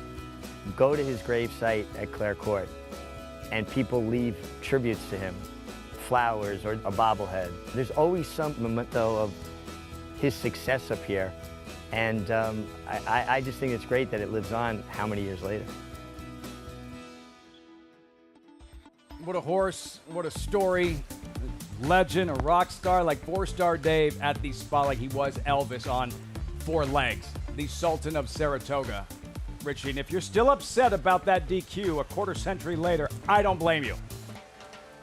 I know that the 1978 Travers Stakes is a source of a sore point for you. Yeah, I'll get over that at some point. Can you live with that a little better after seeing one of the most horrible DQs you're ever going to see? I'm all aggravated. I don't know if I can continue the show. You didn't rip a phone off the wall for that Not one, that did you? time. No, the other one was worse. The other one was worse. Allegedly. He just copped to it. The Travers DQ was justified. I'm sorry? The Travers DQ was justified. Can we get to commercial? I don't wholly blame you, but I was 2. The way he stumbled at the start, to overcome that, to fend off all challengers. He was carrying 127 or 128 pounds that day, I forget which. Fell down at the break. I was just going to kind of see how he was handling things going to the first turn. By the time he got to half-mile pole, he put me in position. Now I set him down. He shifted out 1 stride. I didn't even hit him. I corrected him. He went on and won. And the rider that was 5th claimed foul, and me and him had some serious words. I'd have taken you down. But Richie's over wow. Richie's I'll never get over it. Richie's over I don't blame him if he's not. Fourstar Dave, his legacy honored the Grade 1 Fourstar Dave at some point this weekend. Acacia, I'm going to have a word with Andy, and we'll let you handle the Paddock report. Fair enough, Lafitte. We'll start things off with your current favorite, the number 5, Weekend Rags, who physically, I always prefer her on the turf. But that being said, she ran very well last time out behind Sunday Girl, who was a main track only, and a horse that has quite a bit of ability, too. And I thought this one just couldn't get to the winner, but again, beat by a nice one. Ran a good effort that day. Back in April, her last dirt start, she just wasn't fit that afternoon, and she's just come along stronger now in the latter part of her 4-year-old season. She looks great once again. She's really well muscled behind the saddle, which I appreciate, particularly for a sprinter. Like I said, always prefer her on the grass, but she has shown time and again that she's able to handle whatever the conditions might be. So no problems with your favorite, given what she's shown. The 4 latest edition has a good dirt race to start back up at Finger Lakes, and that was actually not even against straight New York breds. It was against Open Company, too. She, too, is another one that is more of a turf horse, but she comes off the win last time out over Fancy Pants Juliana, who she'll rematch with in here. But this is one who's really taken a step forward. She comes back looking great this year. She's really, really fit for Tom Morley. Once again, prefer on the grass, but I do like what I see from her just as an animal overall and how she is doing now in the 3rd start of her 5-year-old season. So she's one that I think also, too, a little bit of a more lighter athletic frame. She should be able to handle the wet track, as she's only ever run on a fast track before. Physically, I don't think she should have a problem with these conditions. I do actually feel the same about the one Fancy Pants Juliana, as she comes in off the back of a victory last time out. She finally got away from a couple of others in this field, though they all meet again now in the 2 other than allowance. But she got her day in the sun last time, beating her stablemate in a very game performance. But she's one that also has run okay on the main track in the past, certainly much faster on the grass. But she has kind of those smaller, cuppier feet I was talking about earlier. See how she can get over the wet track, and one that does have some tactical speed, which should be beneficial with her inside draw feet. Fancy Pants Juliana is going to go back-to-back, as is her rider, Arad Ortiz, as our coverage continues on this Thursday from the Spa. Rain falling. Show continues. 9th race in 5 minutes. We possess such natural athleticism. It is Golden Pal winning the Juvenile Turf Sprint. He's very, very agile and quick. Golden Pal has repelled the challenges. Each and every race, he just got better and better. Golden Pal broke like a rocket. Golden Pal, wire to wire. He's a very confident horse. Golden Pal, the lead is out to 5 lengths in deep stretch. He's just got a brilliant mind. They're all behind Golden Pal. I'm going to be breeding everything I have to him. Horse racing? Check. Weekly promotions? Got 'em. Huge payouts? You bet. With Naira Bets. Download the app today and bet on any track, anywhere, anytime, with live HD horse races, betting tips and tutorials, expert picks, and more. You bet with Naira Bets. Join now for a new member bonus at NairaBets.com. At Three Chimneys, our name is our promise. Our commitment to quality, our customer, and most importantly, the horse, is at the heart of who we are. For over half a century, the Storage Stallion Station and Nursery have been a place where dreams are born. From Horse of the Year, the mighty Seattle Slew, to Horse of the Year and modern-day breed shaper, Gunrunner, we've been defined these past 50 years by the company we've kept. Three Chimneys, where dreams are born. Fasig-Tipton New York bred yearlings, showcasing New York's finest yearlings. Recent grads include Grade 1 winner Therapist and Graded Stakes winner Mo Plex. Plus 2023 New York bred champions Kara's Time, Dr. Ardito, Silver Skillet, and The Wine Steward. This year, over $65 million will be distributed in purse money, incentives, and awards for New York breds. Fasig-Tipton New York bred yearlings, August 11th and 12th in Saratoga Springs, New York. Where will you be? You're watching Saratoga Live on Fox Sports 2. Riders up. Post-parade for this 9th race. New York bred sprinting 5.5 furlongs, $100,000 purse, $45,000 allowance, optional claimer. Number 5 is the current favorite in Weekend Rags. And I'll move through the post parade quickly. Fancy Pants at Juliana. Bad news, loses Flavian Pratt. Good news, Gerard Ortiz takes over. She is not a dirt horse. She is a massive underlay at 5-1. Queen's Dancer, Jackie Davis. This horse does have some speed and is 3 for 7 over wet surfaces. Latest edition, Johnny V. Yeah, this horse one lone dirt start was a wire-to-wire win. It was at Finger Lakes. And Weekend Rags, there's Flavian Pratt. I like Weekend Rags. I think 8-5 is a little short, and I think the horse you just mentioned, Paulie, latest edition's an overlay. Patria, Maryland Invader arrives with momentum. Yeah, 0 for 4 over fast tracks, but it's done okay over wet surfaces. Seems more like a turf horse, though. Marco T for Christophe Clement. Not the kind of horse I would take switching the turf. It's just a guess, but I think 5-1 is probably an underlay. Ms. Big Big Bucks towards the outside, and Kendrick Carmouche revving her engines. You know, with the races being scratched, I thought this horse would get played more, considering the one win was a really nice win over a muddy racetrack, but 5-1.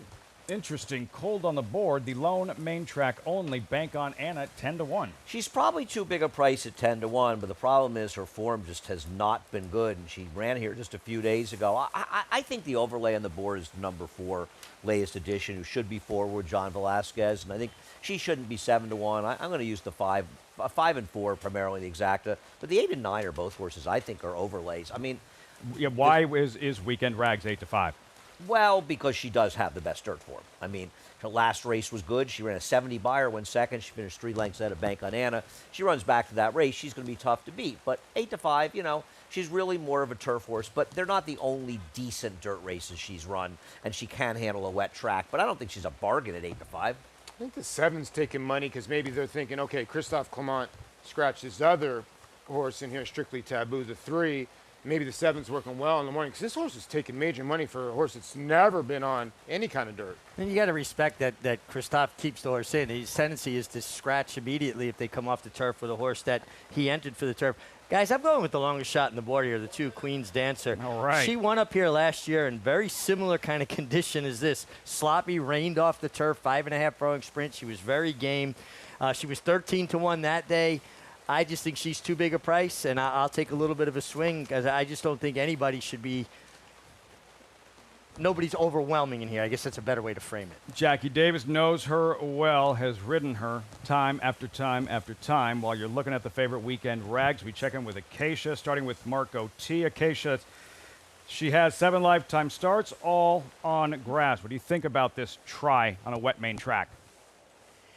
Yes, and it is a try. And just as Andy said, she's taking some attention given the connections, but she is doing something for the first time. Now, Christophe is a trainer that will leave horses in when they come off the turf and take a shot if they're doing well. And horses in the barn will train over a wet track as well in the morning. So it's something that she would be accustomed to.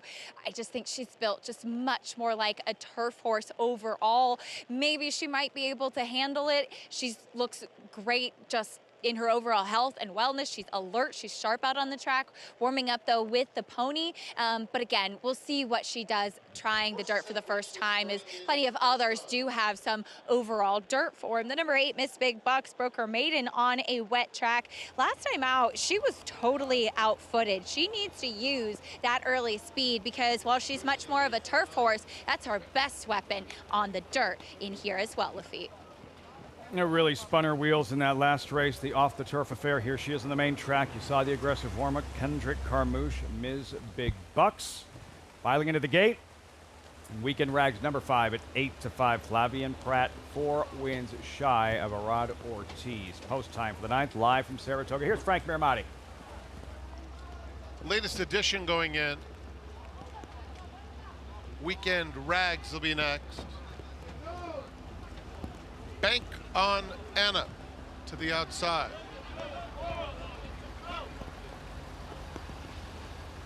They're in the gate. And they're off. Ms. Big Bucks is very alert. Queen's Dancer along the inside is up to take the lead. And in between them, Marco T is up close too.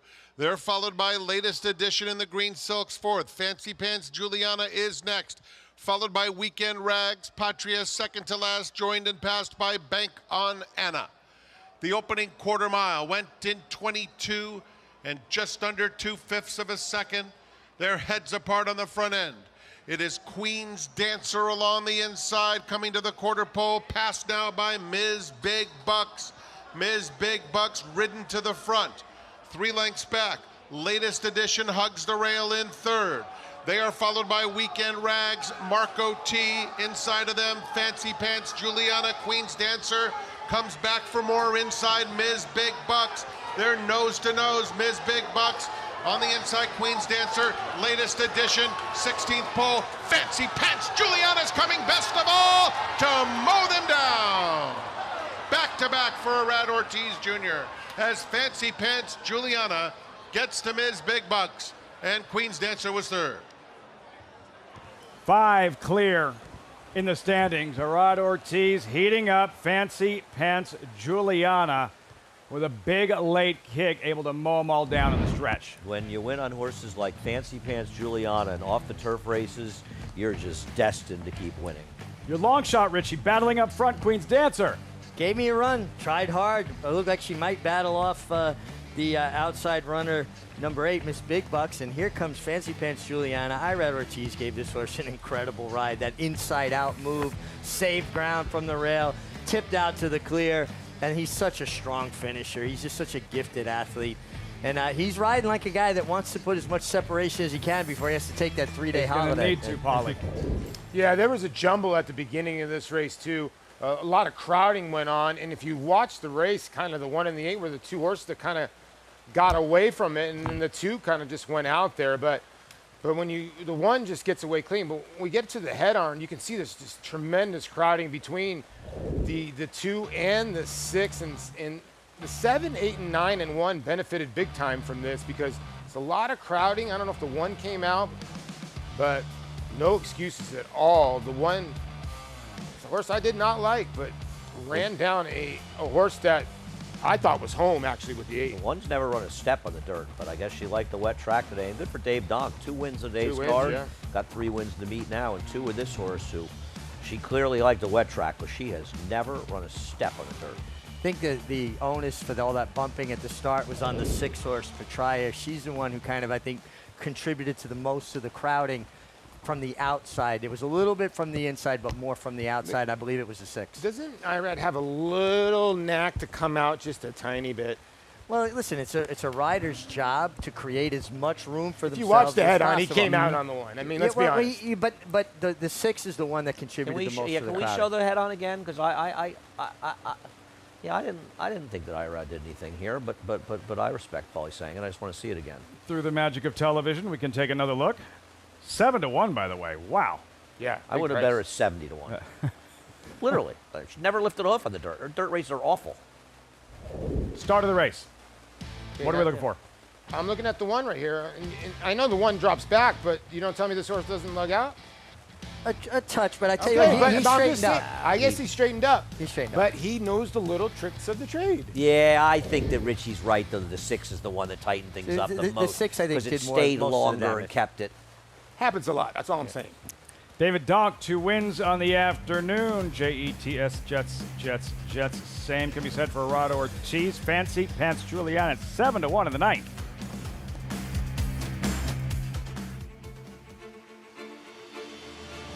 And they're off in the Curlin, Florida Derby. After 3 quarters in 112 and 1, Known Agenda is now on to take over the lead.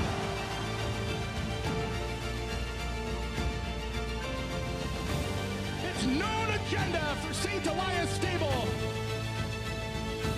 Florida Derby winner, Known Agenda.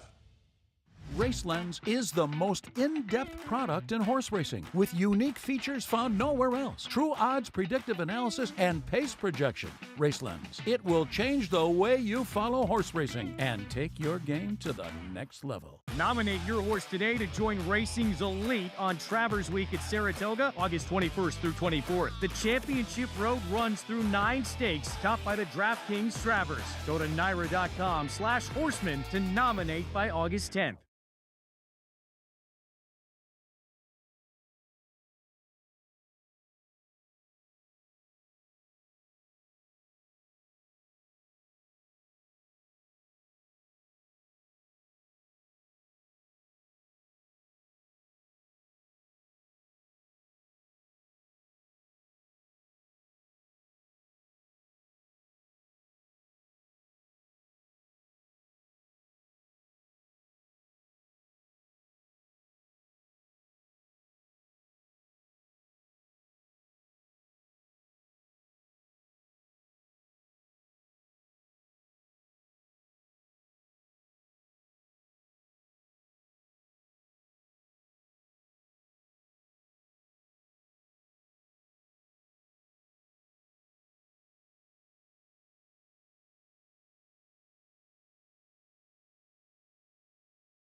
We're back on Saratoga Live, brought to you in part by Hillendale at Lapa, where the obscure becomes obvious. Fancy Pants Juliana in good form right now, as is her trainer, Dave Donk, for his second win today. Dave, you said a little bit of a different attire versus the first race, but always good to be in the winner's circle with a filly that's just doing well right now. Yeah, listen, I was really skeptical about trying to run her.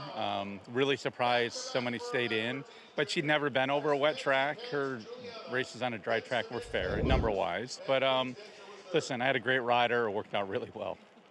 And she did seem to handle it, too. When she got in the clear, that really seemed to be the part when she really started to pick up her feet. Yeah, you know, down the backside, you can tell. She broke well. I thought totally read if he could be close. Speed is usually good here, but a couple dropped in front of him when the kickback hit her and she backed up.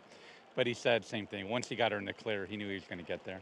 Obviously, as a horseman, you try to find the right spots for your entrance, and a lot of it is just being a good manager and being realistic as well. When you have last-minute changes and races come off the turf, what are some of the decision process that go into either staying or looking for another spot? Yeah, listen, first of most is, you know, what's best, the safety welfare of the horse and rider. So, you know, again, I never ran her on a wet track yet.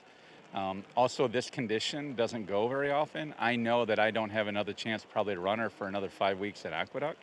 So even though I've run her 3 times already, it kind of comes into play. You know, what's the worst that could happen? She didn't run well. But, yeah, we were pretty fortunate. She did run well today. Congratulations on a good afternoon, Dave. Thanks, I appreciate it.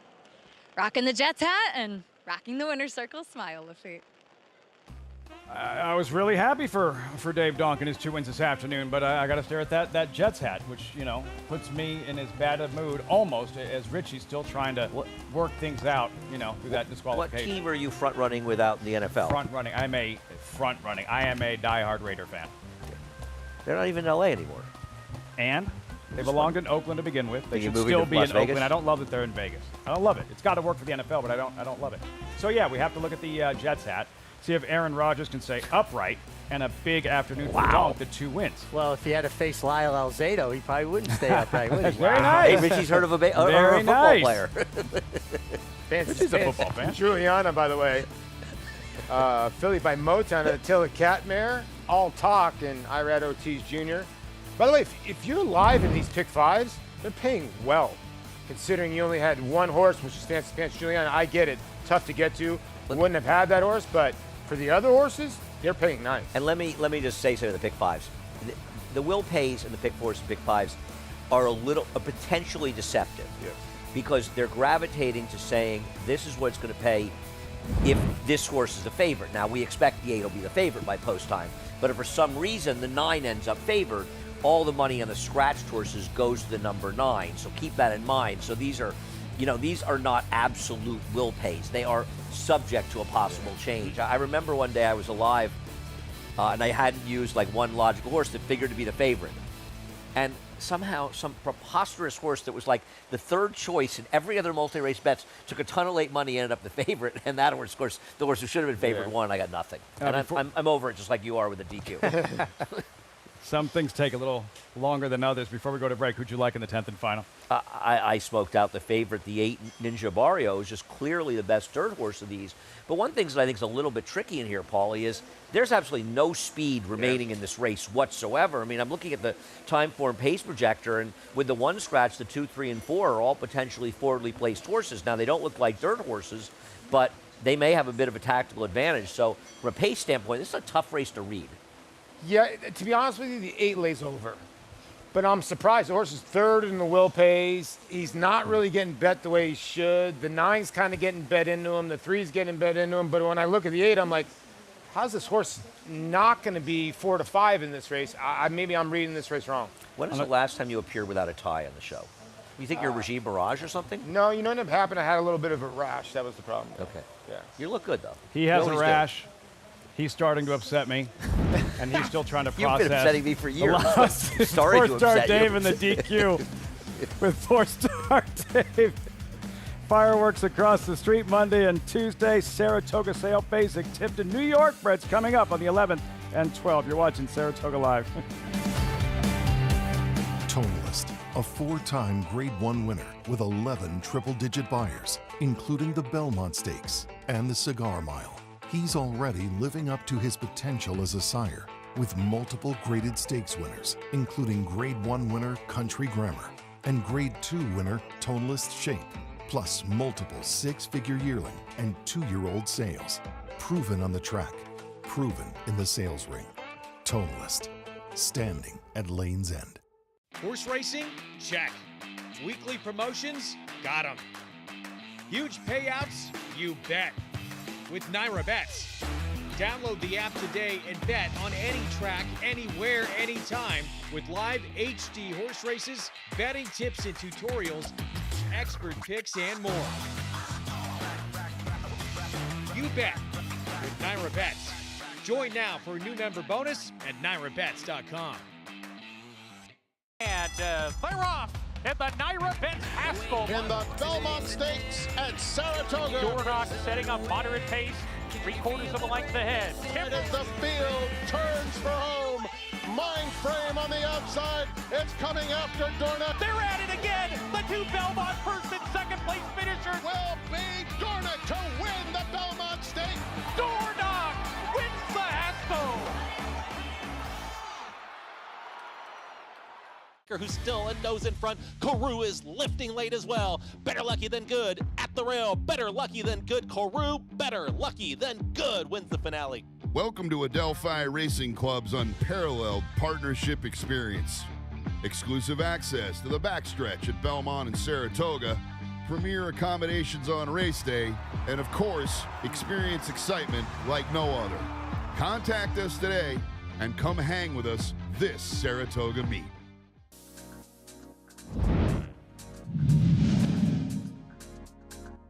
Tiz the Law has the lead at the top of the stretch. It is Tiz the Law in front with 3/16 to the finish. Tiz the Law has a 4-length lead. He's left the others behind. It's Tiz the Law. He won the Belmont Stakes. He's going to win the Run Happy Travers. And now it's on to Kentucky as the favorite in the Derby. Here he is, Saratoga's hometown hero. He was so good. Richie, the Saratoga's roof would have blown off any other year had we'd not been in the middle of a pandemic. Tiz the Law, who could have been acquired right across the street, facing Tipton, New York bred sale for $100,000, $110,000. Yeah, it was a shame that he didn't get to experience all the accolades and Manny Franco and the connections, but it doesn't diminish the accomplishment. Tiz the Law was a very, very good horse, and Fasig Tipton's been selling very good horses for over 100 years, well over 100 years. In fact, Man of War was sold about 40 yards from where our set is, right where the Mutual Bays are. That was the original Fasig Tipton Pavilion up here before they bought the property down the street. This is going to sound very Homer-ish, but remember, like, I'm from California, New York breds. We are no longer surprised, like when a New York bred goes out and does something special and wins graded stakes races, wins Grade 1 races. No, it's hard when somebody says, wow, he's a good New York bred. I say, no, he's a good horse, or she's a good horse. And, you know, you see it with state programs, but the New York bred program has gotten better and better, and frequently they're competing on the highest level. We saw the winner of the Sanford earlier to meet a New York bred. Remember the narrative of Tiz the Law going into that Travers, there was kind of a, yeah, but he hasn't run that fast. He hadn't on paper.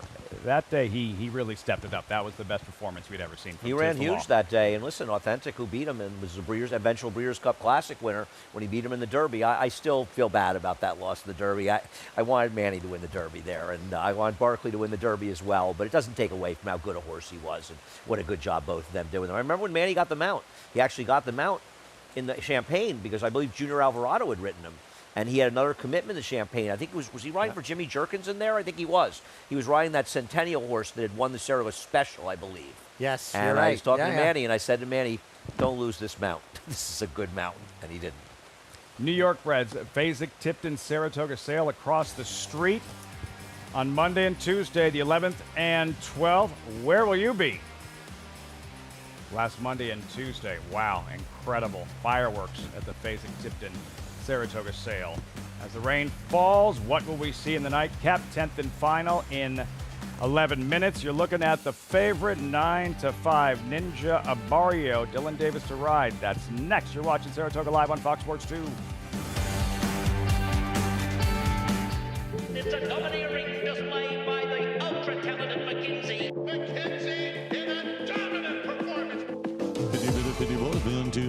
Right there, 1,200,000. 25, 550. Mitchell, 550,000. And now 500 and 500,000. Thank you. 450, 75, 475,000.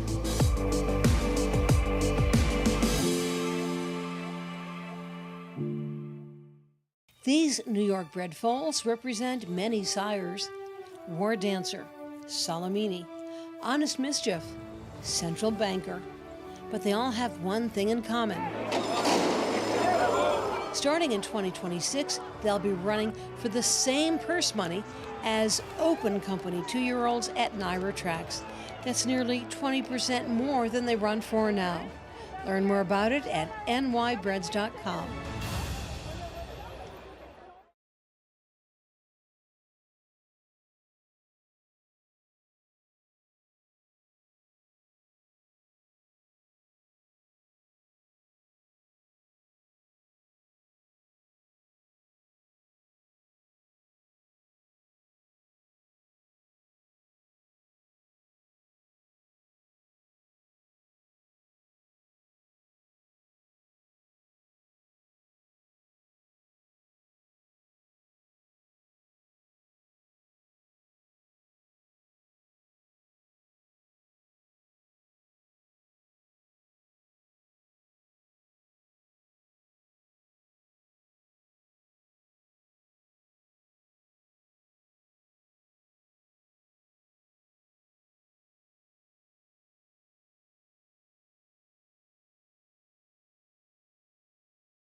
And welcome back.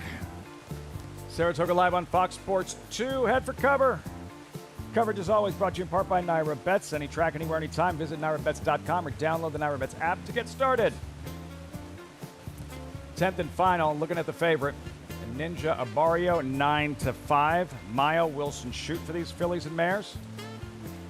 We check in with Acacia, standing by with his nightcap paddock report. Acacia. Right, Lafitte, you mentioned the favorite Ninja Abario, and she does really look to be a big standout on paper, and she is here in the paddock as well. As far as being the most convincing to be suited to these conditions, she's run well on the main track before. While she's maybe not the fastest overall horse, her dirt form is just much better, certainly recently as well, versus what she's going to be facing in here. She's pretty laid back here in the paddock. She seems to be handling everything well. She's incredibly fit coming in here, kind of has those smaller feet that I look for. Like I said, she's a favorite and a very worthy favorite at that. She makes a lot of sense in this spot. Now we'll take a look at a couple who don't have a lot of dirt form. For the number 3, Turf Rocket, she doesn't have any. She's only run on turf and synthetic. Now, I remember her dam, Florida Fuego, who Dave Fox campaigned down in South Florida for E5 Racing, and while she was a good dirt horse, she absolutely hated a wet track. So I'm wondering what we're going to see from this filly, the sibling, much more turf and synthetic in the bottom side of the family, and she is by more than ready in here. Though looking at her from a physical perspective, she's not overly turf in her physical makeup, even though she's named Turf Rocket. I would say maybe a little bit more angular kind of in her body frame. I can see leaning a little bit more towards turf, but I'm going to watch her warm up. I was actually pleasantly surprised surprised, given kind of the previous inclinations I had about the pedigree, to see physically she looks like she might be able to handle the surface that we have going out there today. For the 4 Sweet Duchess, she too much more of a pedigree on the bottom side towards turf and synthetic. She is pretty forward here in the paddock, though, coming off a win for Will Walden last time out. She's only run once on a wet track, and that was going 1.25 miles here last summer in Saratoga. But she is just so long in her frame and in her build, and she's much more angular in her hind end, lighter in her hind end. As we often talk about, typically that's a physicality that lends itself much more towards turf or synthetic. She's sharp, so we'll see what she does taking to these conditions, but I'm a bit dubious if this is really what she prefers, Lafitte. Sweet Duchess, Acacia, for Will Walden. That 3-year-old he unveiled, career debut from that far outside post. Starts with an R. Rhetorical? Rhetorical, thank you. Can't wait to see what he does next. And with a contender here, Sweet Duchess at 4-1. Paulie, what do you make of her chances this afternoon? Well, I mean, like, when you look at Sweet Duchess, she's had 1 race over a fast racetrack, a 3rd place finish, 1 race over a wet racetrack, and it resulted in nothing. Now, she's been in for the 30-2 going long, but the other thing about it is Will Walden's horses are running out of their skin, so, and this horse is owned by Gary Barber, who likes to bet a little bit, so if I see money on the 4, I would think live. And you know, when you look at the will pays, the 4 is the lowest will pay. At 4-1 right now.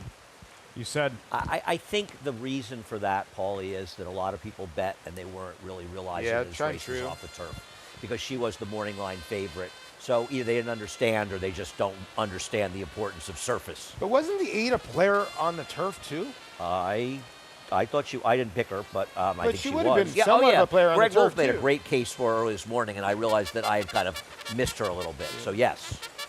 Ninja Abario. They'll move quickly through this post parade. Cannon Fire with a K pictured.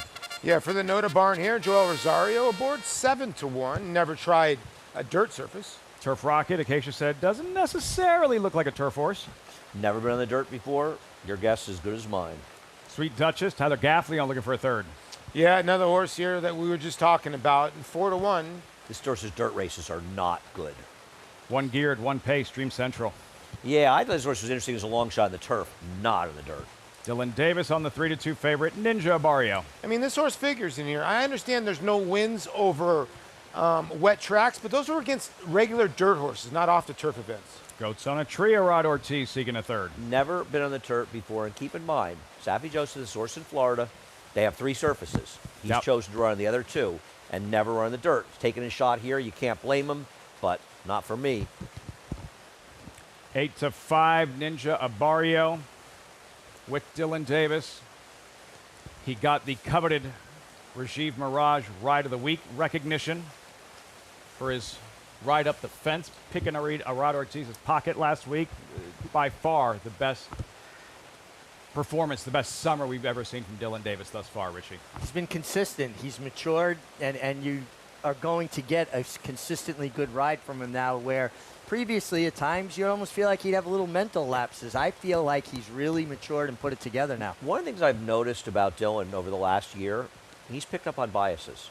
It's something that he really didn't do in the past. I wonder if his brother-in-law, Trevor McCarthy, was very sharp at picking up biases, maybe talked to him a bit, but whatever the case is, Dylan's seeing biases, and it's something we didn't see in the past. No, but being locked in, right? Really paying attention. And the other thing, too, is he came from the Big A, the Belmont at Big A meeting, right? So he was riding a 1.1 track, and there wasn't that adjustment period for him coming off a 1.5 track where he had to kind of almost rethink how he approached races, right? He went from a 1.8 track to a 1.8 track, and he was locked in immediately. And when you get off to a good start, it lifts that 150-pound weight off your back, and he's been riding well. Had that 4-win Saturday with a graded stakes victory. Couple of weeks back, Acacia, Dylan Davis aboard Ninja Abario, 3-2. What are you noticing in the warm-up?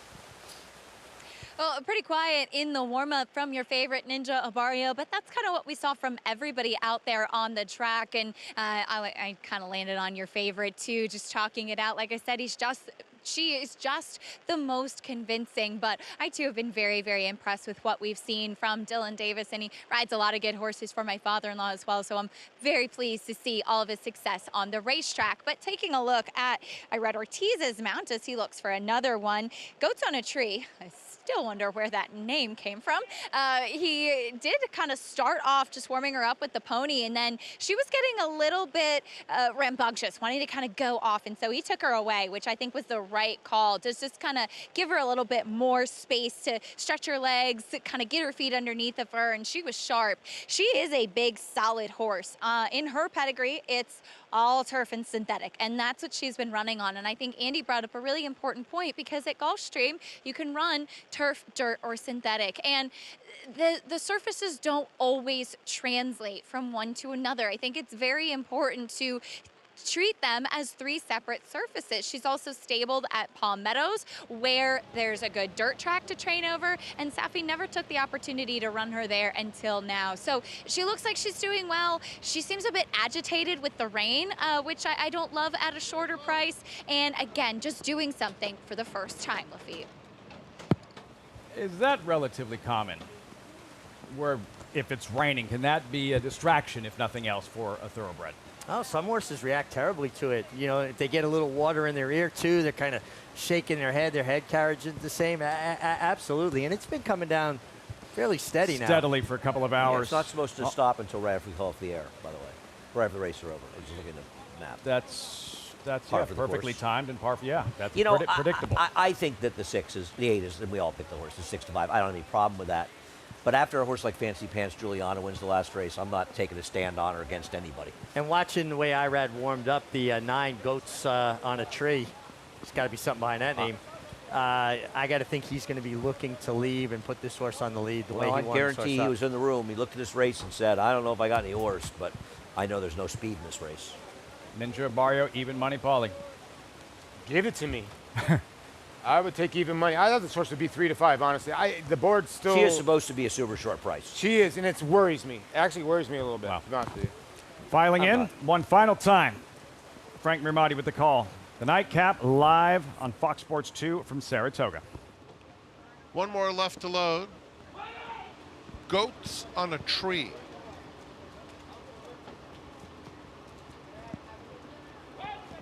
Going in. And they're off. Cannon Fire and Sweet Duchess are the first 2 out. They hook up immediately, and Ninja Abario comes away after them in 3rd. Goats on a Tree moves up now on the outside to take that 3rd spot, as Ninja Abario loses some ground pretty rapidly, just now behind Turf Rocket. At the back of the field is Dream Central. 24-1 for the opening quarter mile. It's Cannon Fire a half length to Sweet Duchess 2nd. Then Turf Rocket inching up on the inside to take that 3rd spot, coming toward the half-mile pole. Goats on a Tree is 4th, 4 lengths off the lead, followed by Dream Central. And now Ninja Abario is hard-ridden, 8 lengths off the battle up top. As Sweet Duchess moves to the front, immediately tackled by Goats on a Tree on the outside. These 2 go on with it. Cannon Fire is softened up. Just behind them, Turf Rocket is getting into the race as they head to the quarter pole, coming with a nice 3-wide bid. Way back to Ninja Abario on the outside of Dream Central. They're a quarter of a mile from home. Goats on a Tree in between horses is up to battle with Sweet Duchess and take command. 2 lengths back, Turf Rocket trying hard in 3rd. They're a furlong from the finish, and it's Goats on a Tree putting them away. Opens up 4 lengths now. Turf Rocket trying to get into 2nd. It'll be close for the runner-up spot, but another for Irad Ortiz Jr., who brings out the late broom. As Goats on a Tree wins by 4.5. Sweet Duchess held 2nd, Turf Rocket 3rd, a distance to Ninja Abario 4th. Late broom is right, Frank. Irad Ortiz, Goats on a Tree. Ortiz now 6 clear of Flavien Prat in the chase for an Angel Cordero riding title. He saw that August 14th overnight and didn't see his name on it, and he said, I got to put a little distance on Flavien, and He rode him the whole way in the race. And the only thing I knew for certain early in this race, and I think we all agreed on it, was the 8 was not handling the track at all.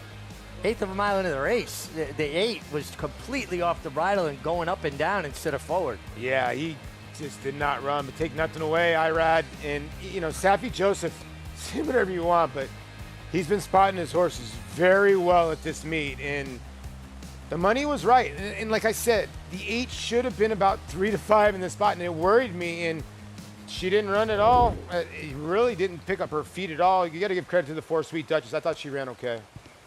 Non-factor was the favorite. Goats on a Tree takes advantage. Ken Ramsey, Saffie Joseph, I believe 3 graded stakes victories at the meet, or 3 stakes. The Schuylerville no longer graded.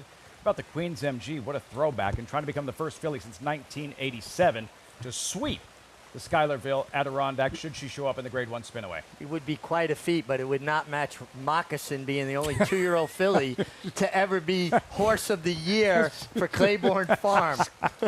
This guy's like a mouse that's sitting under your bed and just waiting for that moment to come out. Just waiting. 2 hours. He's been sitting at the end of the bench for a pinch hit, and he just hit a double down the line. It's like, you know, the gun that comes out in the early part of a play, and you know it's going to come in the late part. Moccasin appears again. And Irad Ortiz with a hat trick, Flippy. Goats on a Tree in the nightcap. We'll wrap it all up. War Dancer, New York's leading turf sire, is on fire at the Big A with Dancing Buck wire-to-wire in the elusive quality. Dancing Buck is almost there. Dancing Buck. Power Attack with back-to-back wire-to-wire wins. It's going to be Power Attack. As well as 26 Black. Here's 26 Black surging by them all to win it by a neck. And Roos. Torigo trying to catch them both. Roos to the inside of the red blinkers. Roos gets the victory. Breed to a winner. War Dancer, proud to stand in New York. Serving others is our foundation. That's why NYRA is building a pathway for businesses, individuals, and organizations to support charitable groups connected to horse racing in New York State and beyond.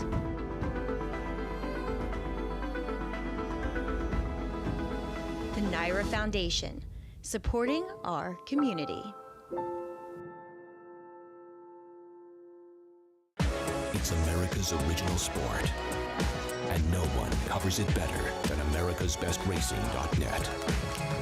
From the sport to the lifestyle, the best races, horses, and destination venues, cocktails, gambling, fashion, and more. americasbestracing.net is a sport for you.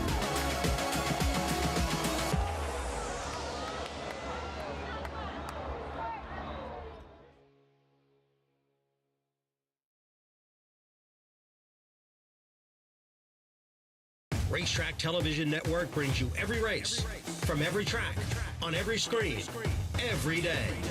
With monthly packages starting as low as $5, RTN gives you great value and access to more live HD streaming and race replays than anyone. Visit RTN.tv today to sign up and watch on almost any device, including Roku and Amazon Fire. RTN has packages that start at $5 per month.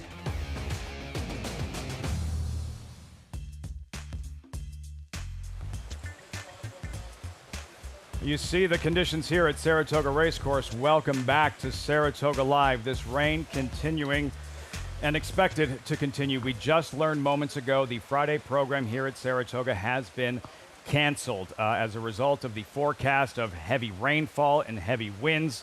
Tropical Storm Debbie. The stakes races tomorrow, the Union Avenue and Evan Shipman, will be rescheduled. Live racing will resume on Saturday. And the Grade 1 Saratoga Derby and Grade 1 FanDuel Fourstar Day will also take place on Sunday.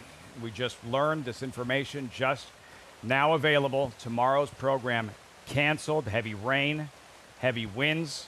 And the Friday program canceled. The 2 stakes races to be rescheduled.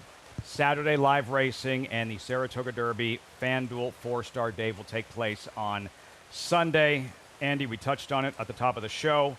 Having to play the hand we're dealt, and the fact that the top and only priority that matters on such occasions is the safety of the thoroughbred. Absolutely. I mean, it's as simple as that. And given the conditions, it just seems like a very possible rough situation. And listen, it's a disappointment to all of us, but we have to do what's in the best interest of everybody involved, and that's the decision that has been made. And we'll see you Friday. We'll see you Saturday. So no racing tomorrow afternoon. We just saw race number 10.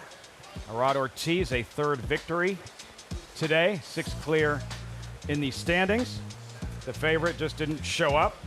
Goats on a Tree did, and registers a third career victory. Yeah, congratulations to Ken Ramsey, Safi Joseph, a filly by Bolt d'Oro, of a Rahi mare, the Rahi Angel. The only thing that was missing there, Lafitte, was Rocco wasn't in the winner's circle. Right. Rocco, he would have had those Ramsey Silks as well.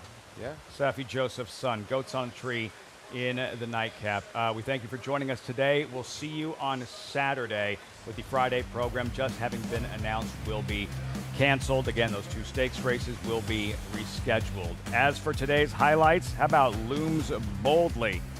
Congrats, 10-strike racing for trainer Brad Cox, Laurent Giroux, fastest New York bred of all in the Morrissey. And Sunday evening, the FanDuel Fourstar Dave.